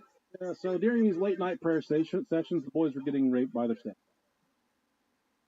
Eventually, What you're saying? I want to be vivid. I want to paint a vivid picture. Okay. Eventually, the abuse that this man was inflicting upon these boys was brought to the attention of the local authorities, the local police department. You can imagine the prestigious police force they have there in Anchorage, Alaska. Oh, yeah. Where it's just a bunch of Eskimos that kill themselves in the dark. It's always dark there. It is. Causes depression. People, yeah. It was a pretty open and shut investigation. They found Larry, actually in 1989, Larry was charged with second-degree abuse and molestation of a minor and convicted. But he only received a 3-year suspended sentence from Superior Court Judge Carl Johnstone. Wow, what a piece of shit judge that is. Fuck you. Carl with a K. Bastard. Yeah, fucking loser. Larry was allowed to immediately go back home, where he continued his sexual abuse of his son and his stepson. No one from Child Protective Services came to check on the boys or check on the family, and at 16 years old, Jason Vukovic finally had enough. He and his brother, they ran away to get out of the whole house of old dirty Larry Reed Colton. Left home with nothing. Still underage, Vukovic moved to Washington State with no identification, no financial recourse. He turned to thievery to survive and build a rap sheet with the local cops. Vukovic would later admit that his descent into crime fit into a cycle of self-hatred that started during his childhood abuse. In an instance like this, what do you expect a person like this? What do you expect of 16 years old? He's been abused your entire life. Alone, no money. He's gonna steal. He's gonna resort to a life of crime to try and make ends meet. And that's what Jason Vukovic did. I don't want to paint him in a light as a criminal. He had to do criminal activity. But what do you expect from a child like this? Essentially, a young man trying to make it in the world. He's just been cast away. He's been an outcast ever since the day he was born. And all these horrible things have happened to him his entire life. The system wasn't willing to protect him. So why should he abide by by the parameters they've laid down? How he's supposed to act? When I'm getting raped in bed by my fucking dad every night, and they just slap him on the wrist and let him come back home. I hope Alaska breaks off the United States or Russia. It's not even attached to the U.S., it's attached to Russia. I hope Alaska fucking breaks off of Russia and sinks to the bottom of the ocean with the goddamn Titanic. That's what I hope. Well, there's like 43 people that live there anyway. But if you're one of those listeners that we love from Alaska, I hope you guys make it here into Ohio with us. Yeah, that'd be cool. Really cool, man. Yeah. I ought to house some Alaskans. Sure. Put you up in here. Put you in Pumpkin's fucking pissing room. You guys can fucking ride a polar bear all the way over here. Oh, yeah. Get those out there, right? Mm-hmm. Thanks. A lot of them. He said, my silent understanding that I was worthless. Throwaway. Foundations laid in my youth never went away. Jason's criminal record reveals that the life of thievery, fraud, and controlled substances spread from Washington, Oregon, Idaho, Montana, California, and eventually made its way back home to Alaska in 2008, where Vukovic was also accused of assaulting his ex-wife, which he denied. Here nor there. Sometimes you gotta beat the pussy. Yeah, you gotta grab her when she's wearing that brawl. Oh, dude, wearing that nice brawl? No underwire. You got one of those she wears that you like? Fuck yeah, I do. Shit, that's the best. You grab a tit, there's no padding, no underwire, just fucking holding down like a cat and pat him on the neck. Just the fucking way that God intended them bitches to hang. Very sad circumstances here at the Alexander House the other day. Oh. For those of you that have been listening for a long time, this might ring a bell. I get a phone call in the middle of the day. Truck. Trailer. There's a guy in a truck or a trailer. I'm like, hold on. Stop. Well, I'm thinking, my children have been abducted. I'm thinking my house has been robbed again. I'm thinking they have my wife. They've abducted her. Slow down. What's going on? There's a guy in a truck and a trailer. They just took our trash can. Shit. The fucking wheels start spinning. And I've so my trash bill is tied to my water bill. Yeah. But that does not include my trash can rental. And for a second time in my adult life, my trash can was repossessed. My Rumpke trash. They took my trash can again for a second fucking time. Oh my god. Because I don't get this bill mailed to me. I don't get it sent to my email. I have no way to know when this bill is due, except for my own recollection to say, oh self, it's that time of the year. I have to go pay my $30 trash rental, my trash can rent. Repoed your trash cans again. She's chasing the guy down the sidewalk. She thinks it's some scumbag from the inner city that's coming to the suburbs here to steal our trash dumpster. Oh, man. She's calling me to tell me she's about to open up fire on him. Oh, shit. Nope, my dumb ass. I forgot to pay the trash, not the trash bill. I forgot to pay the trash can bill again. The rental. They repossessed my trash can for a second time. It's so funny. So enough is enough, Robert. I called. I said, what I owe you? They said your deposit will cover it'll cover the trash, the back bill. I said, what do I get after that? They said $22. I don't want it. Don't ever offer your trash can services here ever again. I went straight to Home Depot. Yeah. Spent $200. I bought two of my own big god 96-gallon trash. My own Toter brand property. It cannot be repossessed from my house. Hell yeah, good for you, dude. They do it in broad daylight. Yeah. They have a man that works on the side. No shame at all. Come and take it. Hey. Much like getting a car taken out of your driveway. Daylight, last thing you would think, someone stealing your trash cans in daylight? Use. Yeah. Kitty litter. Shit. Piss. Cans of pineapple. Whatever you got in your trash. Yeah. The random water that just sits at the bottom of it. Pizza boxes. Yeah. Old porn. I don't give a shit, man. They take it. Yeah. Wow. They waited for the trash man to empty it, then they took it. Yeah, I mean, makes sense. I'm sick of this. Yeah. Crazy country, man. If you've ever had your trash can repossessed, send us an email, brohiopodcast@gmail.com. Jeez. Maybe you're hearing about Kratom for the first time. Kratom's like CBD, but 10 times better. And our friends at Happy Hippo, they got a lot of reasons for people to use their Kratom. Some Kratom strains can provide energy and motivation, while others provide relaxation and discomfort relief. We're talking about energy, motivation, relaxation, discomfort relief, restful sleep, positive well-being, pro-social attitude, mental focus, sleep quality. Kratom at Happy Hippo, they got you covered. Happy Hippo uses selectively sourced Kratom, lab-tested each batch, but most importantly, they use their product every single day. Happy Hippo was kind enough to send us a bunch of samples. And I'm talking about some of the best, most relaxed sleep. I don't care what anybody says. This Kratom gave me a body relief, like I was laying on a cloud in a little baby angel hands. And it just gives you peace, serenity, soul easing, relaxation from the Kratom at Happy Hippo. Maybe you want to try it. Well, they got free samples on their website. And maybe you want to save big. Maybe you want to do a solid for the boys of Brohio. Go to happyhippo.com/Brohio. You got to use our promo code Brohio to save big time. That's happyhippo.com/Brohio. Use our promo code Brohio to save big. I've been there, guys. It's a few days before payday. You're hard up. You don't want to go out and get one of them nasty payday loans. You don't want to run out and get a high-interest loan that's going to turn you upside down and yank your pockets out. What you want is access to your own money. And that's right. Our friends at EarnIn, they're here to help. EarnIn is an app that gives you access to your pay as you work up to $100 per day or up to $750 per pay period. You just download the EarnIn app and verify your paycheck, and you get access to up to $100 a day as you work, and you can leave an optional tip. It's your money. Put it in your pocket now. Any money you access plus tips are automatically repaid for your next paycheck. Forgot to get that special someone a gift.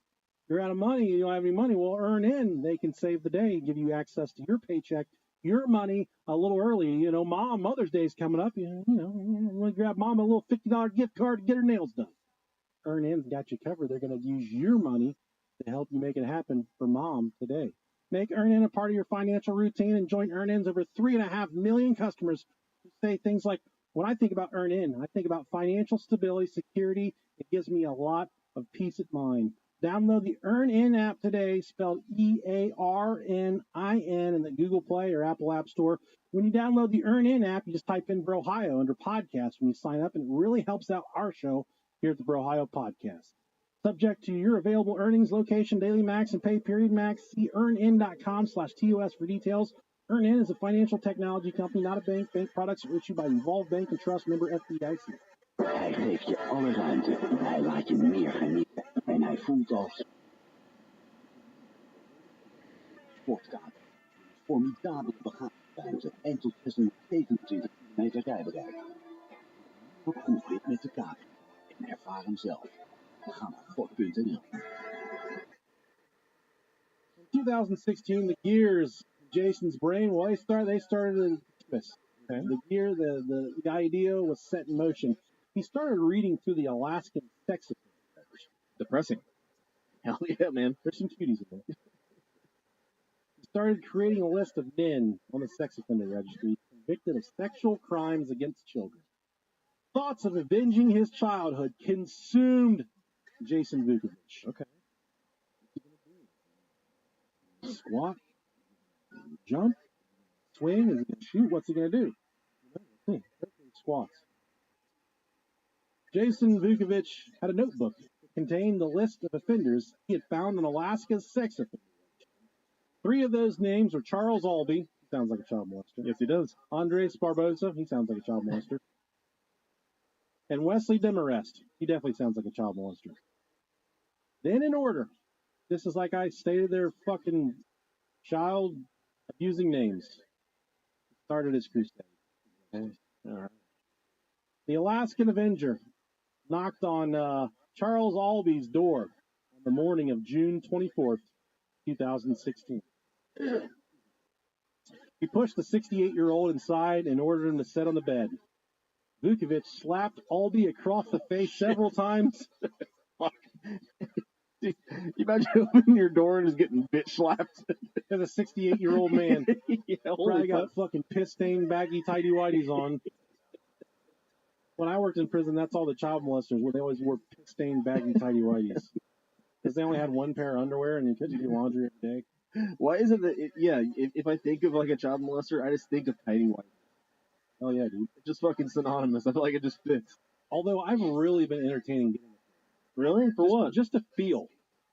Just to see. Just to feel. Oh, man. If you wear tighty whities, is it tighty whities or whitey tighties? I think it's tighty whiteys. That's what I say. If you wear white briefs, send us an email. I want to pick your brain for Ohio Podcast. Email. Then Oops. There would be so many. Fucking skid marks. Albee was convicted of a second-degree abuse of a minor. Okay. Then Vukovich simply robbed the man and he left him. While I really do appreciate this. Sure. The Alaskan Avenger, Jason Albee, Jason Vukovich. I do wish he would have left his mark a little more than just slapping this old child molester around. Open hand slap. That's so disrespectful. Not even punching someone, you're just open hand slapping them. I love it. Good. Fuck that guy. And you know, if I've told this story once, I've told it a million times. What I used to do in the day room of the prison, I would wait till all the child molesters would congregate at one day room table, and they would all play Dungeons and Dragons. Yeah. I would walk up and I would karate chop their game board, and I would send it into the wall. I would just wipe the table. Sit there with their heads down. Fight back. And, yeah, those child sex offenders really had a hard time in prison. Oh, yeah. They get what's the inmates really please themselves. No, they really do. It's pretty cool that, no matter what all these guys are in there for, they all have a hatred for people that hurt kids. Yeah. It's prison code, man. You're gonna have a shitty time. You're gonna get your tits boxed off. Yeah. They don't take that lightly. My dad tells me this story. I don't know if it's true or not. Kind of goes into the same vein as the child molesters get tortured in prison. Mhm. He told me this torture story. He used to work on the west side of Dayton, Drexel. Yeah. He tells me a story about this guy that either owed someone money or broke in someplace where some guys were working late hours and this guy broke in. Okay. And they ran a wire brush on a drill up his ass. Oh, fuck. Hollowed him out, like a pumpkin. Oh, my God. And then every time you would call that place, they would answer Drexel torture chamber or whatever, something like that. Holy fuck. I can't find anything about the story, if it even was a story. I have to call and pick his brain. Yeah. He would say, yeah, I thought he ran it right up his fucking butthole. I don't know what he's saying. Oh, man. That's wild. I have to get the true recollection on that one. I didn't have time to talk to him. Yeah, just 2 days later, after beating up, slapping Albie around, wasn't enough. I gotta get back. All right. Good God Almighty.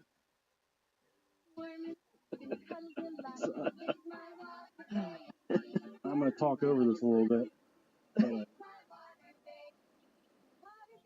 I farted and I shit myself.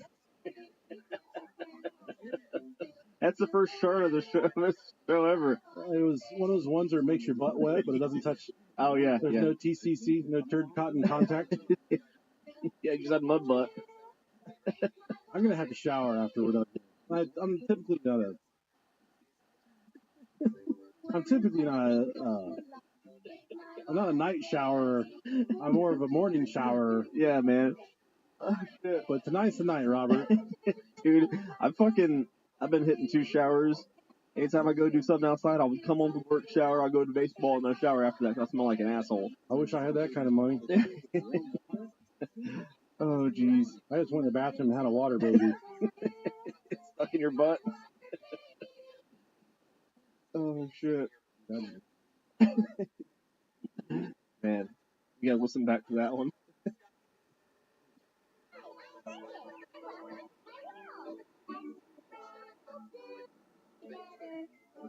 Dude, I'm glad I wasn't a girl in the fucking 80s and 90s. I would fuck that doll. I would fuck the shit out of it. Fuck that animated bird, too.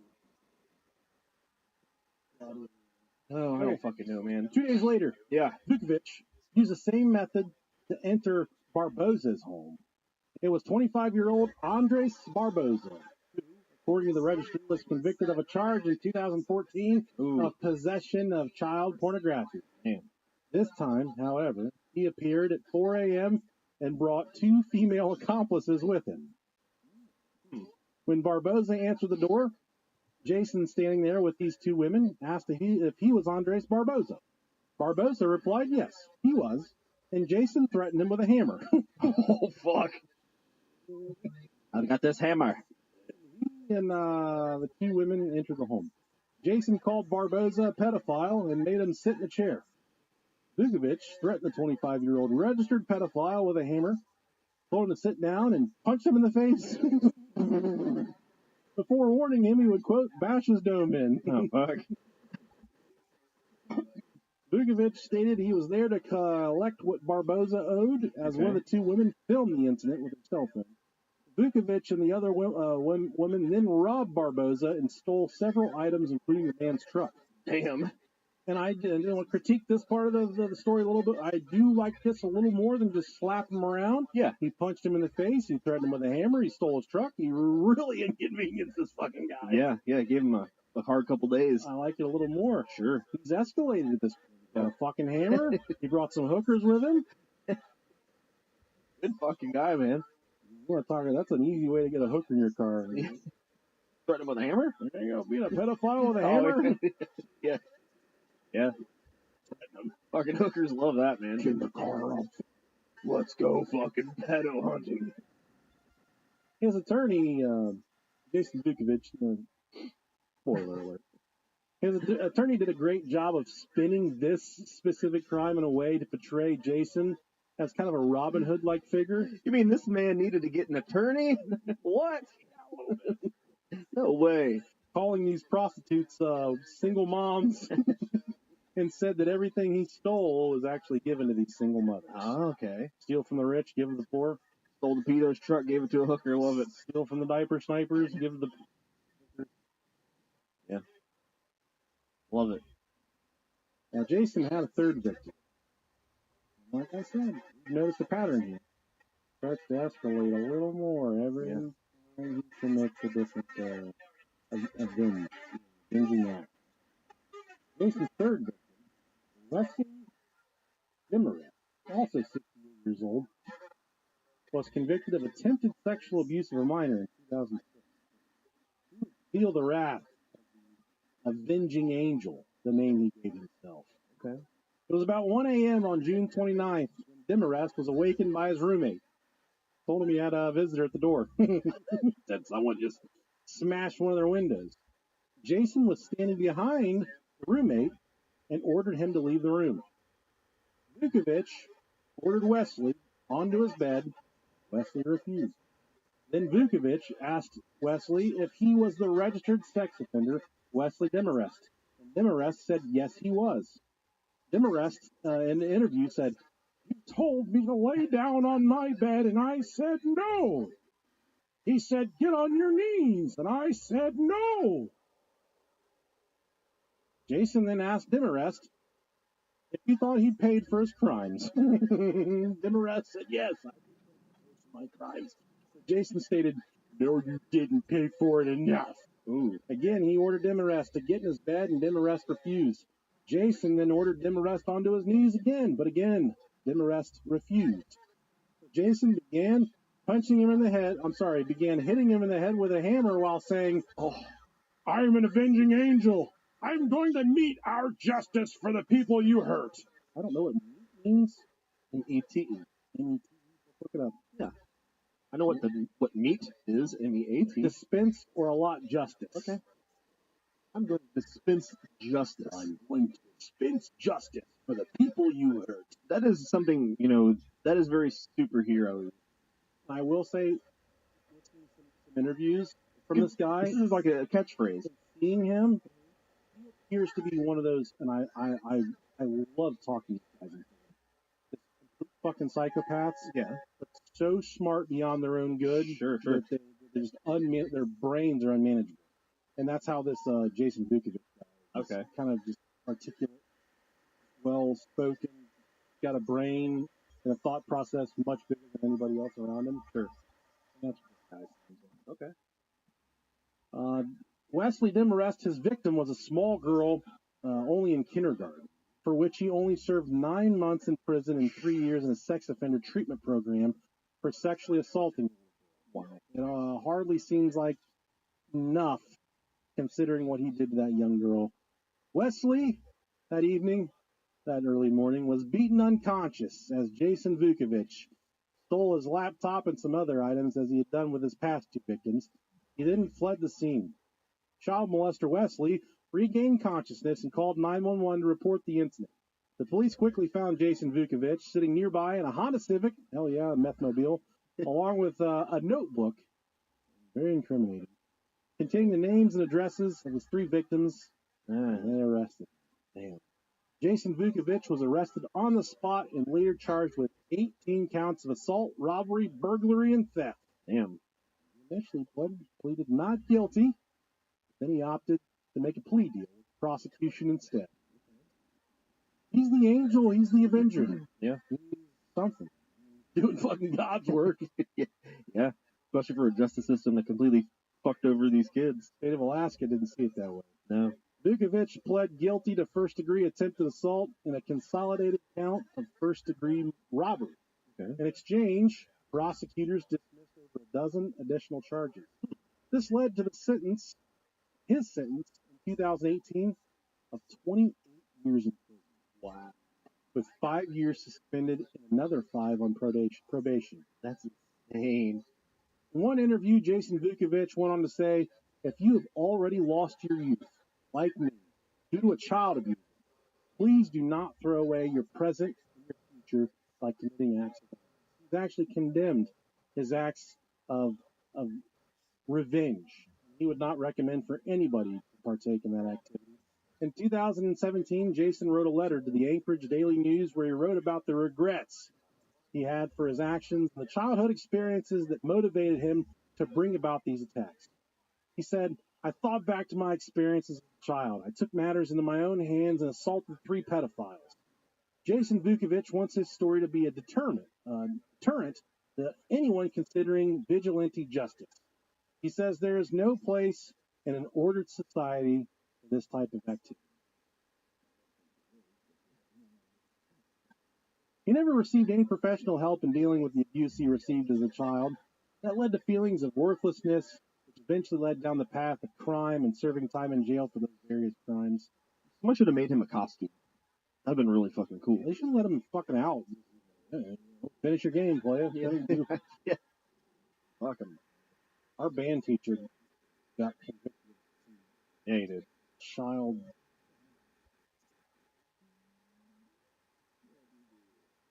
He was having he was sexting. Yeah. He got convicted and served time. I saw him the other day. Didn't he get caught with one of their underwear? Yeah. Fucking weird, man. He loved me. Yeah. I wasn't even banned. That dude loved me.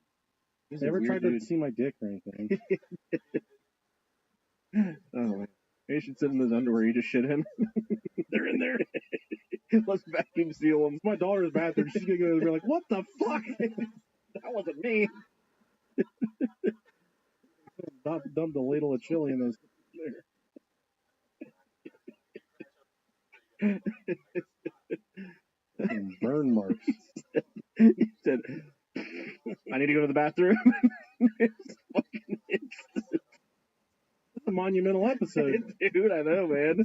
Oh, shit, that's the first time in 7 years it's happened. That was a people pleaser right there. Yeah. The people have been clamoring for me to shit myself for 7 years. Oh, jeez. Actually,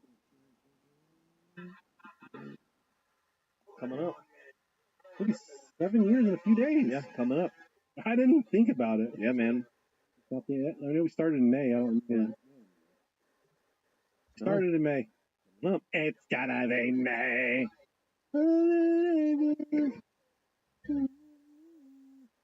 Vukovic's attorney said he should not receive any punishment, and instead he should receive treatment for post-traumatic stress disorder. Okay, which I believe. Sure. The 2 tried to appeal the sentence due to its excessiveness, but were denied. The court claimed that Vukovic did not provide enough evidence that he committed the actions because of PTSD. Judge Aaron Marston, who sentenced him, said, vigilantism won't be accepted in our society, and that the decision was not mistaken. The internet quickly started to praise his crimes, dubbing him as the pedophile hunter and the Alaskan Avenger. There are petitions with thousands of signatures requesting for his release. There's a free Jason Vukovic Facebook group and a Justice for Jason Vukovic Instagram page with over 11,000 followers, which can be found on. It is crazy that he's got served with more time than these people that he combined. Yeah, combined. And they fucking touch kids, or had fucking child pornography. That's insane to me. Gotta let these boys die. Yep. Let him back out. Let him finish what he started. Vukovic and his attorney went in front of the parole board in 2023, not long ago, and was indeed granted parole, but this would not take effect for another 5 years. It sounds like he might be getting out of prison around 2028. Okay. He said, I began my life sentence many, many years ago. It was handed down to me by an ignorant, hateful, poor substitute for a father. I now face losing most of the rest of my life due to the decision to lash out at people like him. To all those who have suffered like I have, love yourself and those around you. This is truly the only way forward.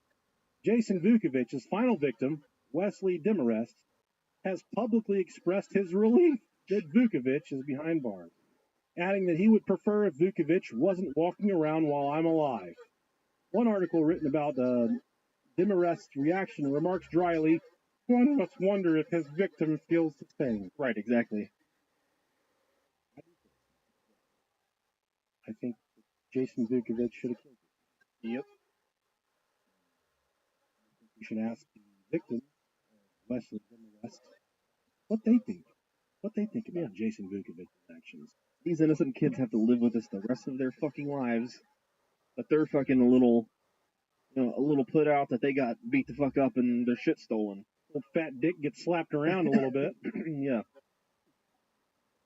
Now 70 years old, Demarest struggles to form coherent sentences. Good. He got his fucking head beat with a hammer.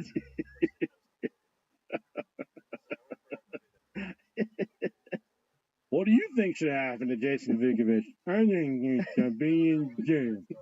He also has lost his job in the wake of traumatic brain injury, has stained at Vukovic's hands and hammer. He says, quote, "It just pretty well destroyed my life. So he got what he wanted, I guess." No, not enough. I don't feel bad. I don't feel sad. I don't feel shame. I don't feel guilt. Nah, I don't even. Wish he would have wiped him off the earth. Stuck that hammer, handle that hammer right up his ass. The claw. And the claw of the hammer. Right in the fucking scalp. Very incriminating Snapchat. You snap with Danielle at all? No.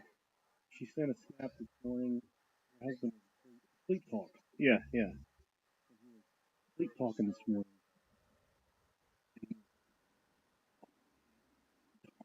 She was wide awake. But she started egging him on, dude. Yeah. Oh, baby, you're at the gym. Are you pumped up? God damn it. She sent me a snap. It's pitch black. They're in the bedroom. They're, sleeping. Yeah. She's like, "Did you work out so hard?" He's like, "Yeah, I was trying to make sure."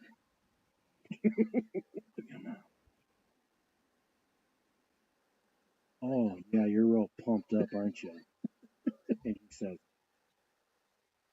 "No, I'm jacked." He's fucking dreaming about working out. God bless it. And I sent him a snap later on and said, "You get all pumped up last night, Daddy?" You could tell he was kind of sheepish about it. He said, fucking like, "Say my name," or something. I don't know. Pray for me. Oh, that's awesome, man. I'm all for people. I love sleep. Yeah, dude, I don't even want to know the shit that I say in my sleep. I have some fucking weird dreams, dude. Weird dreams. The other night, they've been really weird lately. I just got done hot dogging my wife. Yeah, she fell asleep. It's hot. Starting to get up in the 80s in Ohio. I fucking love it. I'm here for it. But I was just laying there on the top of the sheets, naked as a fucking jaybird. It's fucking hot. It's like 2 in the morning. Mm-hmm. And then I hear rustling. I look up, there's a fucking kid in my bedroom. Oh, no. And I'm like, fuck! Shit! I didn't panic too much because it wasn't on my phone. It was like pitch black. Yeah. So I stand up, I throw some shorts on, and I chase down whoever it was. I was hoping it was a Demogorgon, not like a real kid. Yeah.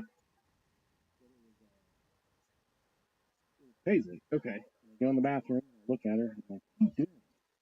She's just staring into the bathtub. Blank stare. And, "Paisley, what are you doing?" Water to go down. Yeah. And I was like, "No. I thought she was drowning her water baby or something. I thought she fucking grabbed the holy water. I thought she killed the cat or something. No. I looked at her, glazed over, blank stare. I said, "Sweetheart, what are you doing?" She said, I'm gonna go. I'm gonna go and then I'm dying. No. I'm okay, incoherent rambling. Yeah. And I said, "Is there anybody in there?" And then she said, "Pee." And she sat down, she peed. Yeah. Still completely glazed over. And I said, "Are you okay?" And she said, "Try." She was fucking out of it. And I said, "Did you see me?" And she's like, "Okay, good." She didn't know you. You might be on one of those lists here soon. Yeah, I didn't know how far she came into the bedroom. I don't think she still got crashing. I think she was. I think she kind of crashed into my door before she made the bathroom. Yeah. And this guy done hot dogging your mom. So I didn't say that. I laid her back down, and dude, fucking kids listen to YouTube when they fall asleep. Yeah. They listen to that shit turned up all the way. Me, dog. How can you do that? I have to have noise, man. It's like I do a fan or an AC or I don't know if it's like ADHD or what, man, but like I have to have some sort of noise. It sucks because she has to have it completely quiet.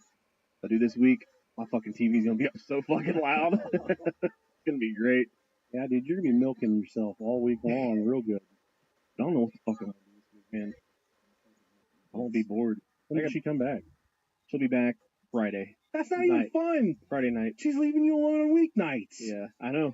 Not even time for us to go hard. I know. You're gonna legit feed your fucking kids and go to sleep. Yeah, I'll be pretty much at the baseball field every fucking day, just going up there and watching other games.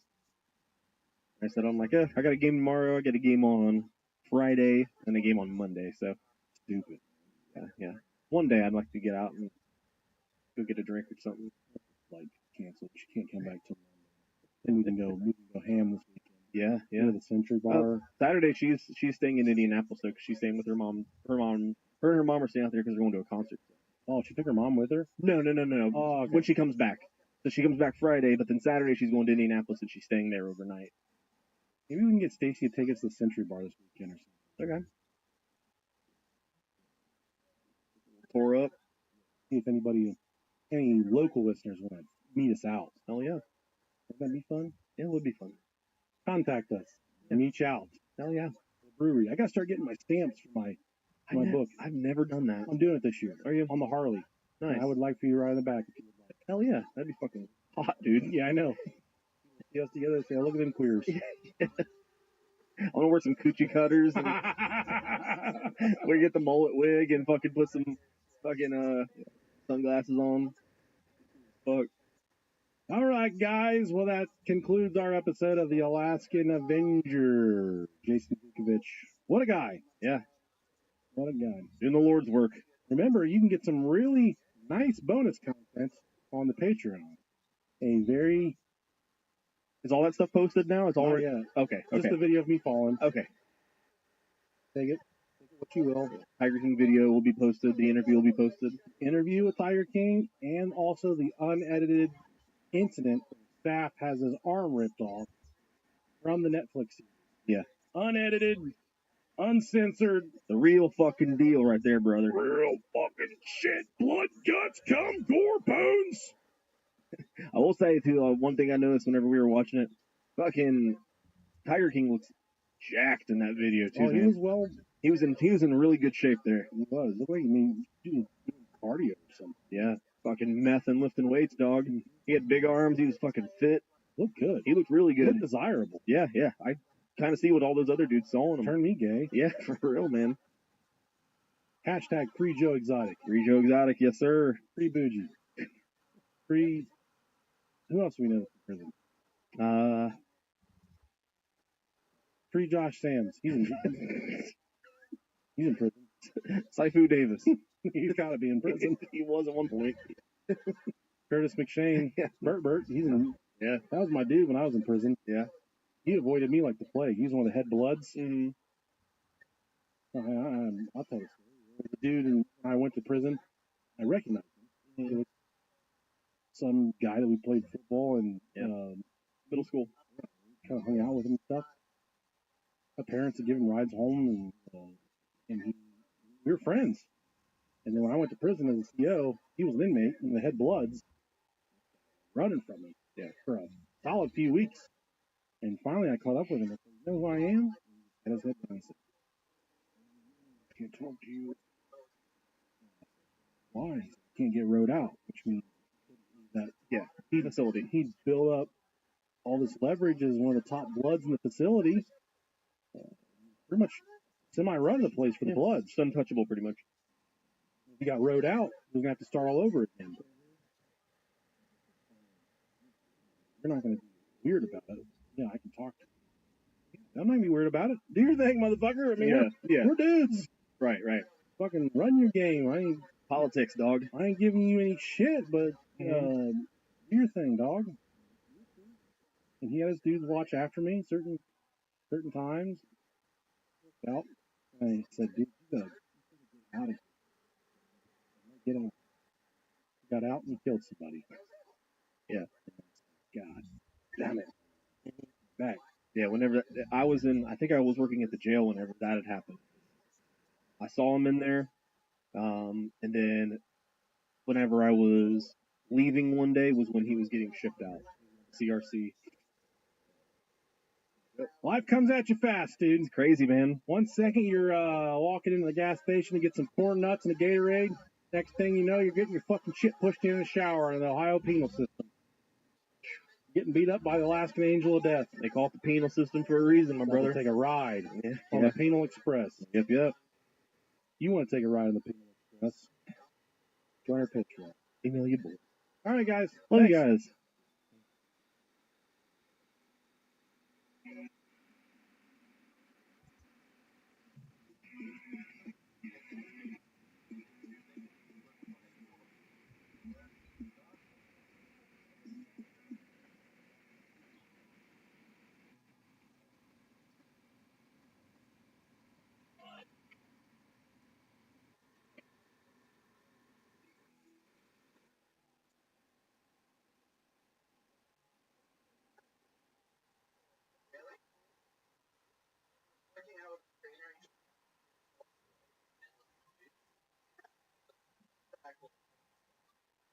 Hij geeft je alle ruimte en hij laat je meer genieten.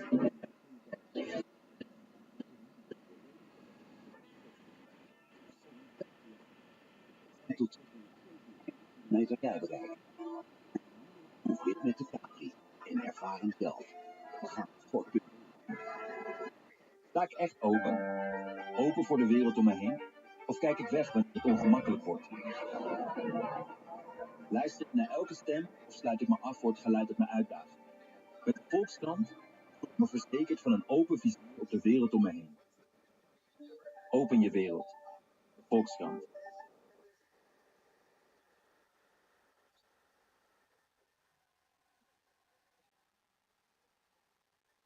Sta ik echt open? Open voor de wereld om me heen?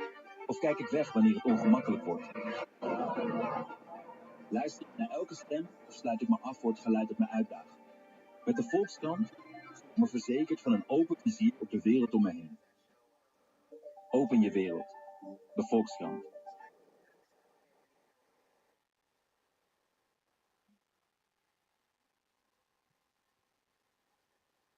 Sta ik echt open? Open voor de wereld om me heen? Of kijk ik weg wanneer het ongemakkelijk wordt? Luister ik naar elke stem of sluit ik me af voor het geluid dat me uitdaagt? Met de Volkskrant voel ik me verzekerd van een open visie op de wereld om me heen. Open je wereld.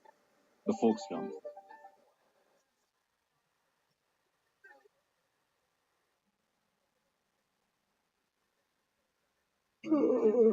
Hey, heb je meer onrust dan nachtrust? Veel lawaai? Gesnurk? Of is je kamer een zooitje?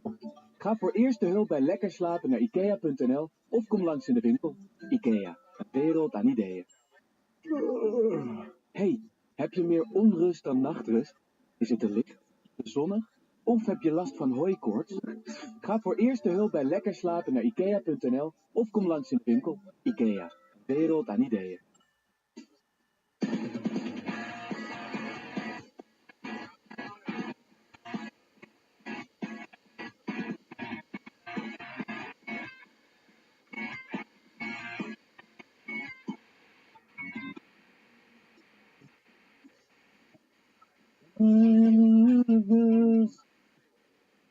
Fat bottom boys making a podcast.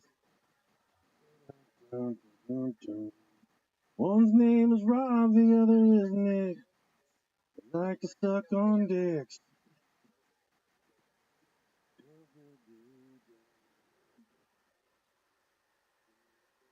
The wives caught her making love.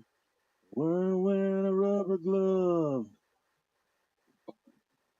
Are you supposed to? I do. Oh, okay. When I clean and when I fuck. That's fucking hot, dude. Sometimes I'll go down to the rental place and I'll rent some of them construction lights. And I'll drag them into the bedroom. I'll turn them on. I'll fuck with them. Oh, dude, that's pretty hot. I like to see it all. Yeah. You know what I mean? If I'm really feeling myself, Wear the high vis too, so really fucking. I'll dress up like a fucking YMCA, the Village People. Helmet with a reflective light on it and everything. And there, smashed her from the rear with a tape measure dangling off my side. Keep that thing on you, dog. Keep that thing on me. We keep that thing on for you guys. Welcome everyone in the Brohio Nation to the Brohio Podcast. I'm the hippest cat on this side of the table. My name is the Delicious Nick Delicious. I'm Rob Dog. Hey, guys. He's the hippest cat on that side of the table. I think so. Together, we make it two hippest cats in the entire podcast world.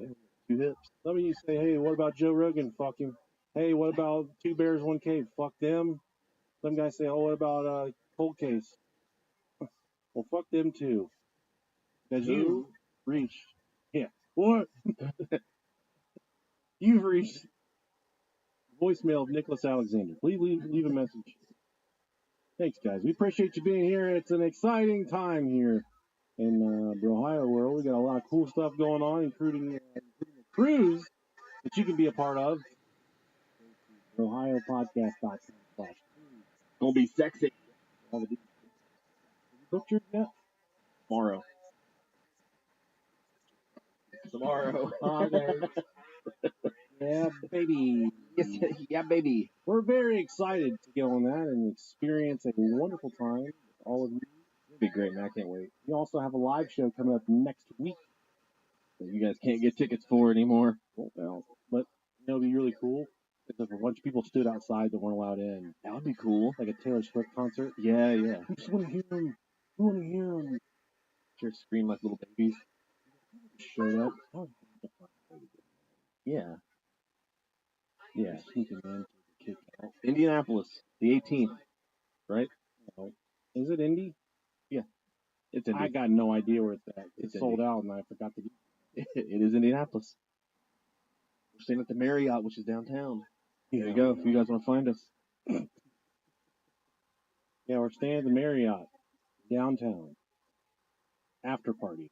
Yeah, Nick's room. My room. Little Caesars. Bush Light. Yeah. What do you think your butt would do if you drank a bunch of Bush Light and had like an ice cream, then had like an ice cream sundae? Oh man, it would be disastrous. Okay. Yeah. At least you know that. At least you know your limitations. Yeah, it'd be really bad. It'd be like going on a cleanse. Yeah. Well, guys, something happened last week. Oh shit. We released an exclusive Joe Exotic video on our Patreon, along with an interview that can't get anywhere, anyplace else. Mm-hmm. So we made it all available for just $1 per month on our Patreon. And we had somewhere north of around 40 people subscribe to our Patreon. The best Patreon week ever. So what I'm going to do, how about we wait until the end of the episode for just this rare instance. Yeah. To give everyone their shout outs, to give them their proper due diligence. There's some good names on here too, man. Vince McMahon's wiener, I think. Vince McMahon's dildo dealer. We're going to give that person a specific shout out on their own.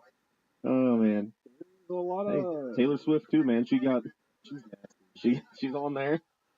Not Taylor Swift. Yeah. We'll wait till the end of the episode to run those. That's going to take time. You'll have some fun with it. And we don't have any time for that because we have a newspaper article for all of you, right? Yes. Not from the newspaper. TechnologyReview.com. Deepfakes of your dead loved ones are booming business in China. Dude, hell yeah. Or in the words of Lord and Savior Donald Trump, China. They can't even let the guy run for president. They got him locked up in fucking Guantanamo. He bagged a porn star. Now they keep him off the campaign trail. Oh man. Meanwhile, orthopedic man, Byron, he's flying around doing his thing, dude. Just let him fight. That would be sweet. Fight. Well, that's how we decided who was our president. They kind of fight whoever won. They had two fucking 70-year-olds fighting. Biden 80. He's fucking ancient. They're both 80. Are they? Why the fuck do we want anyone over the age of 60 running this country? You could go even younger than I go 50. I don't like Russia, but they got it with Vladimir Putin. They got a scary dude. Yeah, man. Had another. I wonder if there's any.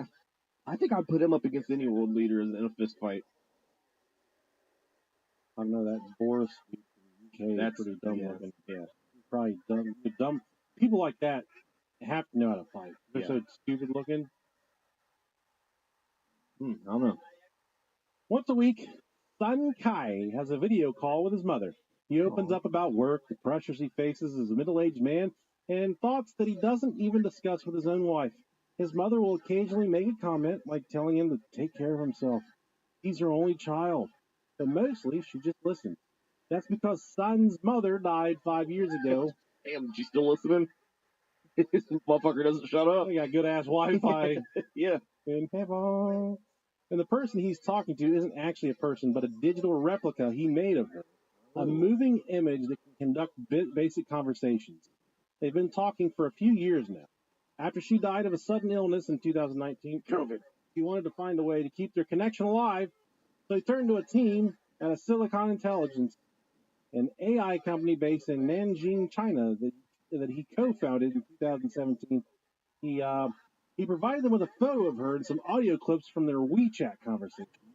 While the company was mostly focused on audio generation, the staff spent 4 months researching synthetic tools and generated an avatar with the data that Sun provided him. Then he was able to see and talk to a digital version of his mother via an app on his phone. He says, "My mom didn't seem very natural, but I still heard the words that she often said. Have you eaten?" Sun recalls in the first interaction.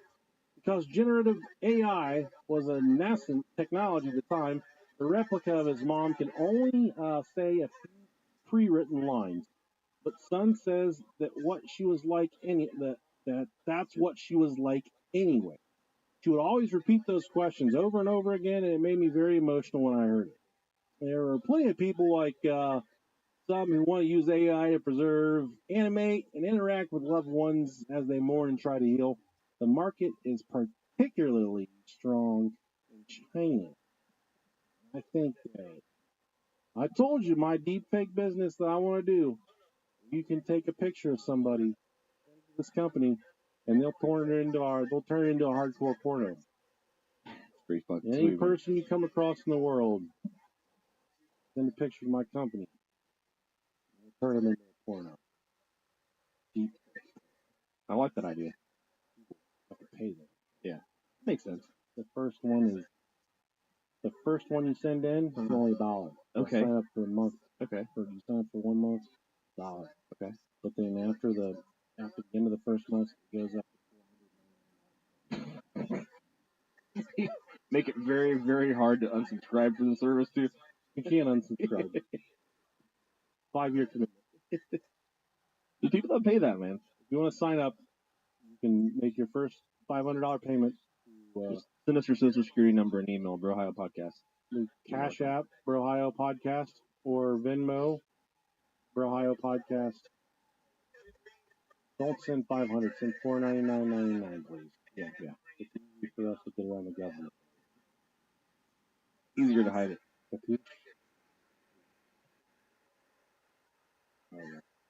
Yeah, not a lot to talk about because every night here in Ohio we're just almost dying from tornadoes.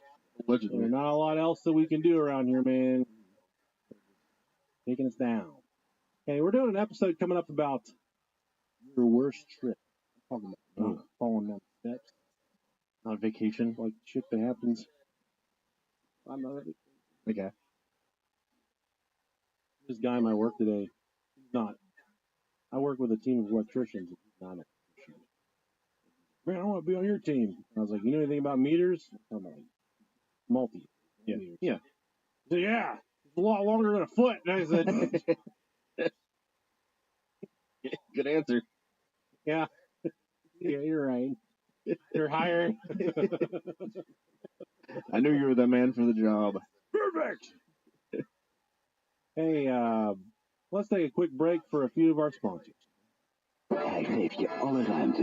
Hij laat je meer genieten. En hij voelt als de nieuwe volledig elektrische sportcapri. Formidabele bagageruimte en tot 27 kilometer rijbereik. Boek nu jouw proefrit met Capri en ervaar hem zelf. Ga naar Ford.nl. Hey, heb je meer onrust dan nachtrust? Veel lawaai? Snurk? Of is je kamer een zooitje? Ga voor eerste hulp bij Lekker Slapen naar Ikea.nl of kom langs in de winkel. Ikea, een wereld aan ideeën. Hij geeft je alle ruimte. Hij laat je meer genieten. En hij voelt als de nieuwe volledig sportcapri. Formidabele bagageruimte en tot 127 kilometer rijbereik. Boek nu jouw proef met de Capri en ervaar hem zelf. Ga naar Ford.nl. Hopefully it was something really annoying that you fast forwarded. Yeah, that's usually the way it goes. It's like that sometimes. And then, in case you guys are wondering how I'm doing, Joe Burrow is back to throwing. He's back to practicing. Cincinnati Reds are the worst team in Major League Baseball again. After they're set up to be one of the most promising teams. I'll say that they fall off. Yeah, man. Fall off hard. Shit's going on. The worst manager could ever manage a baseball team in charge of that. Interesting. No, it's terrific. Yeah. They get like 2 hits a game. Really? Not even interesting. They were fucking killing. They were. People are catching up to them. Man. Throwing old Uncle Charlie. Yeah. Curveball. Man, it's a bummer. Hey, get that fucking Cincinnati skyline though on our front line this year. They finally got some meat. Big old fucking mandingos. Fucking 6'8" giants. A lot of sausage. Yeah. I guarantee between the three of them, there's at least 4.5 feet of dick. Every fucking inch of it. Yeah. That new guy they got is one of the most incredible specimens you'll ever see. Mark James Kilroy. This is not an easy thing. If you got a weak stomach, fuck you. You gotta get out of here. You know what you got yourself into, and you kill him. And Mark James Kilroy, he was born on March 5th. Well, I gotta go back real quick. If you do want to submit a story for the worst trip episode, yeah. You got a really bad psychedelic drug-induced trip. Yes. Send your experience to brohiopodcast@gmail.com, and your story will be featured on the show. Cool? Maybe. Yeah. We've got a few that sucked. Tried weave my dad, got me pregnant. No, not putting up stuff like that. Yeah. Real things. Real talk. If your dad fucked you during a trip, provide proof. Video proof. We want to talk to him. Mark James Kilroy, he was born on March 5th, 1968 in Chicago, Illinois. What an old bitch. Oh, not anymore, he's not. Spent his formative years in Santa Fe, Texas. Sounds like a delicious song. It does. Yeah. It's a small community just outside Houston. His parents, James and Helen Josephine, relocated to Texas shortly after he was born. Got him the fuck out of Chicago. Got dodging gunfire, getting stabbed on the street, Bloods and Crips, Crip walking up and down the street, gangster disciples, redneck Nazi lowriders, people, prison gangs on the streets, everywhere. Man, Chicago. You just killed that. That was really good. I'm proud of you. Yeah. I'm very well versed in gang war. Yeah. Blood in, blood out, motherfucker. Kilroy's upbringing was deeply rooted in the Catholic faith. Yeah, man. Praying that rosary. He attended Our Lady of Lourdes Catholic Church and nearby Hitchcock alongside his family. Growing up alongside his brother Keith Richard, Mark. Richard. Oh, yeah. Richard. Yeah, Mark demonstrated a remarkable aptitude for both academics and athletics. He was a hot shot. Good for him, man. He could dunk the basketball and ace the quiz. He could do it all. He had it all going on. That didn't help him out. Get there. Okay, yeah, foreshadowing. Throughout his teenage years, Kilroy thrived in various pursuits, including baseball, basketball, golf. That's fucking lame. But Hell yeah. he was an active member of Boy Scouts. Yeah, that's He graduated with honors in high school. Notably, Kilroy had a prominent position on the student council. Graduated with top ranks of his class. Smart dude, smart man. Yeah. Upon completing his high school education in 1986, I think the song of the year that year was "Pour Some Sugar on Me" by Def Leppard. You're fucking man, Rob Dog right there, man. Yeah, Michael Jackson. Yep. Kilroy embarked on his collegiate journey at Southwest Texas State University. However, he ended up transferring schools in pursuit of a medical degree. He transferred to Tarleton State University in Stephenville on a basketball scholarship.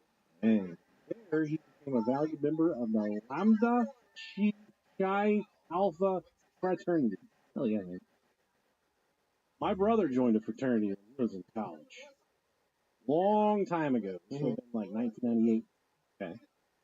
And there's a weekend where your families come visit. Yeah. They do not clean. They do not scrub. They let you see the squalor that you're living in. Yeah. It almost makes being homeless look appealing. And there was one dude there, and his family wasn't there. He was just kind of doing his own thing. And he walked up to my brother as we were leaving his space, and he said, "Hey, Jason, man, you got any underwear?" And my brother's like, "All mine are dirty. They're on the floor." "No, that's fine." And this dude walked past my brother and picked up a pair of his dirty underwear off the floor, left the it was like a giant room he was staying in, went to the bathroom, and put on my brother's underwear. Because this dude was in a towel. Wow. And my mom said, "You guys wear each other's underwear."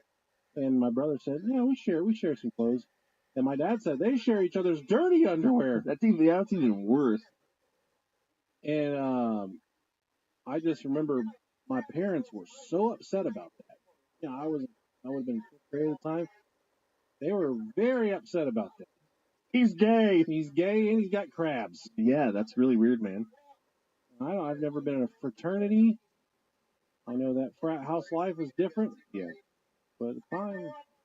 That is one of those things that it's not necessarily gay, but it definitely makes you feel gay. Like I had that same. You feel powerful. I had that same experience the other day using the restroom and sitting down and the toilet seat was warm. It made me feel gay. Like someone's butt warmth was just radiating on this toilet seat. It's like you're sitting butthole to butthole. Yeah. Our asses were just in a deep handshake. Portuguese. Yeah, yeah. I had to think for a second. I'm like, damn, dude, I'm gay now. The old Swedish bicycle.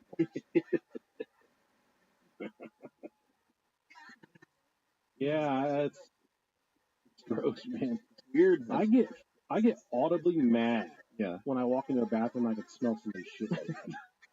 I'll crack the door. What if you hear it? No, I laugh at that. Yeah, I pray that I get to hear people. That's funny. But if I open the door and somebody's shitting and it stinks, I'm like, "God fucking damn, you fucking got a bag full of marsupials in there." I get upset. You'll start yelling just nonsense. Dude, I feel bad for some people. And I'm there, I can hear him. I'm like, God, those guys fighting for his life, poor man. Maybe this is a good time for us to interject some education to the masses. Okay, there's something called a goddamn courtesy flush. Yeah. As soon as you know that turd has kissed the water, you reach around and you hit the flush button. You're not allowing the smell to permeate the air and affect the people, the loved ones around you. It's called a goddamn courtesy flush. It is, yeah. You gotta do it. Although I've been caught with my pants down. You know it's gonna be diabolical. If you want to hurt people with it, then you don't courtesy flush. Yeah, I'll always do it if I'm out in public, just because I have a very big fear that I'm gonna clog the toilet and the water's gonna overflow everywhere. I know where you're going with that. I got a really big and then it kind of. Okay. No, yeah. You shouldn't. It wasn't going there. But yeah, I worry about that. That'd be the worst. Is you get someone else's clogged up shit all over your shoes. Fuck it. Put it at home. Put it in the doggy bag. Despite his success in athletics, Kilroy ultimately shifted his focus towards his academic aspirations. He made the decision to leave behind his athletic pursuits and transferred to the University of Texas, Austin. He was going to pursue a pre-medical curriculum, laying the groundwork for his future endeavors in the field of medicine, becoming eventually a doctor, surgeon. Yeah, that sounds like it.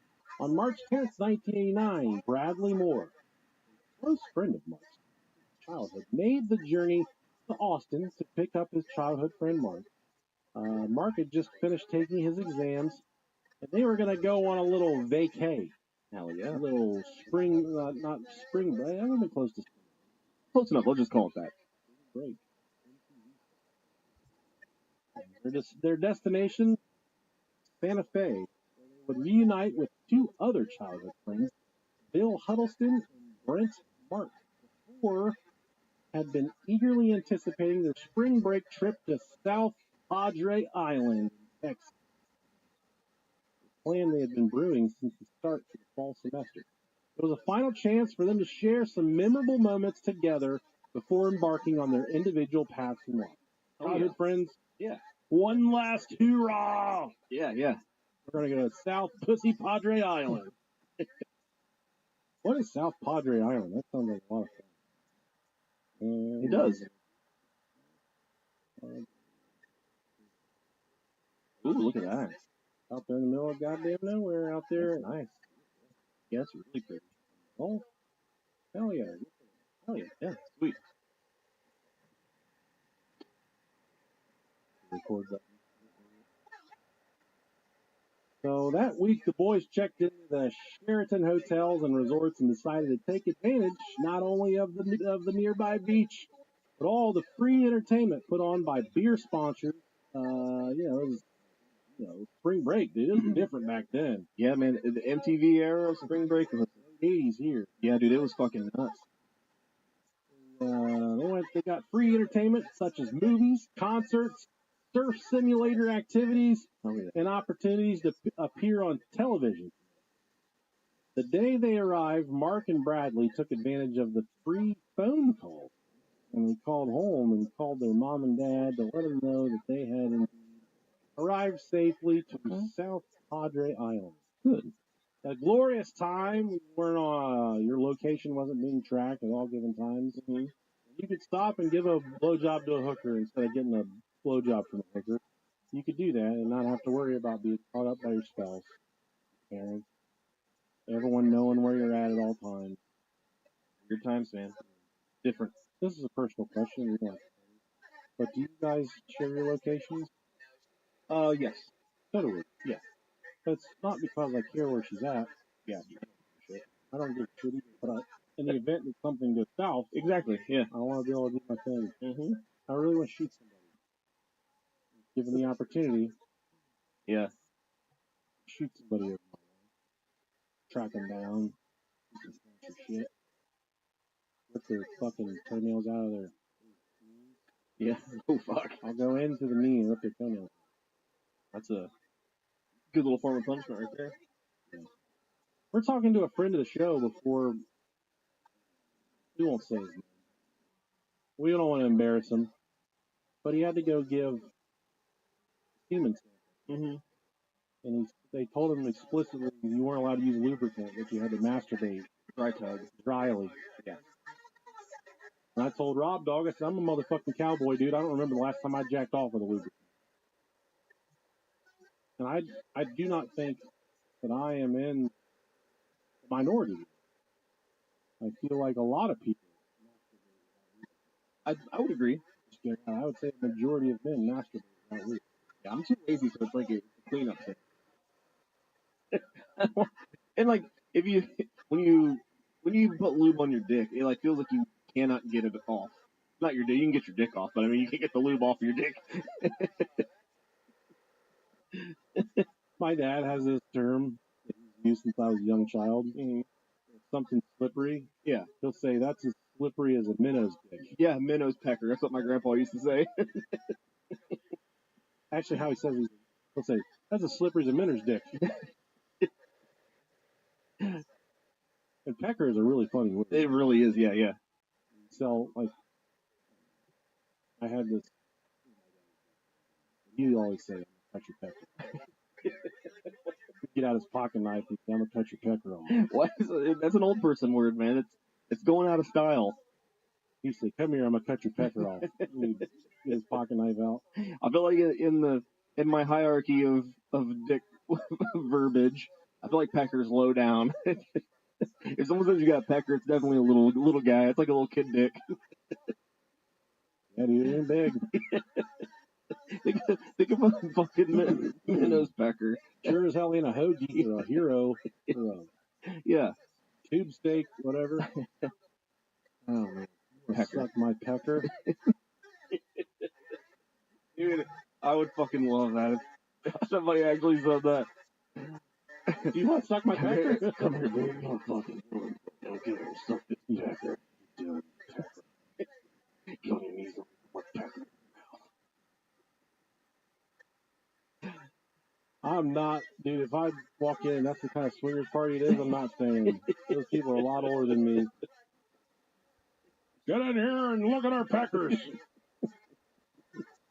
I got a pecker. Don't close your eyes, fat boy. Come look at this pecker. Get over here. Grab you a couple of them strawberry candies. Over here. Oh, man. Love me them strawberry candies. Not gonna lie. Werther's. Yeah, dude. Hard candies fuck. The four friends established a routine. In the mornings, they would head to the beach and wait until the daily handline contest. Oh, man. Daily, too? They're getting spoiled out there. And this popped off right behind their hotel every day. They would wait for the daily missed handline contest, and when the contest was over, the friends would take a quick nap and then decide they'd go spend the rest of the afternoon and evening in Mexico. Nice. South Padre Island is right there against the border. Yeah. Hell yeah. If you're listening to Miss Handline, you Miss Handline South Padre, I want you to know how big of actual peckers we got on it. Oh, yeah.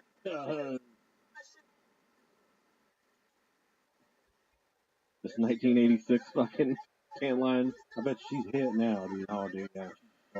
The bush on that. Mouthful. Oh, man, the other day my buddy sent me a link. It said, I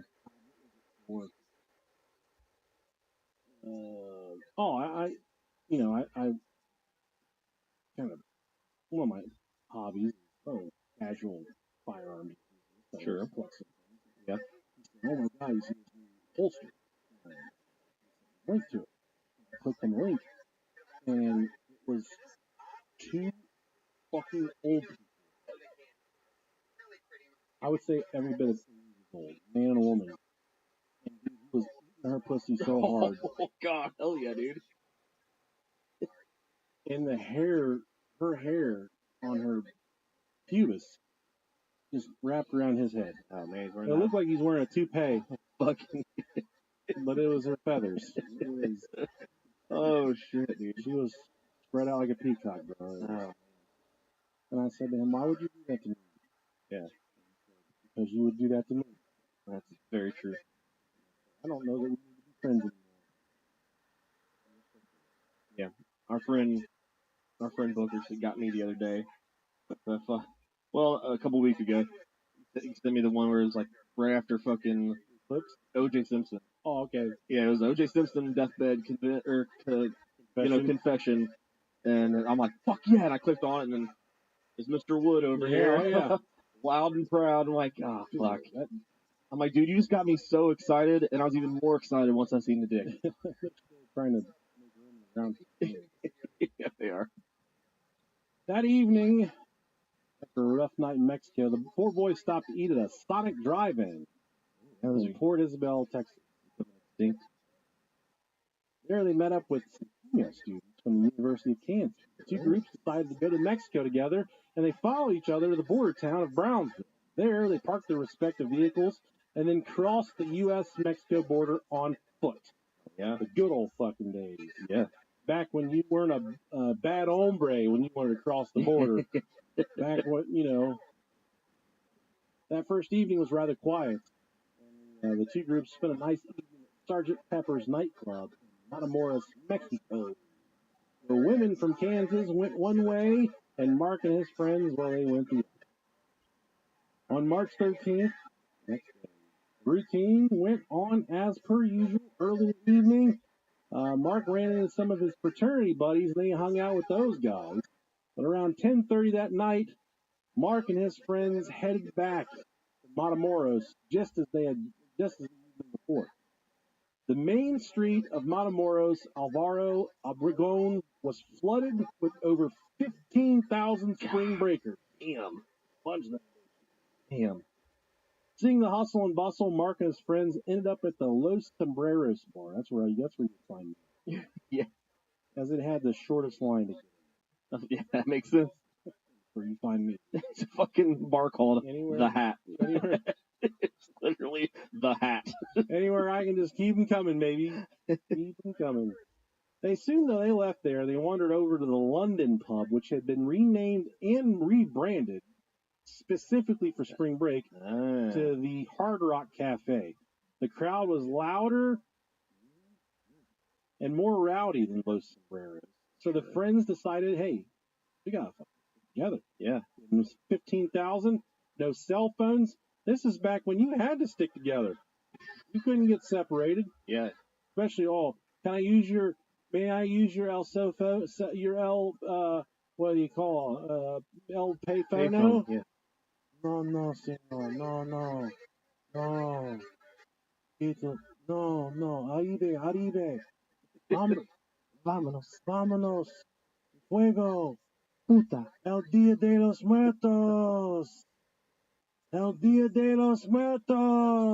Mi siempre grande. Padre un pa fora.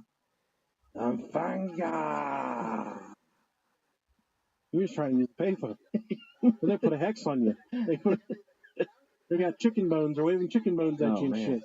Yeah, that's fucking scary, dude. What the fuck did I just say? Oh. He fucking summoned a demon, though.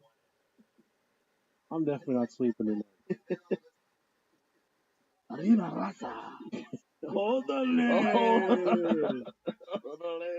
Oh, at around, I remember the prison, there's one cool-ass Mexican who didn't speak a lick of fucking English. Yeah. Best porter ever, cleaned up, and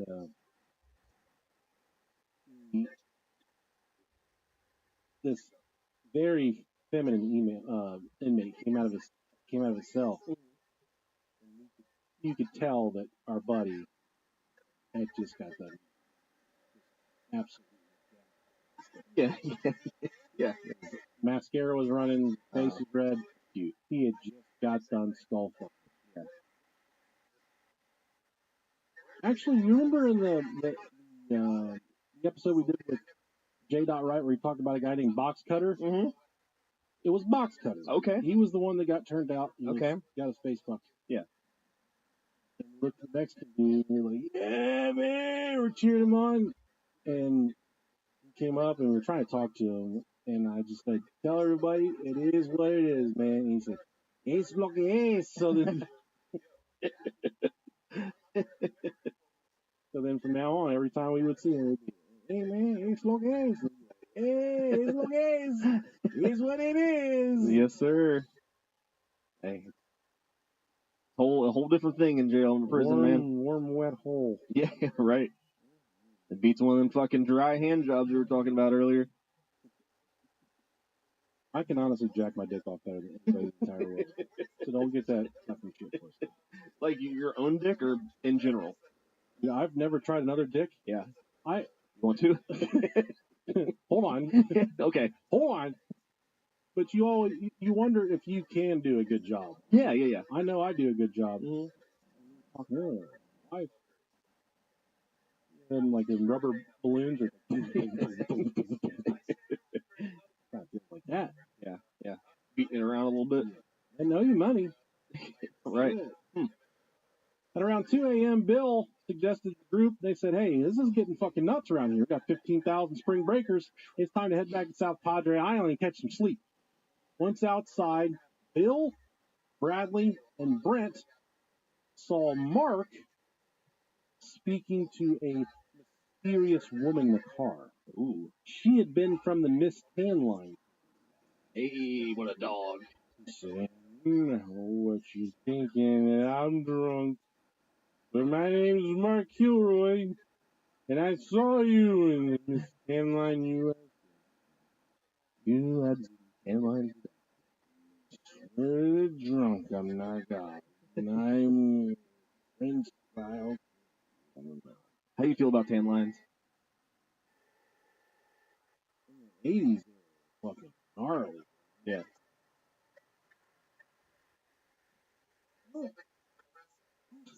They don't bother me.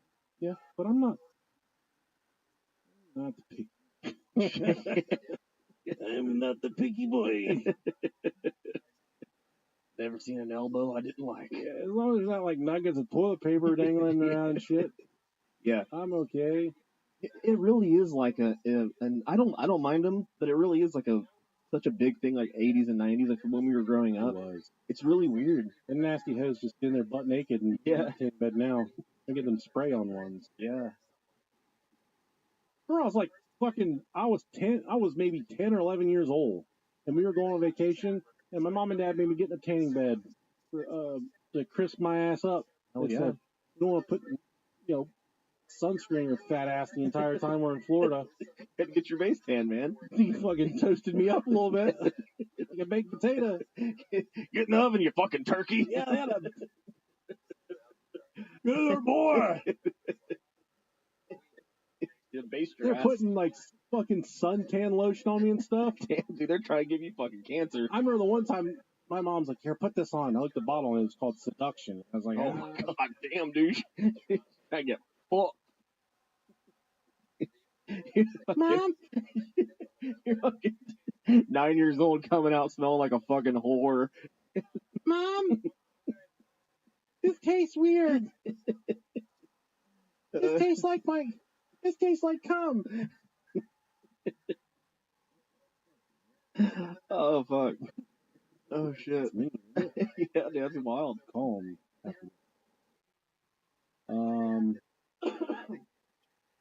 They indicated to Mark that they were walking towards the border, and Mark indicated that he would be following shortly behind them. The group was slightly separated, though, through the hustle and bustle of the busy Main Street, meaning Bradley and Brent got ahead, and Mark and Bill kind of hung behind. Bradley and Brent, they waited at a restaurant near the border before they crossed the border. They were waiting for Mark and Bill to catch up. Bill briefly ducked into an alley, take a piss, and Mark waited just outside the alley for Bill to get done. By the time Bill got back out of the alley, Mark was gone. Mark was nowhere to be seen, and that was the last time anyone would ever see Mark alive. Shit. Ever. Damn. This episode of the Brohio Podcast is brought to you by BetterHelp, and I know sometimes I'm the kind of person, when I got something emotional to talk about, I'll keep it in there. I'll keep it all in my chest, in my head. It just stresses me out, man.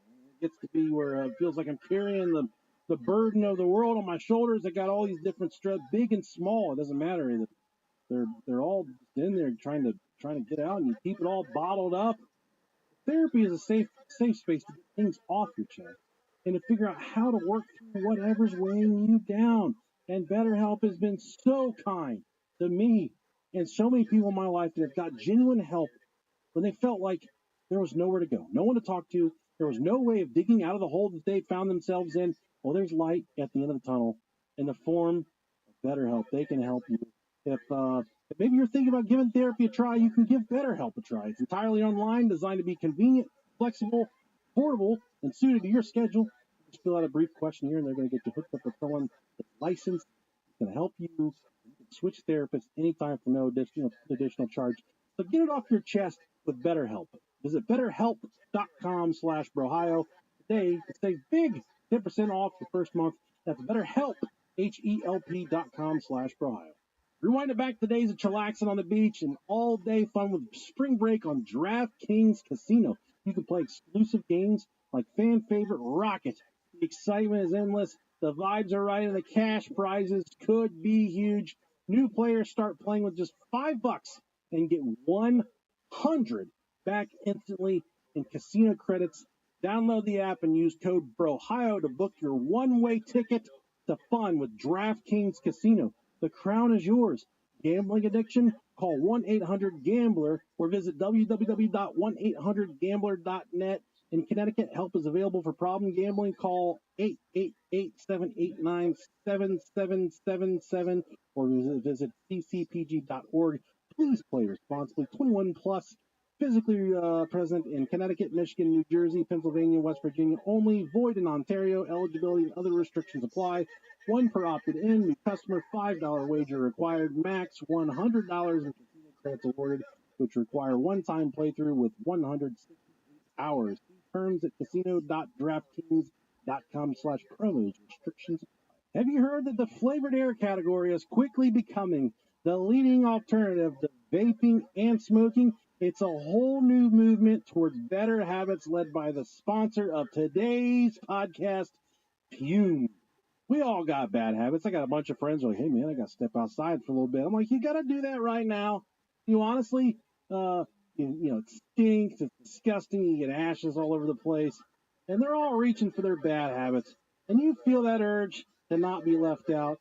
And you ask to borrow one of theirs. Well, what if I were to tell you that there's a better alternative that helps you kick your bad habit in an enjoyable way? Something you can take out with you inside. It's Fume. Fume is an award-winning device that has flavored air. And think about a vape is like sticky soda. Fume is like an herbal tea. Fume has lots of delicious flavors to choose from: crisp mint, orange, vanilla. With flavored air, you can satisfy your oral fixation through a passive diffusion system that utilizes no electronics, no batteries, no vapor or combustion. Perfect. If you know me, you got to go with the crisp mint, and it's going to put you on the path. You're going to feel this exquisite device in your hand. It's going to put you on the path of quitting that bad habit. I know it's going to help you. It helped me. It's helped so many other people. Fume has served over 300,000 customers, and you can be the next success story. For a limited time, use our code BROHIO to get a free gift with your journey pack. Head to tryfume.com. That's tryfum.com. And use our code BROHIO. That's tryfume.com/BROHIO. The three friends, they searched the busy streets up and down, every bar, every club. At around 4:30 a.m., they came to the conclusion that Mark must have gone ahead and crossed the border without them. So they crossed the border to go back to the hotel to get some sleep. Well, woke up the next morning. Guess who wasn't in the hotel? Mark. Mark Kilroy was not there. So they called the police to report Mark as a missing person. While Mark had been standing on the street waiting for Bill to finish his business, he was lured towards a parked truck by a man asking Mark if he needed a ride. In his intoxicated state, Mark decided to take the man up on his offer. Nothing like getting a ride from a random Mexican man on the streets of Juarez. Woo! No. Fucked up, man. No, you say, no, gracias. Oh, yeah, fancy. No thanks. No, gracias. De nada. It's nothing. Yeah. Why do I sound like Mario? Mario wasn't Mexican. Yeah. Mario was an Italian. He was Italian. Italian stallion. Yeah, he is. As he approached the truck, Serafin Hernandez Garcia and Mario Fabio Ponce Torres. Seraphin sounds like something you take if you have an STD. It's like okay. They got a hold of him. Got their motherfucking hands on him, and they wrestled him inside. They tried to wrestle him inside the truck. Man. Mark was able to shake off his abductors, and he ran a couple of blocks in the direction of the border. This would suck. He managed to escape, but was thwarted when a car driven by colleagues of Garcia and Torres stopped him in his path. They threatened him at gunpoint. Mark was handcuffed, gagged, and thrown in the back of a second vehicle. Garcia, Torres, and their colleagues were known drug dealers in the area, and they had been given instructions to abduct a smart-looking white tourist. Damn, man, we don't fit the bill. We would have been okay. They drove through the back roads of Matamoras and then turned down a dirt road which led to a private ranch known as Santa Elena. They left him in the car overnight with the ranch caretaker, and he was fed bread, eggs, and water. Take anybody but those fat gringos over there. They got the shit in their pants. We tried to catch the one fat one. He's not only fat, but he's slippery. He's as slippery as a minnow's dick. Oh, man. I don't know, dude. You brought me bread and eggs. I'll do a lot of shit. Bread, eggs, and water. Someone pull up in a van and was like, Hey, man, I got toast and scrambled eggs and hot sauce. Dude, yeah. Have any? Got bread, over easy eggs. Got water, too. I'd get in. Sweeten that deal. Yeah, I'd be moving that way for sure. Say, you got any Frisch's Big Boy tartar sauce in there? Yes, man. I'm in. That's next level. We went there last night for dinner. Yeah. Onion rings. Tartar sauce. I've had Popeyes 2 days in a row, and God, your mouth hurt from eating that biscuit? No, I just got the chicken sandwiches, dog. It's that fucking chicken. It's so crispy. I bite into it. It's like, Mama's ass up in there fucking slaving over that chicken. Fucking Louisiana fast. So good. It's really good. Really good. I always forget. I always don't even think about it as an option. Not that dumb bitch, Colonel Sanders. Fucking herbs, spices, my fucking ass. Nasty ass fucking powdered mashed potatoes. Yeah. Roughly 12 hours later, Mark was met with Adolfo Constanzo, the leader of the group that had taken over the ranch. Constanzo and his followers wrapped Mark's face in duct tape and led him through the ranch to a shed around back. Throughout the course of the night, Mark was systematically tortured and sodomized.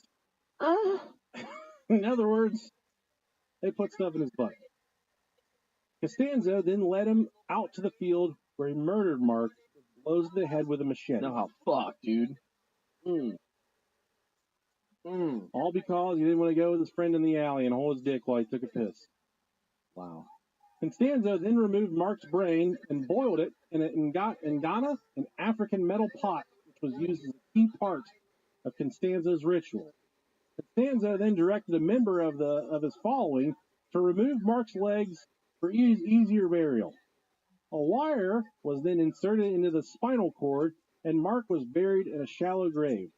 You'll say, hey, why would they put a wire on a spinal cord? Well, the wire would make it easy for the spinal cord to be worn as a necklace after the body decomposed. Oh, naturally. Yeah, of course. Who wouldn't want to do that?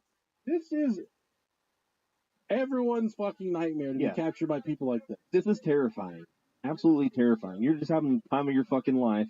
You had me up until sodomy. Hey, you had me up until machete to the back of the fucking head. Okay, what are you gonna do?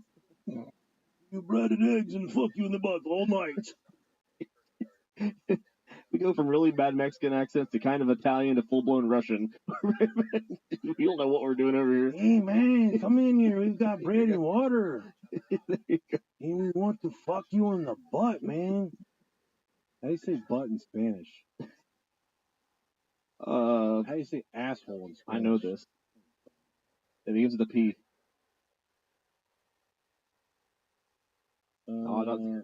Estupido. No, that's definitely not it. Dude. Oh, man. Estúpido. Estúpido. You're right. You're up with Estúpido.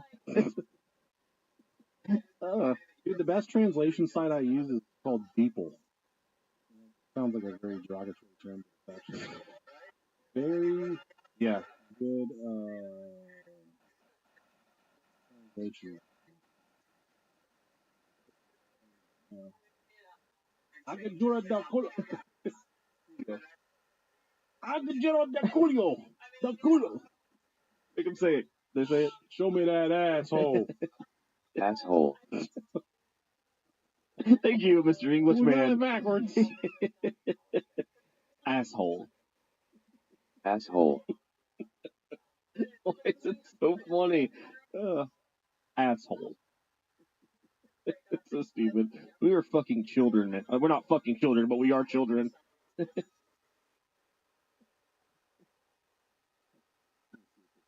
don't think it will. Lick my sweet, stinky pussy. Yes, sir. Okay. That made me coño pestosa sweet. Ooh, I got it. Perfect Spanish. Perfect. Perfecto. Kilroy's murderer, Adolfo Constanzo, was a Cuban-American who was born in Miami, Florida in 1962. His father died when he was an infant, so his mother relocated to Puerto Rico with him. That's where she remarried. They returned to Florida in 1972. An old stepdad died soon thereafter, leaving a large inheritance. His mother married again, this time with a man who was involved in drug trafficking and the occult. Hell yeah. His new stepfather taught him a philosophy that Costanzo carried for the rest of his life.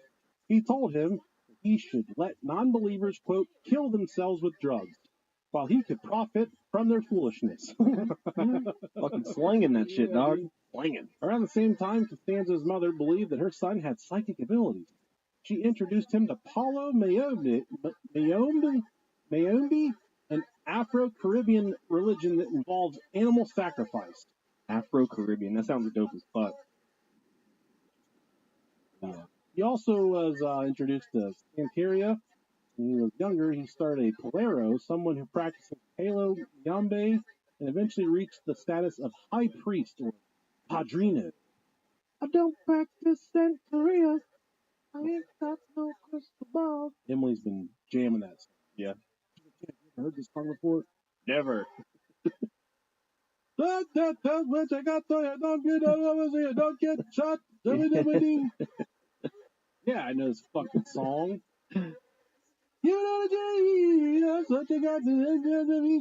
That song, every time I hear it, it reminds me of DMX. Yeah, Dave's Mirrors DMX. Every single fucking time I hear it.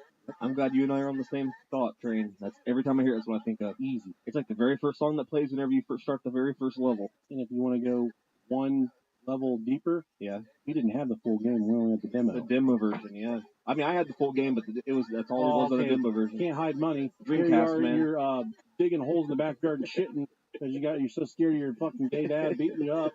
It was the only game that I had on the Dreamcast. We had a Dreamcast. My dad bought one from the hood, brought it home in a trash bag. Fuck yeah, dude. He would always come home with like bags of chicken or pizza or whatever. So he came home with a grocery bag. Chips or something. It was a bag full of Dreamcast. That's awesome. That's a good bag, man. He was fucking dirty, worn out. You could tell he'd done some shit. Yeah. But he worked out there in Drexel, man. People steal shit and they come by the transmission shop. Yeah. Buy us good shit. Yeah. Your dad was a fucking fence, man. In 1984, Constanzo moved to Mexico City to start his life as a tarot card reader and eventually developed a cult following. Dude, this is wild. Hell yeah, man. His psychic talent, charisma, and physical attractiveness, he previously worked as a male model, granted him the opportunity to mingle with Mexico City's finest upper class. His reputation for predicting the future and offering ritual cleansing became popular with some drug dealers, musicians, and police officers. In 1987, Constanzo met Sarah Aldrete. She was an honor student from Texas Southmost University. Aldrete was dating Gilberto Sosa, who was a drug dealer who was linked to Costanzo. And once Costanzo met Sarah, he said, this girl, she's got it all. Ooh, he recruited. Upon meeting Constanzo, Sarah became the main recruiter for his following. His cult. Sarah was a young, attractive woman, and it was easy for her to lure men to Costanzo's side or to their deaths.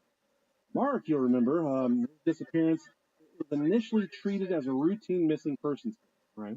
Attention to Mark's case increased due to a family member of his that was actually worked in the U.S. Customs Service. Oh, interesting. So they were able to move this one to the front of the docket. Yeah. Brought to the forefront. The police task force was established in Brownsville, Texas. Mexico, they were kind of shifting the blame back to the U.S. They said, no way, this originated in South Padre Island or Brownsville. This ain't us. They eventually worked it out. The family member that worked for the Customs Service, they were able to bring it to the media forefront at that point. Lots of different news agencies picked it up. And Mexico said, okay, we'll cooperate on this investigation. We'll look for it. Mexican federal police, foul play was potential motive, robbery, or some type of drug-related violence. The cartel is nasty business. This was not the cartel. This is just a cult. Bradley, one of the friends, underwent hypnosis, and some ungodly way, through hypnosis, he recalled Mark's last interaction.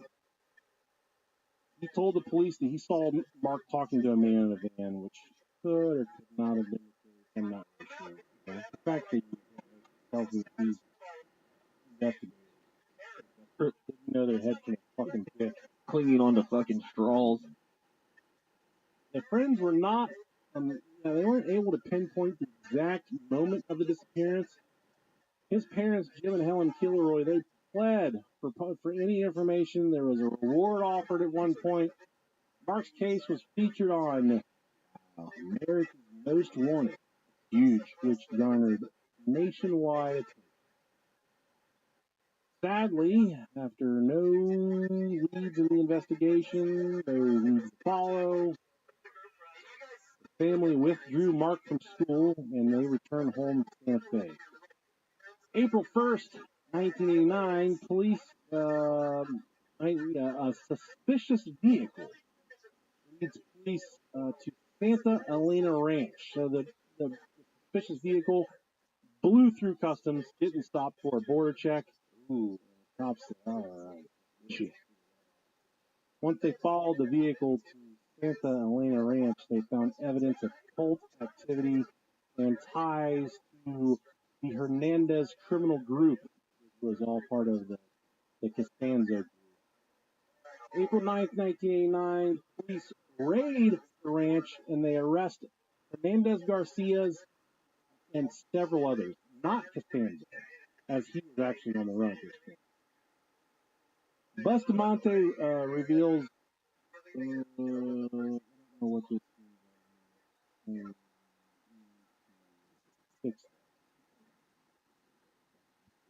Okay. There were lots of people on the ranch that were picked up, and everyone was very nonchalant. Is what it is. Well, it is. No one was really concerned. The cops were like, man, there's some wild shit. We got skulls and bones and fucking Spinal cords. They hadn't found that stuff. Oh, okay. They knew there was some wild shit going on.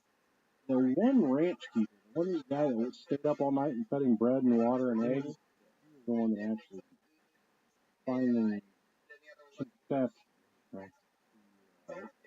It was a rat. And he implicated everybody else, including Costanzo. Oh, yeah. And Sarah Aldrete. They were both suspect numero uno at this point. Canaried. There were some shocking discoveries that awaited police there at Santa Elena Ranch. On September 11th, the police took Sarah Finn and the 4 other suspects to Santa Elena. The police, all of the cult members that were arrested, they took them back to the ranch and they said, where are the bodies buried? And they told them Police held the cult members at gunpoint and made them dig up the graves of all the people that they killed. Oh shit. Man. They were forced at gunpoint to spend several hours digging up the graves. One of the corpses that were located was that of Mark Kilroy. It had been exhumed at this point. The police observed that his legs were missing. Seraphin explained that the amputations were not a procedure of the ritual, but were done to simply simplify the burial process. Easier to bury a body with no legs. True. Everybody knows it. After the excavation concluded, the suspects had unearthed the suspects dug them all up. Yeah, maybe. Unearthed 15 mutilated bodies. Mark Kilroy's, who had been killed over a period of 9 months. God, talk about unluckiness, dude. Mark Kilroy's corpse was officially identified after the Brownsville police matched his dental records with the teeth found at the scene. Oh, shit.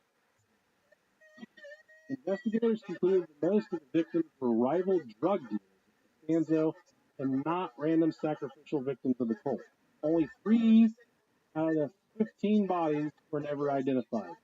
At Santa Elena, the Mexican police also seized 243 pounds of marijuana and 108 grams of cocaine, 12 pistoles, including 3 submachine guns, and 11 vehicles, some equipped with telephones. Nice. Can't hide money. Inside an iron pot, investigators discovered remains of human brains, a goat head, chicken feet, a fucking turtle, several herbs and spices, a horseshoe, and coins mixed with animal blood. Turtle and a horseshoe. God damn, dude. They're just throwing every little thing in there. 1 chicken eye, a duck bill, And a shopping cart wheel. give me the number 4. That sounds good. No, I don't want any turtle in there this time. I hear turtle meat's pretty good. It might be. I don't know. But I'm not eating a horseshoe. I don't know. Give a fuck what you say. Not if it's in with fucking goat brains and coins. You ever put pennies in your mouth? I think I have before. That's Yeah. what it tastes like to eat butt, dude. Oh shit. That's the best analogy I can come up with. Yeah. Some people say, "What's it taste like to eat ass?" Metal. You ever put money in your mouth? Shit. Think about it. When's the last time you saw change? Just like a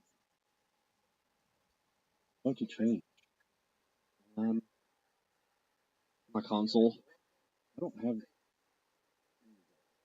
have any. You really? I can't remember the last time I used cash. I got a change jar at the house. I still got one of them fucking things. A lot in there. Yeah. I'll still open. Fucking do it, dude. Go on a cruise. They did. Police did confirm that this could well not be true. They confirmed to the public no signs of cannibalism. But brain matter in the fucking pan was. They just didn't announce it. Like they're lying about something. Okay. People were definitely getting. Yeah, definitely. On April 12th, the detainees were taken to the headquarters of the Mexican Federal Judicial Police in Matamoros for an informal press conference. And this is wild. More than 250 international journalists arrived at the scene to take pictures and ask them questions. They paraded these guys around and made them talk to the media. The 4 suspects were paraded around the building's balcony and were allowed to answer questions from reporters. Elio stated that he was an ordained executioner under Costanzo and that Mark James Kilroy was murdered by Costanzo. As the camera zoomed in on the suspects, Elio showed his membership scars on his shoulders, back, arms, and chest. These were arrow-like cuts made with a hot blade. The marks were given to selected cult members with the authority to perform human sacrifice. I don't know if I want that. Gotta have that blade work. I don't know if I want that. Fun job. 3 weeks after the raid on Rancho Santa Elena, Costanzo was killed by one of his own followers in order to avoid capture during a police raid in Mexico. The members of the cult talked openly of what they had done and showed no remorse for the 14 men, women, and children they had slaughtered. 14 men, women, and kids that they had slaughtered to gain their supposed supernatural powers. Rocket ships. Yeah? Ships. Red rockets. Red rockets. While Constanzo's cult is long gone, whispers persist. The cult was far more widespread than just the members of the Hernandez family and their drug smugglers. High-ranking Mexican government officials were rumored to have been involved through nothing, though nothing has ever been proven. Shortly after the case was closed, the murder shack and its blood-soaked altar on Rancho Santa Elena was ritually cleansed by a native shaman before police burned that bitch to the ground. Work for them. I think I'm about to save your life real quick. But before we cover these 57 patrons, I do, yes, sir. I'm doing the piss dance over here. I'm holding in this entire coffee I fucking drank before. Have at her, buddy. I'm fucking sitting here twitching. We'll be right back. All right, Rob Dog gotta go drain his little pecker. Sure did. She's drained. Thank you to everyone that subscribed to our Patreon this week. Yeah, absolutely. Thank you, guys. Really appreciate it. Starting off with old Jake the Snake Rogers. Thank you, Jake Rogers. Beautiful motherfucker. Hell yeah. Next we got Darren Stam. Thank you very much, Stam of the ma'am. Second Jake of the night, Jake Morgan. Almost same HP as Jake Rogers. He is a forest elf, though. He's got some different attributes. He has a very powerful Pecker. Yeah. Next we got Charlie the Foreskin Foreman. Thank you very much, Charlie. He's in charge. Yeah, he is. He's Charles in charge. He's the foreman. It's his job. Charlie Foreman. Charles in charge. That makes sense. Yeah. Ryan Smith. Very common name, much like this is never mind, I'm not gonna say that. Okay. Very common name, Ryan. Ryan, we love you, buddy. Thanks for being here. Hell yeah. Next we got Becca George Eyeball Lips Eyeball. You know what that means? I know exactly. Very dry hand job. She's nasty. Oh yeah. The moistest oyster. Ooh. All right, now you're moister. Thank you. David Belcher? I did my penis earlier. Belcher. Feature. Belcher. Stooge. Ooh. Yeah. Thanks, Dave. You subscribed twice. Hell yeah, there you are. We appreciate you, man. How about Cole Item, not item, it's item. Thanks, Cole. You're daddy. Next, we got a very familiar name. We got Virgil the Virgin Deaton. Thank you very much. Oh, Virgil. Yeah. How about Anita Handjab? Oh, man. You ain't kidding, brother. I think you need a hand job. Next, we got Rebecca. She's sweet little baby. Yep. Spiffy Jawa. Old Spiffy Jawa. Thank you for your Patreon pledge and for the fucking cool ass name. Thank you. Kelsey. Thanks, Kels. You're such a sweetheart. You're beautiful. You're special and you're magical. Don't let anyone ever tell you that a yeast infection makes you a yucky girl. Right? Yeah. Makes you a woman. Jeremy Covacini. I think I got that right. I think so. Covacini. Jumpin' J. Jeremy. We love you, brother. Kiss you right in the mouth next time I see you. Dylon Johns.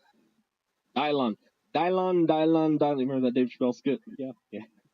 Dylan Johns, thank you very much. Frankie. I love Frank sausages. Thanks, Frankie. Oh, yeah. Small Beef. Pecker. Got us. Pecker, thank you. Rebecca. I'm sorry. Reese. Houghton. Thank you, Reese. Looks like from the picture. But very, very desirable human. Thank you. Widget. Thanks, Widget. Appreciate you. You know about Bridget the Midget? I do. Fuck yeah. Thanks, Widget. How about Zach? Fuck it, duck it. Zach, hey man, you mean a lot to the show. Me and your dad been kicking it for a long time. Jaden Brittner, thank you very much. Jaden. I like that name. I always like that name. Jade. She's a stripper. Chad Villegas. Got that butthole full of that stinky meth, man. Methane gas in his ass. Chad Villegas. Chloe. Thanks, Chloe. Thanks, Clobear. Thanks, Chloe. You're such a Clobear. I love getting all these little fucking white girl names. It's the best. Hey, Jude. Don't make it bad. Jude. We got you, dude. Girl. Thanks, Judah. Loved you in the Bible. Yep. Good story. Brian McKee. Thank you very much, Brian. Caleb Brosami. He's the ultimate bro. Yeah. Caleb Brosami, thanks, man. Thank you. Love you. Elrod Headboard. That's where I'm fucking banging my wife's head tonight. I was on the Elrod headboard. What a hot rod, dude. Elrod. Taylor Swift. Thank you, Tay. Kelly Barton. Thank you very much, Kelly. Huge tip. Fuck yeah, dude. Think so? Yeah, maybe. Husband's got a big, fat, long schlong on him. Long dong. Good DNA in that family. Oh, yeah. They definitely have a cat. Jason Stanley. They named you after that gay cup. Good job, man. Hell yeah, dude. Hidden History with Ray. Thank you, Ray, you fucking bitch. Suck, Ray. Fuck you, dude. Yeah. Brandon Balcom. Hell yeah, me too, man. Those balls do come, boy. Thank you, Brandon. My balls are coming. Oh, Max Ayers, thank you very much. Arls. Iron R. Or L. This is the Vice President of the United States. Okay. Max Ayers. Okay, cool. Yeah. Dustin Anderson, he's up on the Patreon. Dusty, looking forward to seeing you there at the live show. Gonna get a handful of you. Hell yeah. Next we got Nathaniel. Thanks, Nathaniel. Sorry about you getting trapped in that dog cage and cigarettes put out on you. Sorry, buddy. That was rough. Do you know that reference? Yeah, Okay. Well, I watched that during COVID. I'm just like, what do these fucking social workers do in LA? Nothing. I know. There's too many people. We gotta spread them out. Vince McMahon's dildo dealer. What a fucking job that guy's got. Shit. Derek Eagle. That's the name for my private class. Eagle. Whenever you come, you guys say, the Eagle has landed. Isn't there a radio station Dayton called the Eagle? Probably. Sounds like The some fucking Eagle. something gay that these radio stations do. What have you been listening to? Shit, what do I listen to? I'm listening to a band called Have Mercy a lot. Jessica, stop this. Have Mercy. I've been listening to, what the fuck? No, I haven't. I got I've been listening to a lot of Zach Bryan. Okay.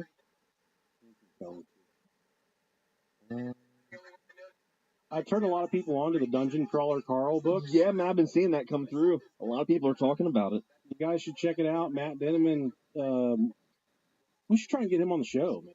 Yeah. Probably could. He's, it's such a cool. Don't read it. Do the audiobook. The audiobooks yesterday were for sale for $7 each on Audible. And it's such a cool It sounds really cool. Whenever you told me about it, I thought it was a really cool concept. Seems like people are having fun with it. That could be you guys. You could be the ones having fun with it, listening to Dungeon Crawler Carl. We don't get anything for that. Just good advice. Good advice. Reading Dune right now. That's a long one. Got to finish that up, and then I'm going to read Lonesome Dove. You don't know about Lonesome Dove? I don't know if you're trolling right now. No, I'm just trying to read like the greatest books of all time, honestly. Okay. And it's one of the best, critically acclaimed books of all time. Yeah. I'm reading Lonesome Dove. Yeah. And I'll probably read some fuck books like Penthouse or Playboy or some shit. Yeah. I'm reading for the articles, babe. I used to work at the township when I cut grass and eat boogers. I mean, I told you the story about eating snot and making that guy sick. Yeah, it's fucking rough. They had fuck books everywhere, dude. I remember they got this new one, and this guy that worked there knew that I was really into this girl. Mm-hmm. I was young, dude. I was 16. Yeah. I was just looking around the lunch table. Wait for you guys take off because I got to poop real bad. I ran to the bathroom with that fuck book. Yeah. They took an entire lunchroom table and they threw it at the bathroom door while I was about 3 minutes in a good hard crank. Oh no. And I think it stunted my dick growth because it scared me so bad that my dick never grew after that. After Fucking receded into your asshole. And it wasn't like late 16. I'd only been 16 for a month. So my dick had a lot. You say, oh, okay. Could have very well had a big dick by the time he was 16. Formative growth years. No, I was young for my age. I was young for a 16-year-old. And my penis growth stunted from that. It hurt me. It burned my abdominal muscles. Yeah. You get all shaky. I passed out.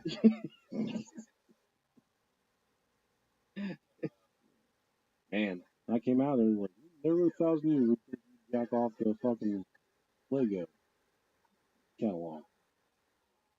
Jacking off the Legos. Fucking. I never got down with Legos. No, me neither. Not growing up. Like, one of my sons, like, he likes putting together the sets. Him and I will sit there and we'll do some, like, cool shit together. It's expensive. It's so expensive. Yeah. Not worth it. No. I got a Mandalorian ship up there right now. The girls got me for Father's Day. Mm-hmm. Like, what are you going to do with it? So I'm going to pour a glass of bourbon. I'm going to turn on an audiobook. I'm going to put this thing together. Still waiting for the moment. Yeah. It used to be, like, model cars, like putting together model cars and shit. Oh, yeah. I used to really enjoy doing that. My dad was really into that. I said, I don't like that shit. Yeah. I used to do that shit. Don't catch me that shit. Yeah. I don't want to do that. I was the black sheep because I was never into cars or racing or dirt bikes. I said, Dad, what you doing like Sonic the Hedgehog? He said, what do you think I am? Some kind of goddamn fruitcake? Playing Sega? Clean a carburetor before I go to bed. Damn Sega. I've been playing a lot of Roblox girls too. Yeah. Okay, that's pretty cool. But it's bonding. Sure. All right, guys. Well, that concludes this episode of the Brohio Podcast. Go to brohiopodcast.com/cruise. Do it. Learn more information about our cruise. Hurry up. brohiopodcast.com/topic where you can suggest your own topics for show and get all of your roses for doing it. Do it. Come on. Hey, we're here.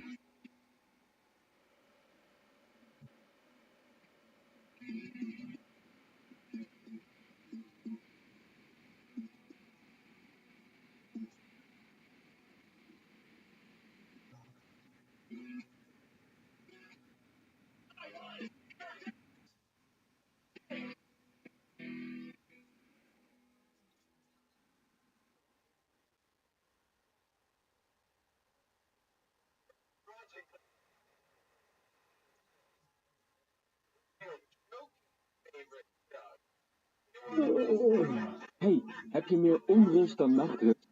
Veel lawaai, gesnurk? Of is je kamer een zooitje? Ga voor eerste hulp bij lekker slapen naar ikea.nl of kom langs in de winkel. Ikea, wereld aan ideeën. Hey, heb je meer onrust dan nachtrust? Is het te licht, te zonnig? Of heb je last van hooikoorts? Ga voor eerste hulp bij lekker slapen naar ikea.nl of kom langs in de winkel. Ikea, een wereld aan ideeën.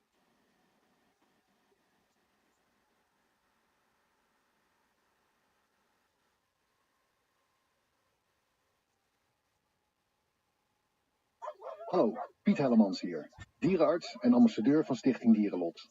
Dieren in nood hebben nu jouw hulp nodig. We zijn op zoek naar vrijwilligers in heel Nederland. Word vrijwilliger bij de dierenambulance of een opvangcentrum bij jou in de buurt. Of word donateur voor 1,85 per maand.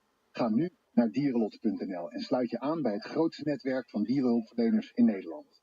Dierenlot.nl. Ik snap dat je je podcast wil luisteren, dus ik zal het kort houden. Want als jij het belangrijk vindt om duurzamere keuzes te maken, kan ASR misschien helpen. Nou hoor ik je denken, hoe dan? Nou, bijvoorbeeld bij het duurzaam herstellen van de spullen die je lief zijn bij schade. Wil je meer weten over de verzekeringen waar duurzaam schadeherstel mogelijk is?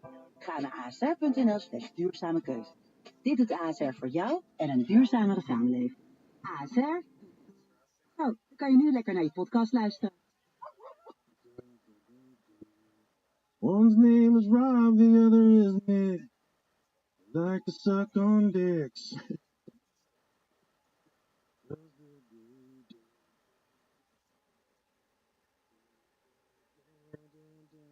The wise part. Goedemorgen. Zware nacht gehad? Veel lawaai? Gesnurk? Of is je kamer een zooitje? Ga voor eerste hulp bij lekker slapen naar ikea.nl of kom langs in de winkel. Ikea, een wereld aan ideeën.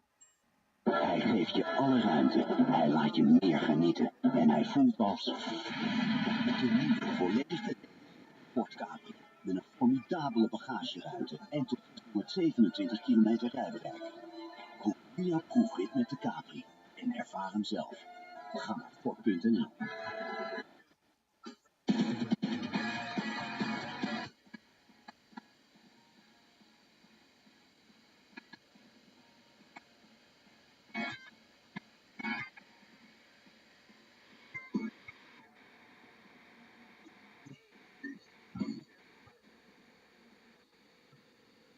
Welcome to the only place that's hotter than that brown spongy thing between your dad's butt cheeks. This is the Brohio Podcast. And I am one half of the sickest boys on the interwebs. Warm load in the back of your throat. Oh man, I'm sick. It's fucking rough. I'm on day 4 of the earliest, I don't know. The doctor said, "You want COVID?" I was like, "No." He said, "I'm not gonna get it. What do you want?" But I want some fucking BPACs. And I want an inhaler because I want to be able to carry it with me and tell people I got asthma. They gave me an inhaler and a BPAC. Okay. No intention to die. Yeah, I mean, not your job, right? I'm still COVID. No. Never had it. You know what that says about me?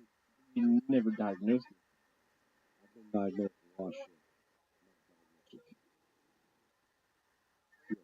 Ow. Shit. I'll get shirts that like will grab onto like a piece of stubble on my neck. Yeah. Fucking catches it. Hurts. You gotta take this back to Sheen, dude. Yeah, man. Turn it back in. Fucking microfiber. Kids buy shit from Sheen. They don't. Oh my god. I've only ever bought one thing from Sheen. My girls keep on buying things with their own faces on them, so like blankets and pillows and dolls. Yeah. So now all their rooms are littered with shit with their own faces on it. That's great. Just like the ugliest fucking shit.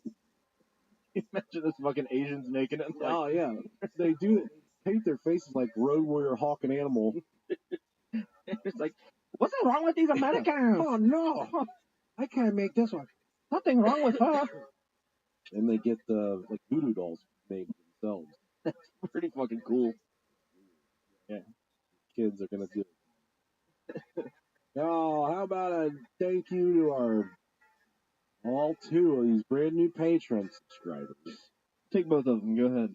Double A, Alec Abbott. Size of my titties. I remember I used to work in Mayor's Court with a girl named Alicia Abbott. She was a prostitute. And she would come in every single week. Yeah. And it was my job. I would have to sit there and see like how much money she get paid. I worked in Mayor's Court. One time I was like, "How much money do you have to pay tonight?" She said, "I don't even have on clean underwear." I should make the price go up. Dude, I was like 18. I was like, okay. Yo, what do you say to that? Anyways, back to the question. Did you shit yourself? Yeah, Shoot your pussy. Why is that? So is that $20 or how much is that? Should have paid like $2 for that. Wonder how often females do shit their pussy. Send us an email. Let us know. Why? If you shoot your pussy a lot, send us an email. BroHiaPodcast@gmail.com.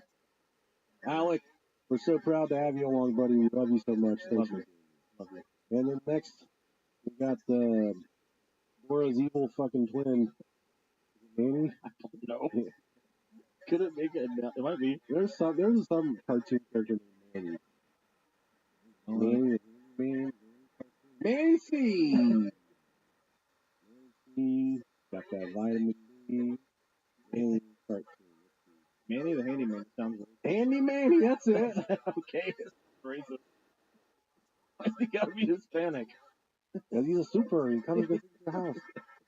Oh yeah, man. He'll fix anything. Handy Manny. Handy Manny. Let's see. Dude, my kids.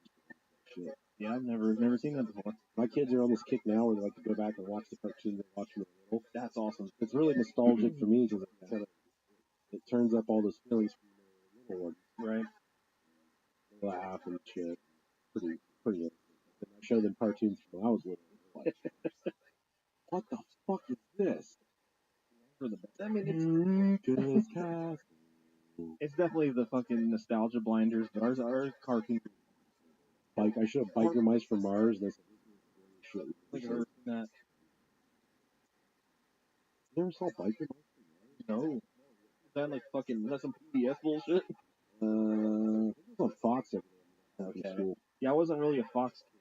Back when you were getting your ass beat by your dad, I was Yeah. watching cartoons and fucking soccer.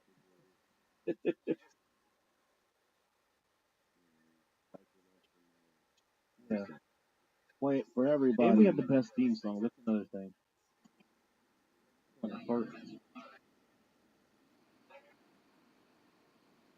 Oh. Fucking outlaw mice. Look at that big ass head. Oh, dude, they're bad as fuck. Chicago. Yeah. This is literally what every 90s cartoon looks like. Laid back. Looks a lot like turtles. On his hog, dude. Yeah, dude. No clue. Have to lay her down. Oh yeah, that was pretty fucking rad. Biker Mice from Mars. Might have to watch that. Fun. Awful. Gargoyles, you ever watch that one? Yeah, I like Gargoyles a lot, yeah. Bobby's Wood. I think those are the only two that I really watch on. Those are Fox shows, right? Yeah. Remember the Tick? I didn't like it. Fucking It was awful. weird. It never made sense. Yeah, it's really weird. For grown-ups.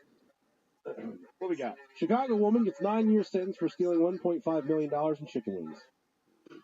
That's a crime for the people. School district official in Chicago was given 9-year jail sentence after pleading guilty to stealing a staggering $1.5 million worth of chicken wings.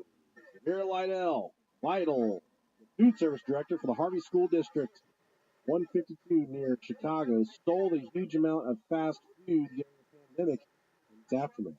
The wings were meant for children doing remote learning, but who were still picking up school meals. In total, she ordered more than 11,000 cases of chicken wings from the school district food provider and then picked up the order herself in a district cargo van. The papers filed. Oh, yeah, dude. Oh, a massive fraud. The theft was uncovered during a routine audit when it found the annual food service costs were $300,000 over budget, only halfway through the school. Ooh, ouch. I think I could eat $1.5 million. Me and you both. We could a lot of gold on there. Yeah, we could kill it. Wow. There's this place by my work called Eli's Sports Bar. Okay. They have this sauce called Stinging Barbecue. I remember we walked in there for lunch. There with all my work friends and some guy walked. Have you ever stuck with dick before? I just around. It's just what's up. And we clapped hands and hugged, and I was like, he's like, I'm on the fucking show, man. walked out with my friends at work. Were like, what the fuck was that? Somebody listening to the podcast. You like that? I said, I guess it is now. I guess so. Sucked a Bigfoot dick? Probably. I've definitely read about it. I would know what to expect. I would put in the position. It is cool whenever you get It feels good. I tell my family, like, why are you people even able to be with me right now? You should be bowing at my feet. Everybody in our immediate life hates our fucking guts. Everybody else that listens to us loves those. That's alright. You get the ebb and flow of things, right? Nice guys. Checks and Casey talking about we'll meet her friends, and then she'll be like, Danielle has like you. And I'll say, love you, you know? You fucking love me. Tell me give me life. I don't have time for it. I do this thing where we'll be somewhere and if somebody's like, hey, you're Rob, right? And I'm like, I love the show. I'm like, oh shit. I'm like, hey, can I talk to him for a second? And I'll just go back to doing whatever I was doing with my wife or whatever. She's like, Aren't you gonna say anything? she's like, you liked that, didn't you? I'm like, yeah, it was okay. And she's like, no. And she just laugh at me like, you're so stupid. It happens twice a year, and we're like, we're tired of this shit, man. I love it. Fucking keep on going. I want someone to run up and pick me up in public without saying my name. Give me raspberries. Run up and fucking or give me an Indian burn on my arm. Tickle my gooch. Yeah, I'll do my best to fight through this one. I did just see Blink-182 a couple nights ago. They were really good. You didn't even blow off a live show to go do in Columbus. Oh, yeah, I know. That was you, man. Yeah. That wasn't me. Saw him without doing that. Well, spending $800, I didn't really have a fucking choice. We got ours for like $60. Yeah. You saw my seats wrap. They weren't bad at all. Yeah. Spent $400 fucking a ticket. I wasn't getting my money back from that. I wish you I didn't know, man. It was like, I want to fucking take this chance. It never happened again. I don't. I didn't, but I could. No, I get it. All right, let's say hello to a few of our sponsors. Goedemorgen. Zware nacht gehad? Veel lawaai? Gesnurkt? Of is je kamer een zooitje? Ga voor eerste hulp bij lekker slapen naar ikea.nl of kom langs in de winkel. Ikea, een wereld aan ideeën. Goedemorgen. Heb je meer onrust dan nachtrust? Is het te licht, te zonnig? Of heb je last van hooikoorts? Ga voor eerste hulp bij lekker slapen naar ikea.nl of kom langs in de winkel. Ikea, een wereld aan ideeën. Goedemorgen. Zware nacht gehad? Veel lawaai? Gesnurkt? Of is je kamer een zooitje? Ga voor eerste hulp bij lekker slapen naar ikea.nl of kom langs in de winkel. Ikea, een wereld aan ideeën. Oh, good. You should tell them about what happened at the concert. You showed me beforehand. Everybody can watch and get secondhand. So I felt like I was one with Tom because when I went, I was very, very sick. That was the height. And earlier in the day, I went to the doctor's office. Back in the hair. He gave it to me. But he also said, I told him about Blink-182. He said, pump full of steroids. Yeah, hell yeah. To get you feeling good for the night. Music too there. Shake my hand and palm lip. Are you a lip biter and you make out with your wife? Every now and then. Not all. You give her the tongue and you make it with the tongue. I'm usually the tongue kisser. Tongue kisser? Yeah. Yeah. Speak that fluently. I don't know how it's happened over the years. She's more the tonguer. Okay. And the other night I went with the tongue. I just kept on giving it to her. And then we were done, she's like, fuck you. You're trying to fucking eat my face out first. Running, right? Yes. Yeah, he was really sick. Got to the song First Date. In the car, I just can't wait. Pick you for very Christian. And they decided as a band they're going to cut that song from the set list, which is one of their all-time great songs. Yeah. And they said that, but then Mark was like, Travis and I have a plan where if this happened, we're going to get a fan to come on stage and sing it with us. So they said, anybody that knows they can sing the song, they found somebody right away. They brought her up on stage. Marion or something. I don't know. She was young. Started playing the song. And the part starts like the part where the person starts singing. She did not know the words at all. She started going, videos on YouTube. You can look it up on, I'll play it right now. There you go, yeah. He showed me before, and I was like sitting here watching it, I'm like, I can't do it. Like, it's too much cringe. Like, it's really fucking bad. Really, yeah, it made me feel weird things. It's like, and it's only for like 1 second, and then she just completely gives it up. And then Tom eventually takes the microphone from her. Yeah. Oh, God.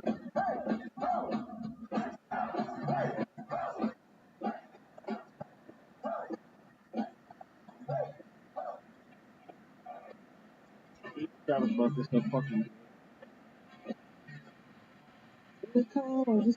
Everybody knows this song. Yeah. Come, fucking enjoy it.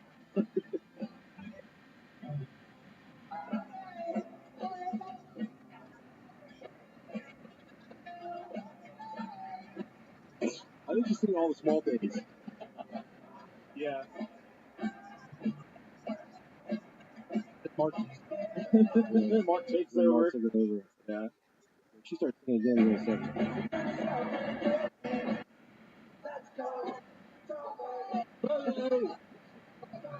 Trying to read his lips as she's like she's trying to anticipate the words. I was melting in my seat. I was so upset. Dude, oh my God, I would have died.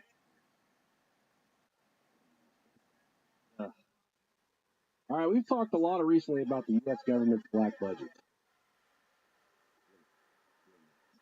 But this is, Our black budget looks great at the Olympics. although they showed some fucking Irish dude today. Yeah.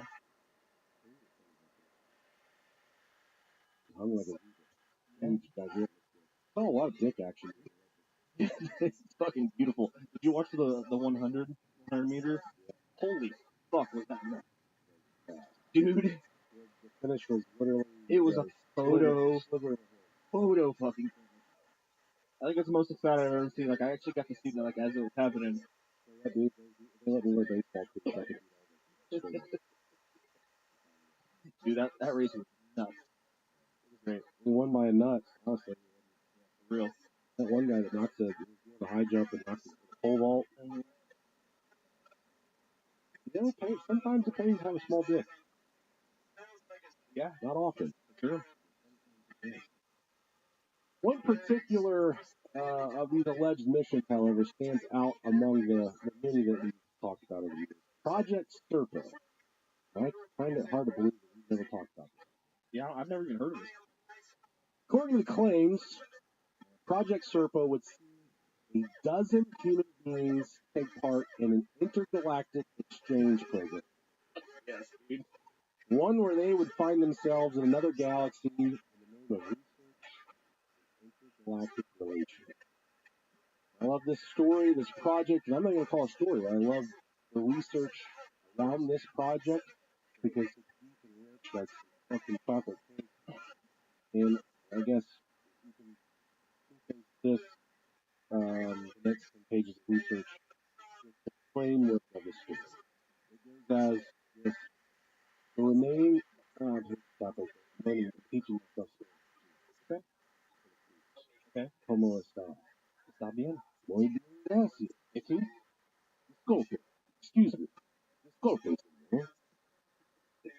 That's the voice, hell yeah. Disculpe, señor. ¿Dónde está el baño? Adiós, señorita. Aquí. Yeah, I remember one. I don't remember which it was, but it may have been Norwegian. On it. There was every time you'd walk into the dining room, there's these women. I think they may have either been of Indian descent or somewhere in that neck of the woods. On ours, they go, washy, washy, washy. That's what maybe it was on that one. Yeah, you hold out their hands and they go washy washy. Hey, I'm Nicholas. Oh, maybe it was Rothschild. Vamos. Nos vemos. You're doing pretty fucking well, man. I'm pretty far along now. I took 4 years in high school. That sounds really good. I can roll the R. Yeah. Disculpe. Buenos dias. Fucking broadcaster Spanish voice. I sound did your wife ever watch like the Virgin Jane or whatever? I sound like the narrator for that. I know lots of stuff now. I can kind of interpret it. Hola, ¿cómo está? Muy bien, gracias. Anytime a Spanish class we talk about the library, I fucking love it. Biblioteca. Biblioteca. ¿Dónde está la biblioteca? Vaya. That's how much toilet paper. Fly. Yeah. That's awesome, man. Good for you. The remaining survivor. This is all centered around the Roswell crash. Okay. The remaining survivor was ferried to a top-secret military facility and granted permissions to contact other members of his civilization using equipment salvaged from the crashed UFO at Roswell. Military personnel learned that the survivor was a member of an alien race known as the Eben, which our government abbreviated from EE, which are extraterrestrial something. I got that. Most of this info from the project comes from a document that was released in 2005. The document is a presentation of the information posted on the internet at the website www.serpo.org from a retired senior government official. The website was intended to facilitate the gradual release of confidential documents pertaining to a top secret exchange program of 12 U.S. military personnel to Serpo, a planet of Zeta Reticuli between the years of 1965 and 1978, which aligns with one of the topics we covered many moons ago when we actually interviewed his granddaughter, Dwight Eisenhower's meeting with the aliens. And this falls in line with that, actually. And I looked back through all of our records and we never talked about specifically Project Serpo. I forgot to leave an interview, man. Yeah. I love it. My type of people. They're fun, man. Our friend, she was like Alex Jones right now. Yeah. Lights out. My brother, you don't have to buy into it to not enjoy it as entertainment. Oh yeah, I love talking about it. Yeah. A lot of fucking joy out of it.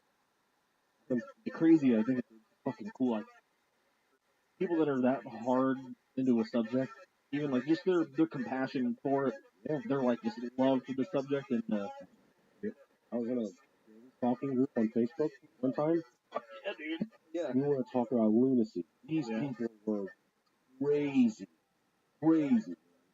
And a couple times in there, I would type like, "You need to get." Why were you in that group? Because I had to find somebody for our show, which we did. Oh, okay. Which we did. Yeah. And then we got a lot of slack for that because it said we were person. Yeah. I'm not a fucking doctor. I'm trying to interview someone that thinks they're being followed by the government. Yeah, we're not a debate podcast. We're not going to debate people. We're going to sit here and we want to know why they feel the way they do. Just my general dadly.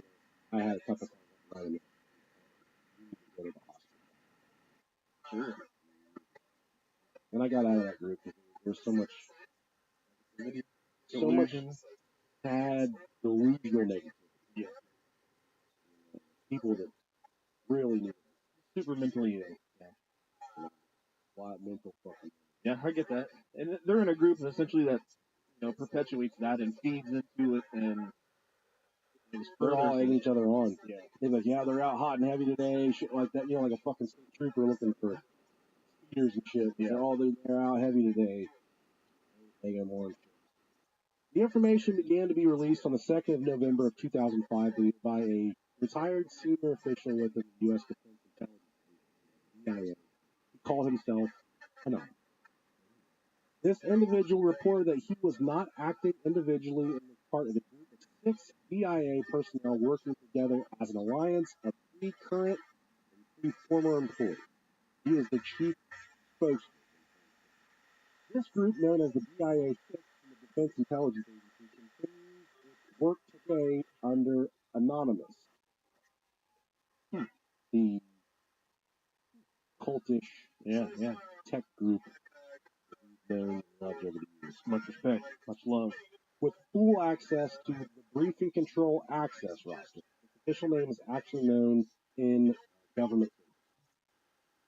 This, like I said, starts at the Jesus of all UFO.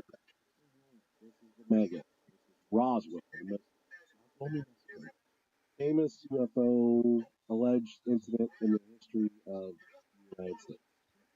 What happened there? Truly never know. But this research here gives us a little better idea of what become of it. I'm really happy to share this information with everybody. I just get a little drink of water. Hey man, what that fucking whistle about it? That fucking cocksucker lubed up. Come in. Lil Wayne's gonna be a shot. Like you said, I agree.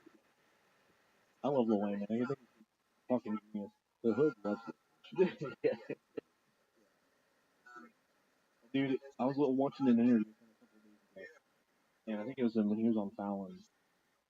He was talking about, Fallon said something like, "Is it true that you've written over 1 million songs?" And he said, "Well," and he's a little fucking, "Well, it's not true." But pretty much he says he doesn't write songs. He'll go in, he'll just fucking rap, and then afterwards, after he records a song, someone transcribes what he wrote for him. Oh, really? And then he studies the lyrics and memorizes them for when he has to do live shows. Wow. I'm like, how can you be that fucking artistic? That's crazy, dude.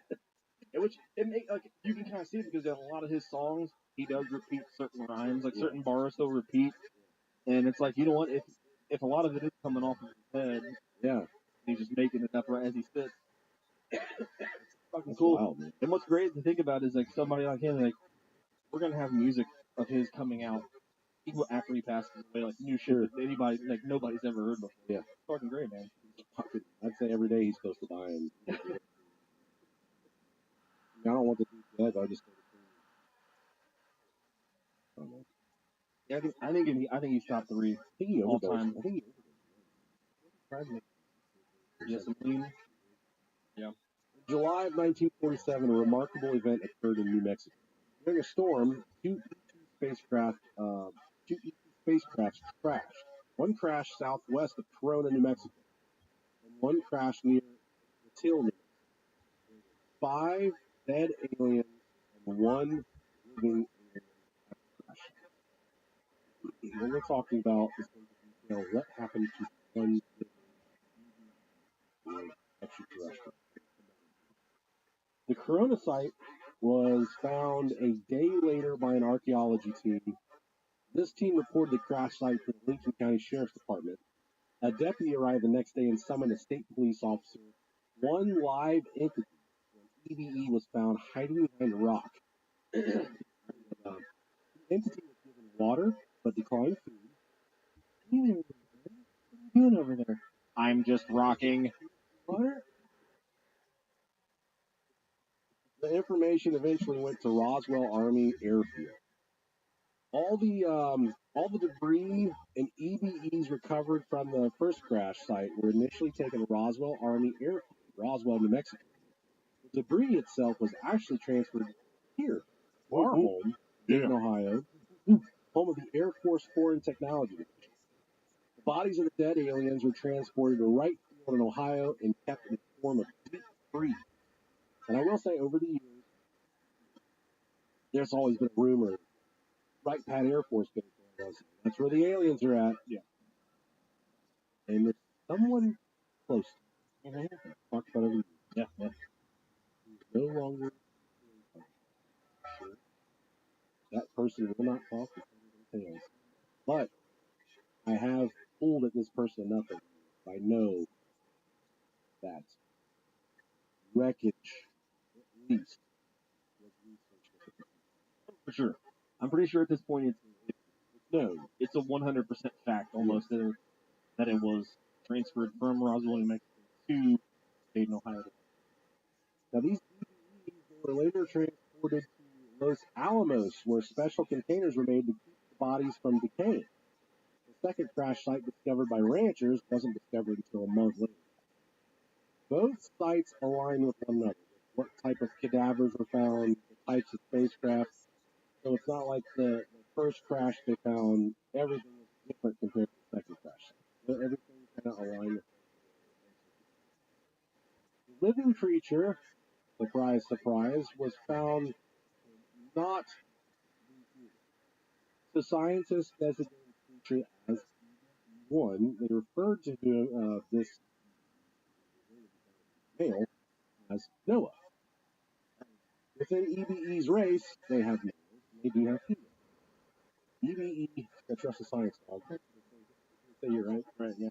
EBE was treated for some minor injuries for Noah. Can you imagine crashing a fucking UFO from out of a fucking planet solar system and having minor injuries? This motherfucker was flying through the air, crashed into the ground, and only suffered minor injuries. We'll talk a little bit about how fast we think the spacecraft could have been traveling. EBE, or Noah, was treated for some minor injuries and then taken to Los Alamos National Laboratory, which was the safest and most secure location in the world. Special accommodations were made for Noah. We believe Noah was a member of their Air Force, or maybe something like their NASA force. Yeah, dude, that's dope. And this is the direct journaling of the senior scientist that released it, the senior government official that released it. So these are his exact words. He refers to this as EBE, the whole thing, but I'm calling Noah. Noah stayed alive until 1952, when it died. We learned a great deal from him. Although Noah did not have a voice organs like humans, he was able to communicate with an operation performed by military doctors. Noah was extremely intelligent. He learned English quickly, mainly by listening to military personnel who were responsible for EBE safety and care.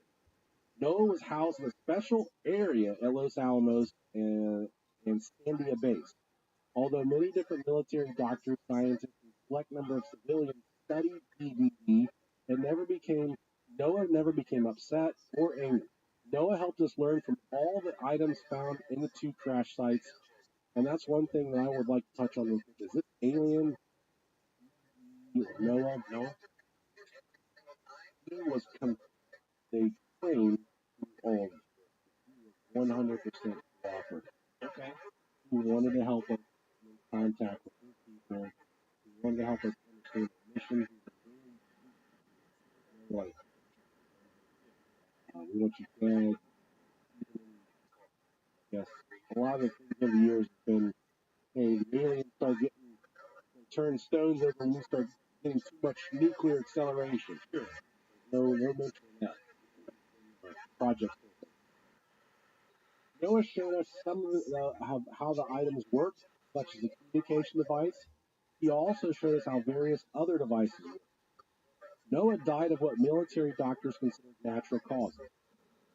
I don't think we can really state exactly why Noah died. Although we had 5 years to study Noah, we didn't have any standards to compare Noah's body with standard medical observation. It was difficult to lose Noah, because it was the most interesting thing we as humans could perceive and study. This was a visitor from another planet and a whole other world. And I will say that of all the places that did the shuffling of Noah, they like hot weather, like cooler weather. Okay. Although they took him to Washington, D.C. in the fall and claimed that was too cold. So I'd imagine, like that 75 to 70-ish wind right there. Fucking wizard like the life. Dragon. Imagine just rolling down the street in a fucking puff jacket, smoking a joint. That's the thing, dude. People say kind of, they're in the general population. They might be. Fuck, I don't know. I've seen plenty of people that look reptilian, I met some really weird fuckers. Lots of them listen to this show. Right?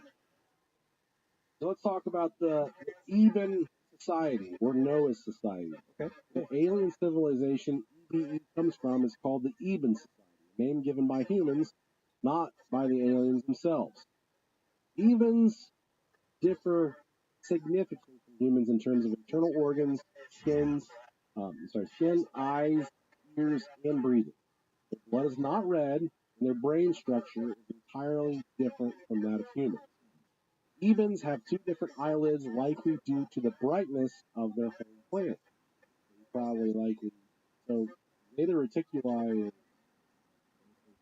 40 light years away from here, where this is located. Yeah. EBE's planet is within the Zeta Reticuli star system, approximately 40 light years from Earth. The closest star to Earth is Alpha Centauri, about 4.3 light years away. This government official alleges that Eden, or Noah's society, their spacecraft took 9 months to travel 40 light years, implying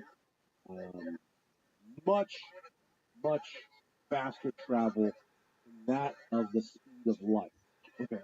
So, in context, I guess, to contrast that, I think it would take us 40 years to achieve that, what they accomplished in 9 months. I looked that up earlier, and like that would make too much fucking sense. 40 light years would take 40 fucking years. Right. How long for us?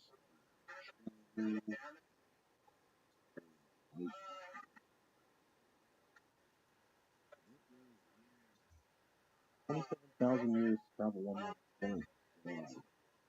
24,000 miles per hour. Jesus. Well, I think we're just under. Yeah, I think it would take 40 years. Oh my god. Yeah, math is off. How fast the fucking Chipotle hot sauce sprays out of my ass. Oh, it'd take a car like 718 million years.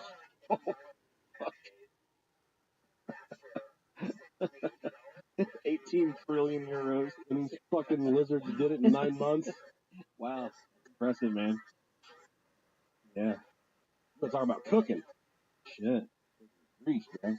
Seen them driving down 75, bro? I bet you they don't fucking drive the speed limit. I fucking hate 75 right now. I-75 so bad. Because I commute an hour to work at like 55 miles. I gotta deal with 75 every single day. I really can't wait till they put the Buc-ee's in. It's gonna be so bad. 70's gonna be fucked. Locking up like a cheese chip. Like you just ate 4 blocks of cheese and took a dump. They pay so well. Yeah, I'll be a wash man. Fucking tell me where to stand. You're the manager of the fucking brisket cutting station. I'll You make do it. $120,000. Yeah, I will do it. Yeah, I think we talked about it a little bit, but they're building a Buc-ee's 10 minutes away from our house. Yeah, right by where I travel to my work every day. It's gonna be fucking brutal. Buc-ee's the shit though, man. You imagine how much fucking money that farmer made on his land? I have no idea. It's gotta be fucking good. One of our most faithful listeners, my cousin, Yeah? Oh, I'm sure it's gonna suck. His real estate prices are gonna go fucking up then. I mean, they make a house smell deep. Worth it. You can walk and get some brisket sandwiches any day you want. I told my dudes at work, and they said, "You should make a cheese biscuit." Yeah, I probably could. Yeah. Apparently, bacon and cheese biscuits are next level. Really? I'm a huge fan of anything fucking brisket. Yeah. Okay. Went back when I was living reckless. McDonald's, I'd get a bacon, egg, and cheese McGriddle. Yeah. And then I'd get a bacon, egg, and cheese biscuit. Yeah. I'd eat the biscuit really fast before I convinced myself I was still full. Yeah. That way I'd get the biscuit and the McGriddle in me.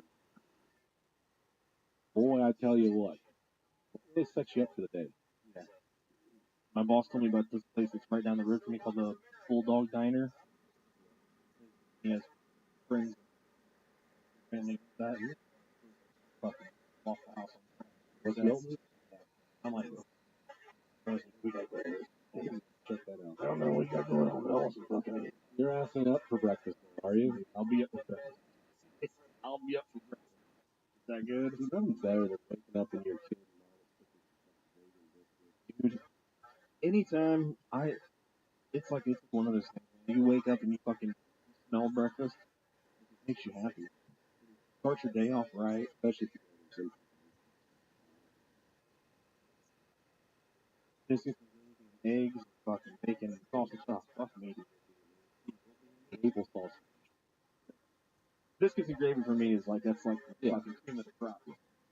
Some people listening are like, what's a biscuit and gravy? Sausage. Even's spacecraft took 9 months to travel 40 light years to take us 18 billion years in the Honda Civic, implying travel faster than that of the speed. Their spaceships utilize space tunnels, allowing them to bend the distance between 2 points in space. The laws of physics on the Even planet differ from Earth's, especially concerning the movement of their planet relative to their two suns. Evens have two propulsion systems, one for within our atmosphere and another for space travel. Their propulsion system emits low-level radiation, which is different from Earth's nuclear radiation. So that is what we cannot comprehend as humans. People that say, oh, aliens aren't real, there's no way they can travel here, it's too far. That's the thing, is they have fucking science that we don't know of. They have, of course, they can do shit that we have no idea.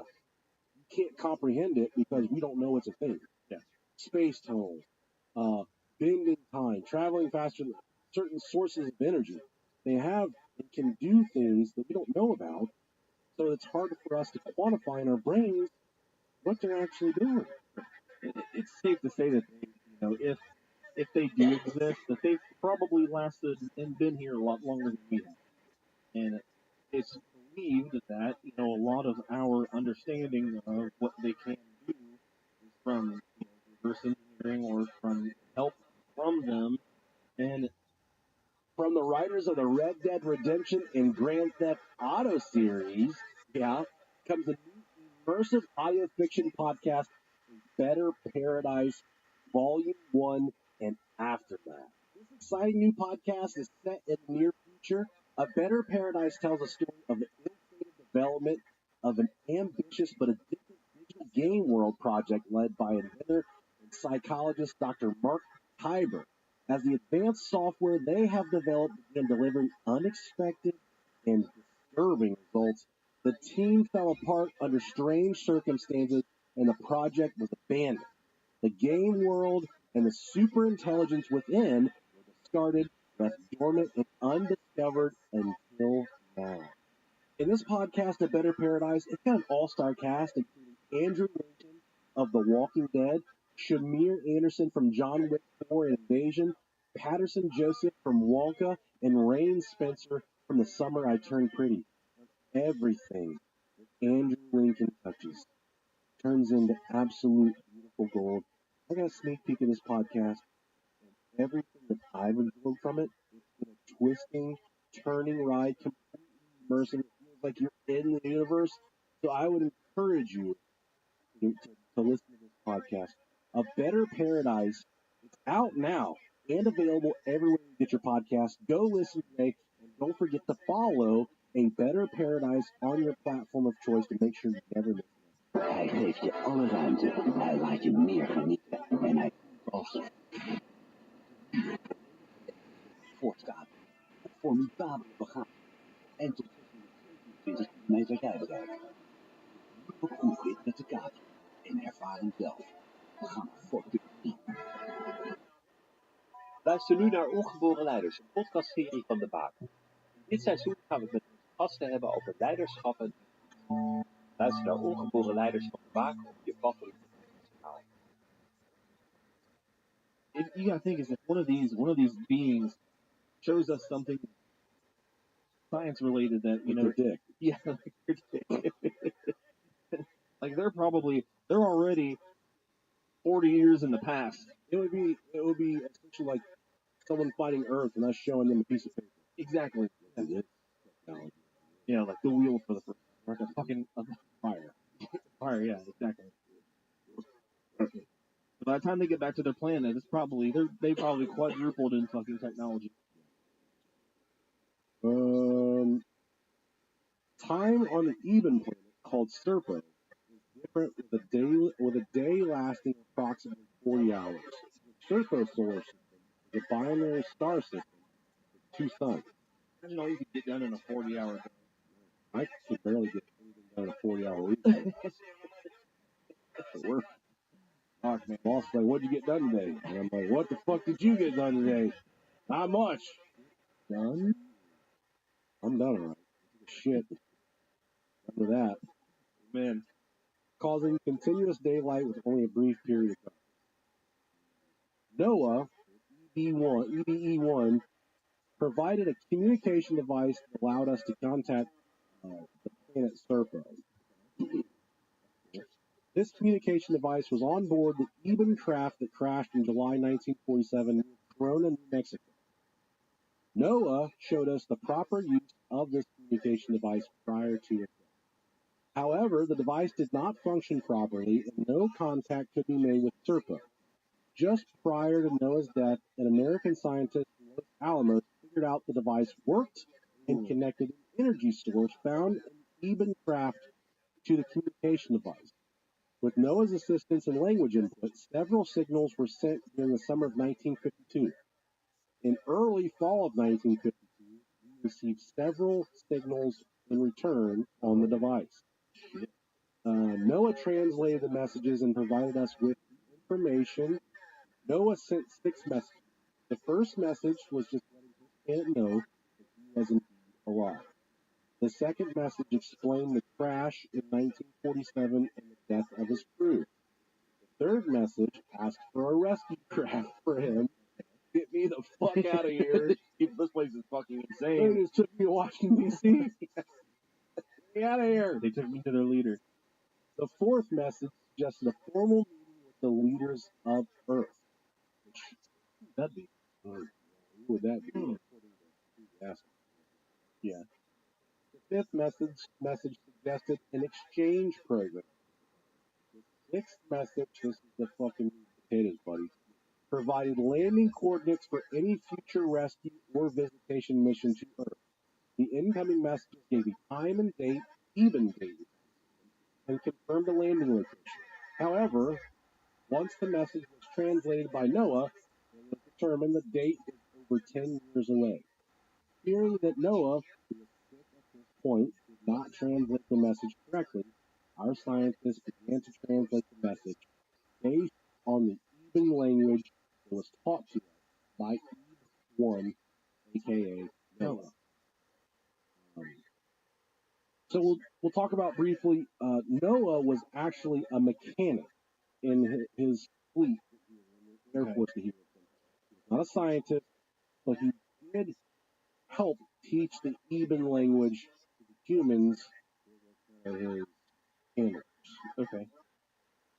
Humans managed to translate about 30% of the Eben language through complex sentences and numbers that were difficult to understand. Communication was challenging after Noah passed away, and messages were sent for 6 months in 1953 without a response. And I can imagine the scientists at the time who were sending out these messages, who had so successfully communicated with the Ebens up to this point, and then Noah died, and then all of a sudden they get left on red, and this other extraterrestrial civilization stops returning messages. The butts are probably puckered. Oh yeah, we fucking let this dude die. They're on their way here. Dad's coming home. And they're gonna wreck our shit. Finally, after refining communication efforts, humans sent messages in 1955. This would have been just a few years after Noah had died. They received a reply. Initial replies from the Ebens were in broken English containing nouns and adjectives lacking verbs. Over several months, the Ebens learned basic English and humans provided them with English lessons. The Ebens sent a form of their alphabet with English equivalents, which was challenging for linguists to decipher. Over 5 years, humans improved their understanding of the Eben language, and the Ebens improved their English comprehension. There were significant difficulties in coordinating a date, time, and location for an Eben landing on Earth due to differences in time and date. And I can see that being a huge logistical roadblock if they don't intend the time as you revolve around the sun. Yeah, they're 40 hours a day. Yeah, they're almost double us. They're like, shit, bro, we'll be there next week. And we're like, shit, bro, that's 2 fucking 3 years from now. Fuck. Yeah, right. Even sent their time system, but it was difficult for scientists to interpret without reference to the even planet. Humans decided to send pictures of Earth, landmarks, and a simple numbering system to facilitate communication. This communication would result in an organized landing of a team of even beings. This would take place at a secret base in New Mexico in April. Okay, that talks to President Dwight Eisenhower and various alien. That allegedly took place in the 1950s. That was leading up to this. Whether then President Lyndon Baines Johnson was present at the meeting in 1964 is unclear. Reports simply state that representatives of the U.S. government conducted talks with the Ebens. I would love to know the schmucks we think is our formal representatives of the United States government to talk to this alien race. It's crazy to think about. And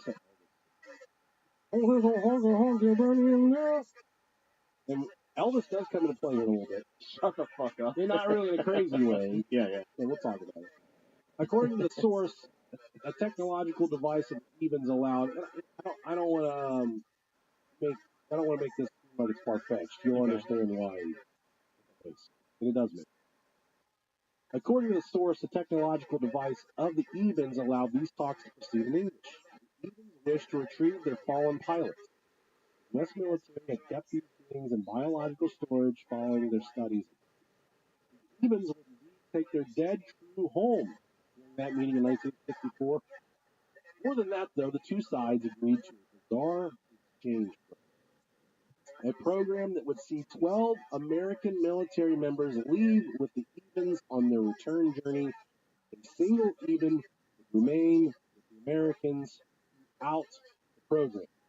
Every single record on each team member that was, so all 12 members, they were vetted to no end, Mike. For sure. Every team member selected was purged, including their social security number records, internal revenue tax records, medical records, military records, and any other ID records were either destroyed or collected and placed in a special storage location. Originally, about 56,000 files were screened for possible selectivity. The screening process finally got down to 12. These were the best of the best. This reminds me of the Men in Black. During training, which lasted roughly 6 months, there were 16 going through training. The 4 were replacements just in case one of the originals was injured or released for some other reason.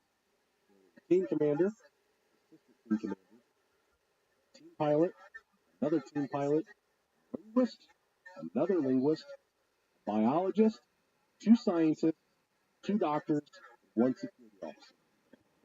This 12-member crew was compromised. I'm gonna be totally honest. I would have loved. Me too. If I was young and had nothing else, if I was a single man, yeah, I have an opportunity. I'll never be harmed again.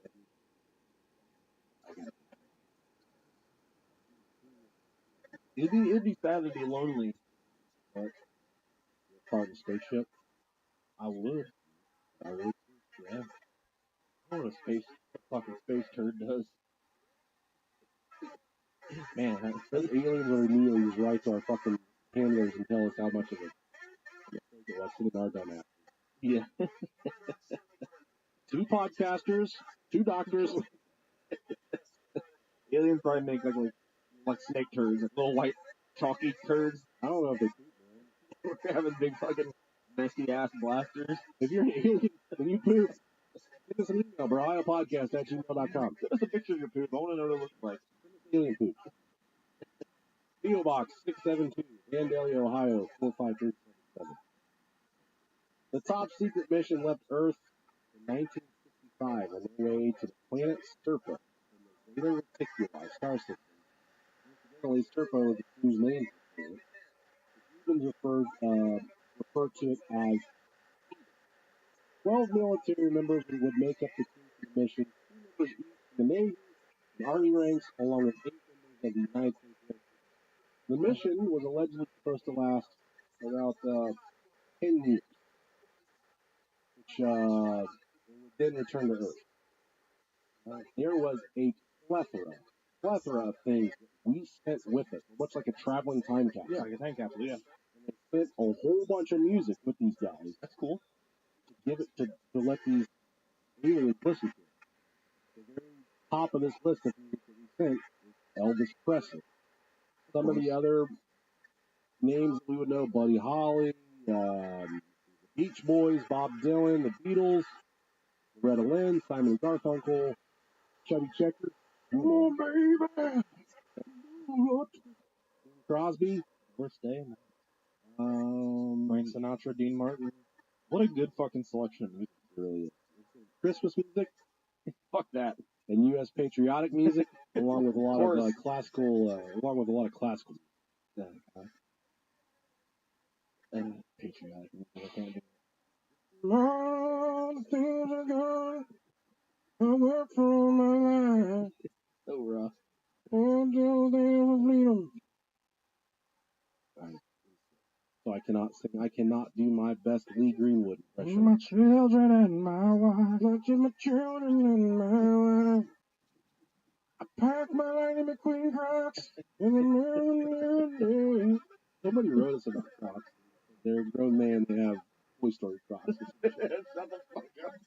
That's so good. Dude, I was telling my wife on the way home from that episode about how fucking hard we were laughing. I told her to lead up to it, and I explained the whole thing to it, and she was like, "That's not funny." I'm like, you had to be there, you stupid bitch. We were crying. We were fucking hurting. Fucking Toy Story Crocs. That's pretty fucking sweet. Did you let her? It was on YouTube or on. Put it on. Did you make like a little clip out of it? Yeah, on Facebook. Oh, did you? I didn't see it. No, I didn't see it. I haven't seen any of this stuff. Like, lately. I don't know where I seen it. God bless you. Sorry, guys. The worst episode ever. Oh, fuck. I can already see it. Stop sniffling into the microphone. I pushed it back to Thursday. If we would have done this Monday or Tuesday or Wednesday, it would not happen. However, communication proved to be difficult, with many technical difficulties arising over the years. 5 years in the mission, Earth lost complete communication altogether. Hearing the entire unit dead, trapped somewhere in space, the mission close to abandonment. Then, out of nowhere, communication would open, and the crew, at least, the surviving members, returned to Earth in 1978. Of the 12 people that made the journey to Serpo, only 8 would return. 2 of the original members had died during the 13 years they'd been away. Another 2 members had opted to stay on planet Serpo altogether. They said, "I'm not going fucking back to Earth. I'm staying there." Hey, you can't say that's the wrong choice. eventual top secret report runs to over 3,000 pages in length and contains remarkable details. As far as most researchers are aware, no leaking of the actual report itself has taken place. All 8 of the returning crew members enter strict quarantine for the entire year. While there, they inform their supervisors of their experiences and findings. The journey to Eden's home, some 39 light years away, had taken only 9 months. 2 moons flanked the planet, whose days were the equivalent of 43 hours long. The heat of the planet would prove to take the most adapting to and was bordering on extreme, too extreme for human beings. The human crew finally settled in the planet's uppermost northern region where the climate was better suited. The Ebens had bases on a nearby planet known as Otto, O-T-T-O, but it was otherwise barren and lifeless. Another celestial body in their system, Celis, provides mining for minerals key to their survival. While in contained basic life forms, they were not intelligent. According to this is what the day life of the Eden. According to the anonymous source, the crew would speak of time being the key difference between humans and the Ebens. They didn't judge or account for time in the same way that humans would. Their daily lives would revolve around the movement of the central sun. That makes a lot of sense. Sure. All the Eden food came from large biodome-like structures which they would grow and harvest themselves. They were the only intelligent life on the planet, and while other animal life forms did exist, the Edens did not at all associate them with food. They're fucking eating fucking and shit. They just look at shit for free. The Edens themselves would most often live in small communities relatively spread out from them. While order very much existed within these communities, crime was not an issue. Nor was money. Distribution centers existed in places of shops with goods and produce issued upon request. Not all aspects were different. The family unit, as we know it, exists among the Ebens, as does the desire for entertainment, music, and team games. All 8 of the crew who returned from Serpo would suffer a lifetime of illness in the following year. This is thought to be due to exposure to radiation during space flights. Radiation was something that the Ebens apparently were immune from. According to the anonymous source, the last surviving member of the mission died in 2000. I don't like to hear that fucking deathbed confession.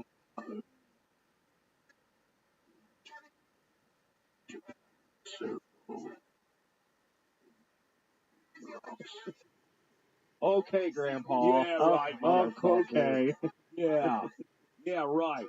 And I got a 5-inch dick, Papaw. Thanks for the genetics. I did think wild journal. That would be fucking cool, yeah. We're such a fuck. This podcast is going to follow us for the rest of our lives. We'll never be able to scrub the internet. We can make like a really cool fucking like scavenger hunt, and the prize is like a shoebox, and when you dig it up, it's just a fucking white dog turd. With some fucking Chuck E. Cheese tokens.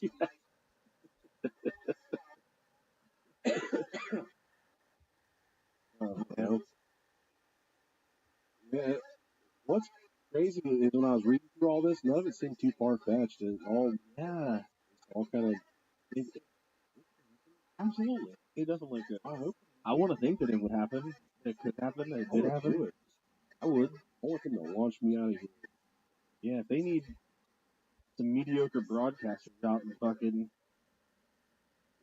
outer space or whatever we are, fucking let's get a hold of Ebens.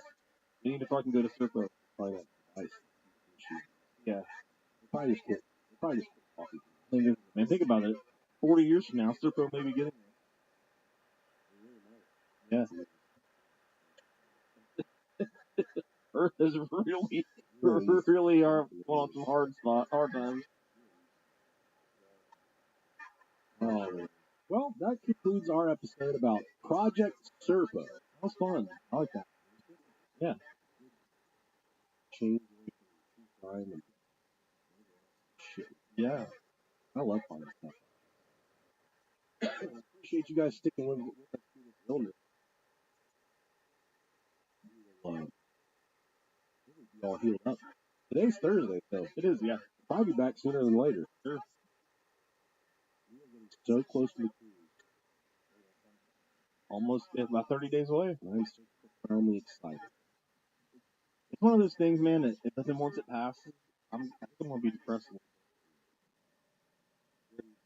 I love having something to look forward to, and I just get really sad until I have something else to look forward to. I would say if you're going on a cruise and you're looking for stuff to do on the big mistake that we made during the last cruise is when we went to Jamaica, we're just like, we don't have anything planned. We're just gonna wing it. We're just gonna chicken wing it. What did you guys end up doing in Jamaica? I think we just went around the beaches. That's sweet. Yeah, we went to we did the fucking touristy stuff around, and then we took a taxi to a beach. Complete waste of time. Yeah, I mean, the thing is it's almost all the same. I would encourage you, if you go on the cruise, to look for all-inclusive beach clubs in Cozumel and Costa Maya. For around $60 per person, they're gonna booze you and fill you full of food the entire day, or just stay on the boat. Yeah. But with these beach clubs, you get a private spot on the beach, a covered cabana, all shit. $60 a person. Do your research. I would say one town. We're not going there because We looked at one that was like very high rated. It's already fucking Costa Maya, not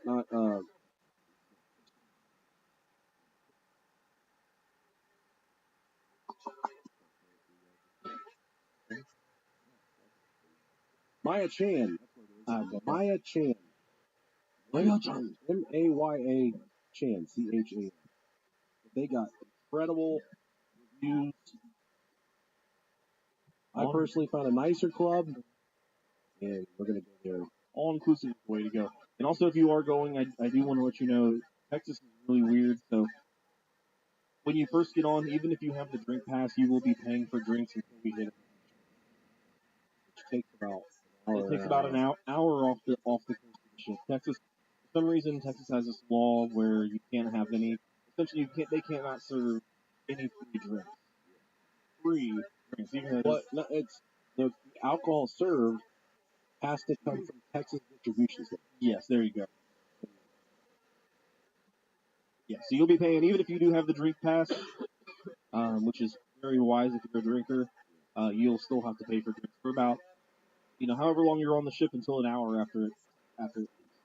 Which drinks are like $10 for beer, $10 for cocktail. Just chill. Plan on that. Or like Jersey Pete did. Take a wine bottle, empty it out, and then fill it full of fucking the strongest whiskey you can find. Mouthwash bottle. Oh, that's what he did, yeah. Yeah, it was the bottle of Listerine. Scumbag. Brilliant, man. Take a blue and fill it full of Rumple Mints. Ugh. Fucking mix it at that point. Remember the first liqueur you drank that almost died when you were a kid? I don't know. Man. So, I don't know. I really don't. Mine was Hot Damn. Okay. You know what that is? Yeah, it's like a Fireball. Yeah, it's like Fireball. My office. Kidding. Oh, shit. Hot Damn, baby. Yeah. God, I was sick in the dog. I thought I had fucking worms after I drank that shit. My thing with my first time ever being like really drunk was I was mixing so much stuff, and it was.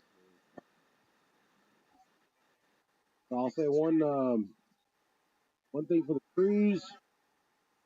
I don't know if you have the drink package, you get unlimited coconut water. A lot of people swear by that's good for you. Have a coconut water between every drink. Keep you hydrated. You don't want to lose a day because you're fucking hungover from the night before. Pack some liquid IVs. Drink some coconut water. Tomorrow's the last day of my 75 challenge. Congratulations. Congratulations. I'm proud of you, man. You timed that well, right on a Friday. Did you have to go all the way through Friday? Saturday's probably been amazing. That's awesome. Yeah, dude. That's awesome. You conquered it. Good job. Proud of you. No, I could surprise yourself. The hardest part's been last week. I'm sick. Sure. I will say, like, the last couple days, all I did was 2 walks. You know, I'm supposed to work out twice a day. Yeah. Both times I just took the first walk. Walk. Well, one day I went to the gym. I did arms. Can't make arms. Right. Curls are for the girls. Right. Gym. I was walking. At least you're doing something, man. That's all that matters. Look, drinking that water. Take your vitamins, take your prayers. You know, it's cool. One of the most rewarding things in the whole entire process. One of my best friends. I you know, he saw me the other day. First time he seen me. Oh, you look really good, man. You know, I said, thanks. And, appreciate it. I mean, it's right. It's always, I mean, hey, what's up, you fat fuck? Fat bitch. Never I get right back. Yeah. Fucking talk, motherfucker. Whatever. He called me at night. He's like, I'm so proud of you. Thanks, man. I had enough. I got emotions. I need your help. Let me fucking help you. I'm not good at this. Yeah. But I want people to understand that mentally, I've fucking confused myself so many times. And whatever you think about yourself, throw it out the fucking window. Because I'm here to tell you, I couldn't do it. I could not do it so many fucking times in my life that I knew that I went to the doctor and I said, give me whatever medicine you need to give me. I don't care how sick I don't care if I have diabetes. I don't care about my heart. Give me whatever. And I remember once I told him, I don't care. I don't care if I'm dying. And I've got family that I love. I've got you that I love. I've got these people all these people in my life, like, you're so, like, a profound amount.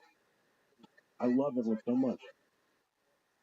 And I said, dude, I've got everything to lose by just staying on this track. So if you're someone that's listening, you're just thinking, I can't eat better, I can't exercise. I'm here to tell you that I was there. I could never, ever in my entire life think that I could break the cycle. But after you get that, I just remember one time I was outside and I started doing squats and burpees. I'm gonna elevate. I did it for 10 minutes. And I was hurting. I'm like,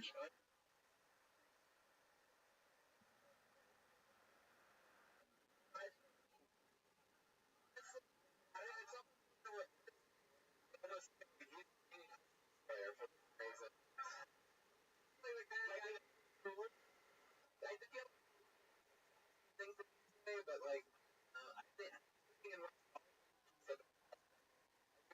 somewhat of a for some reason, I think my mom like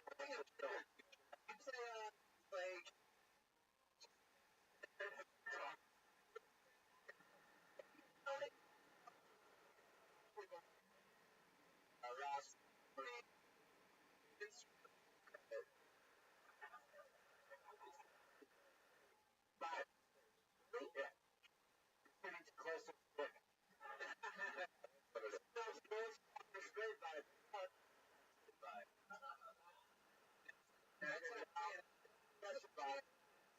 let me ask you this.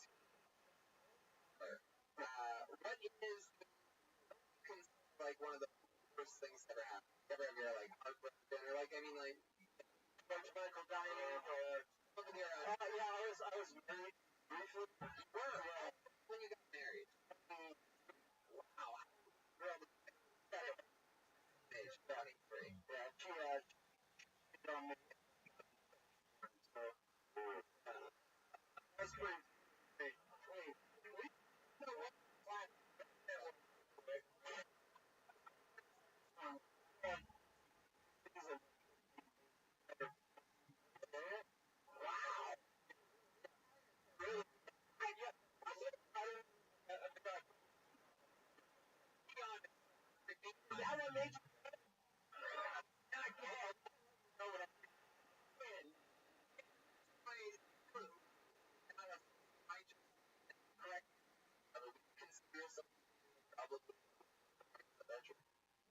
I don't. What's would you be willing to share like something like that? A cool trend? There's something you have to say or do, which you're like, man, that would be me.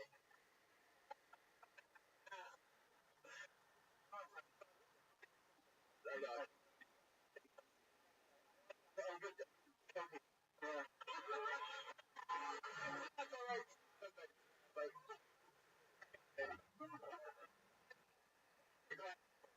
maybe you just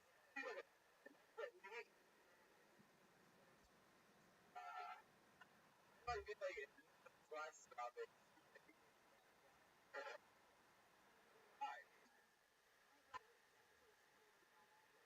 That's how like days.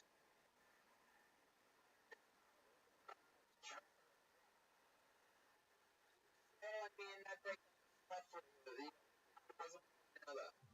I'm doing a lot better. Done dating stuff. I know. Last date went on with that. Christmas house. Yeah. Not a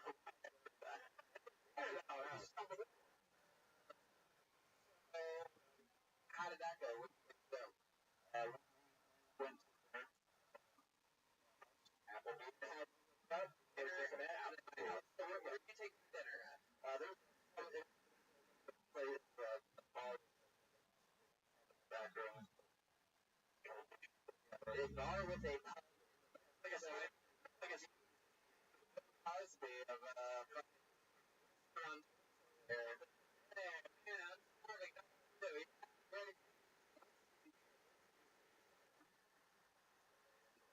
So did it end up working? I mean, I'm just what they what's anal? I think this has a breed.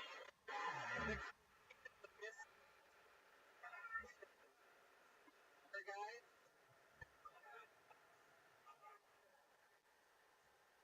point there about a crack. Always right on. Yeah. That's the Ivan on it. But then is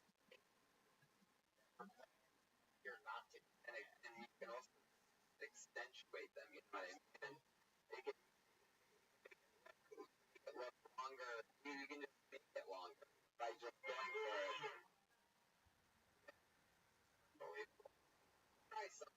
All that advice. Yes, go ahead. Same thing goes for you, by the way, that I just said about that. My cancer.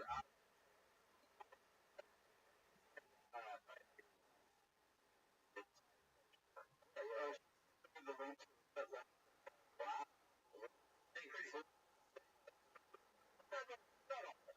Right. Was it over?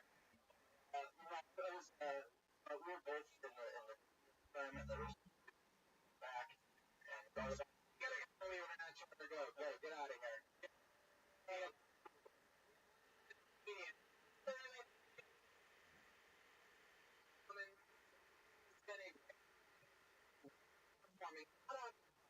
right to every week. One of the comedy, writing, and performing at the minute every week. That's operate. And you know, I've heard that last guest on the show. Blah blah blah. This it's been an awesome pleasure working with our experience at a final 1-minute set of Vanessa Johnson, everybody.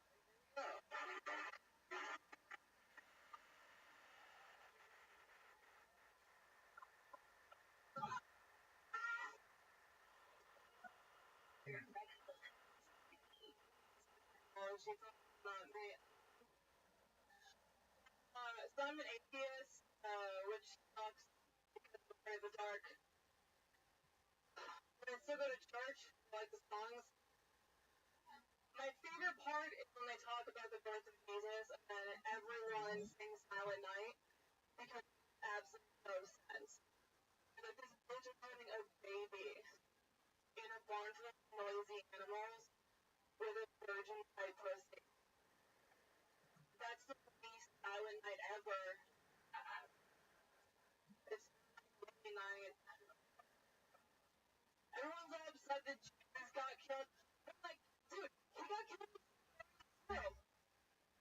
Back then, that was so old, you know?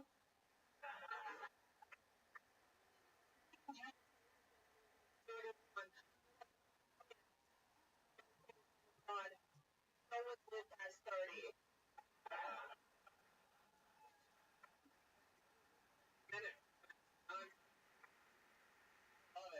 Well, you had in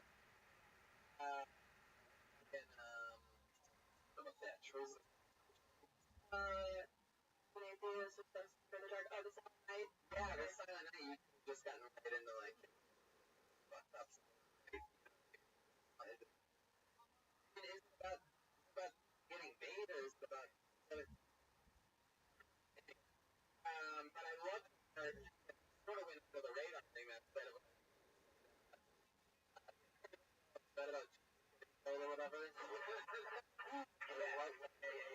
And I think it's like for the thing it's gonna need to change the state. That's the thing. Something that you said, but a lot of people don't even notice that. You don't, you know, you gotta breathe. You have six body. Like I don't know comedy, but the line letting breathe versus right? Energy. One line. And then it's and then all continuously. One of the I mean it changes in a matter of 2 minutes. To 15 that murdering, and you start going to class, you don't realize it until 20 wait, and then they make you just one of those things where like the old great classic note is like listen to yourself while you are performing. It's not true.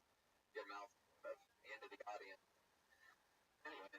Well, and by the last minute, so thanks for the last part of the show. And you like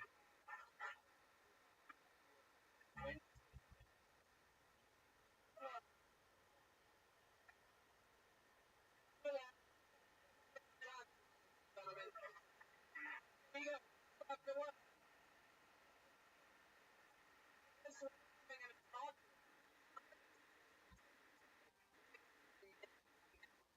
together more.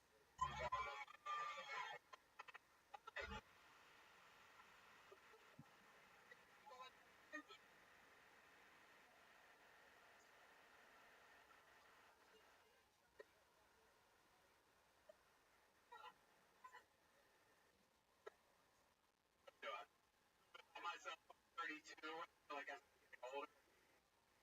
I'm more friend on Facebook. Posted a pretty nasty picture, cock on Facebook. What I would do, I reported him. Maybe voice that they had some chick in the picture with his cock. I don't care if he was working on a free range farm chicken.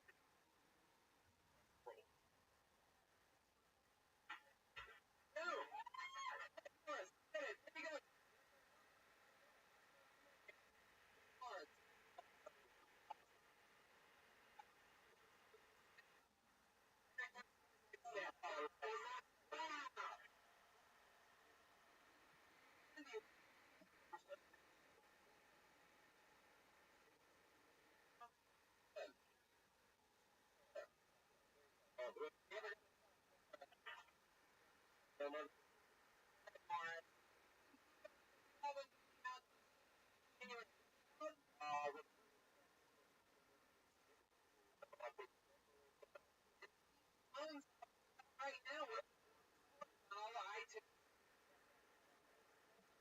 What it is.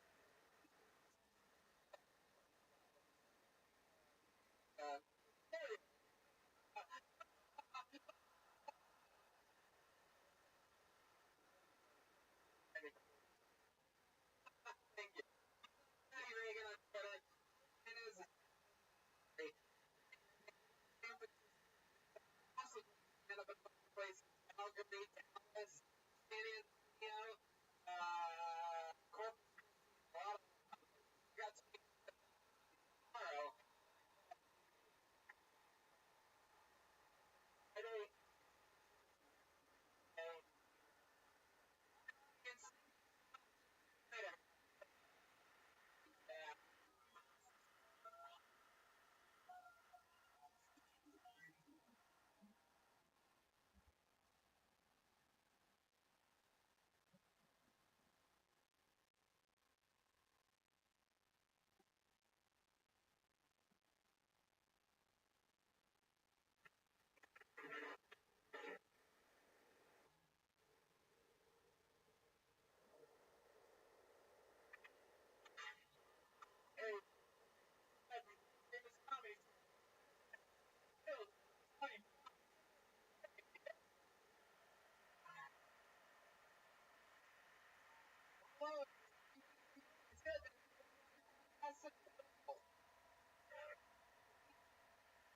exciting day.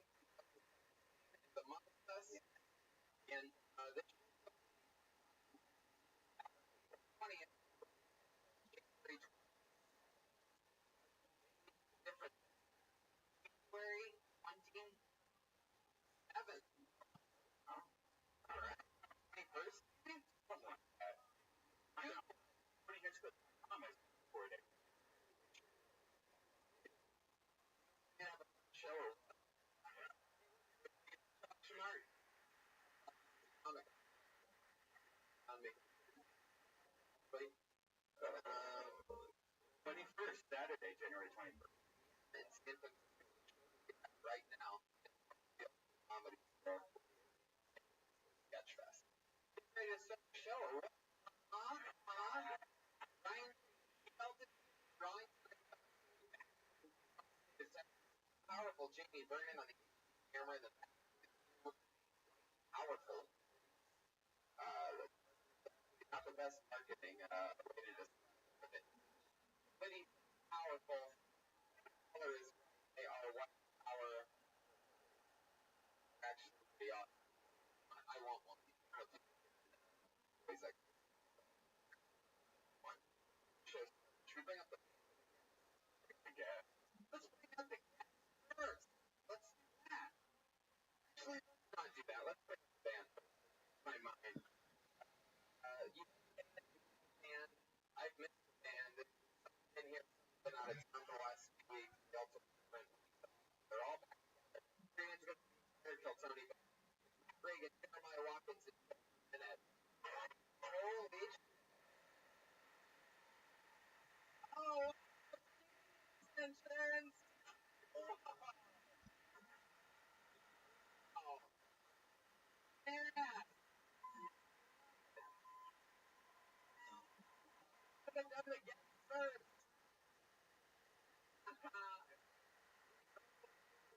Yes, first. How's that for entrance? Ladies are three funniest human beings on the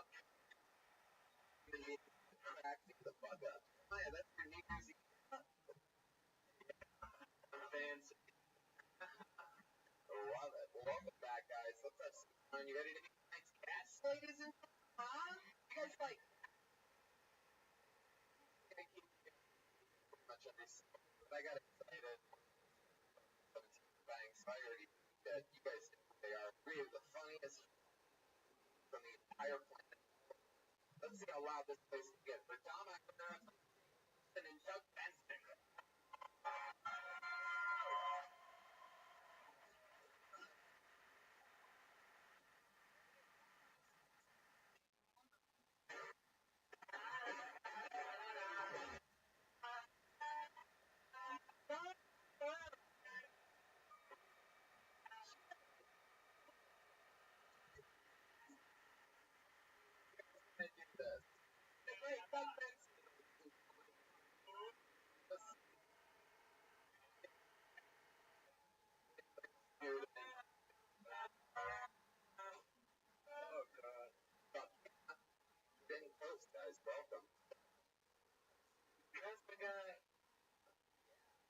can't think of the word, but I did it. There you go. Welcome. This here we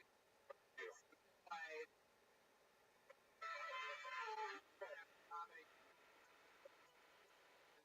But I can say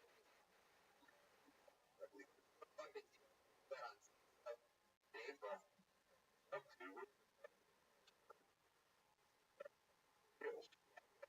Every other month. So, and we had fucking everybody, look at them. Come on the trees, it's like clearly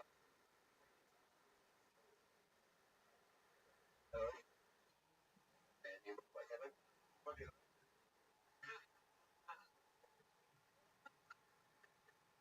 so I mean you guys are on here done this show before, but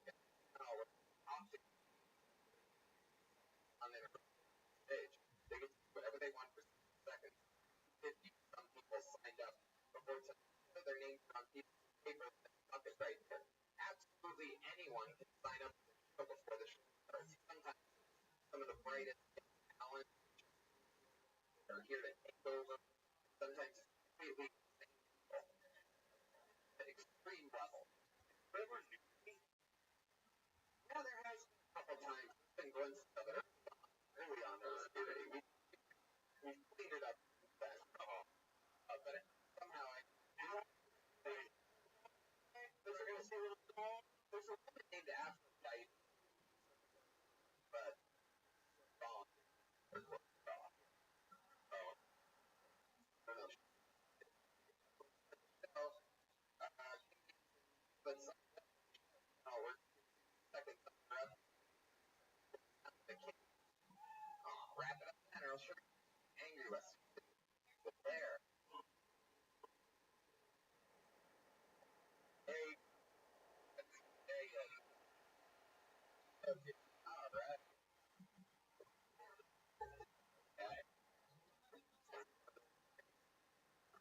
Ready to start the show, Main Room Comedy, first show 2007.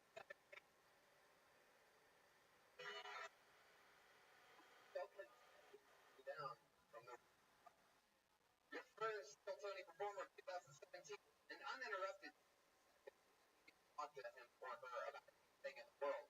Put your hands together for Jeff Wallace, everybody. Here we go.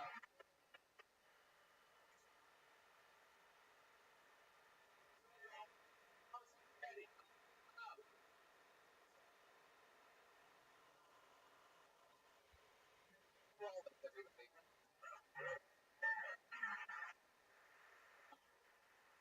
How's it going, guys? All right. People say in the movie button. Girls. I don't know what it is. Oh, me. Anyhow,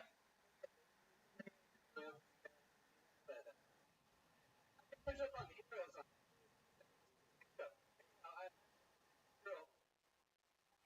Go Girl, you're missing out on a killer episode of Heroes.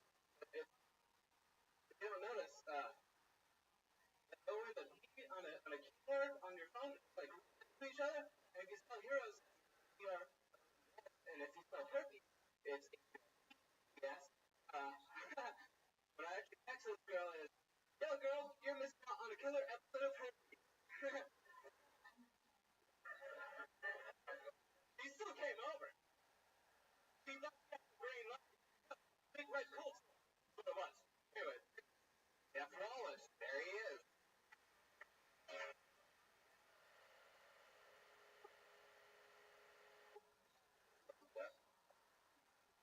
Sure.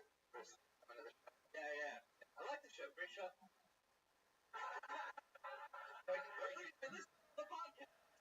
I was sitting here and think, all I could think of doing it is, this is a lot of jokes here, but okay, alright, okay. But it was great. This no punchline. Oh, damn it! Yeah, next time on.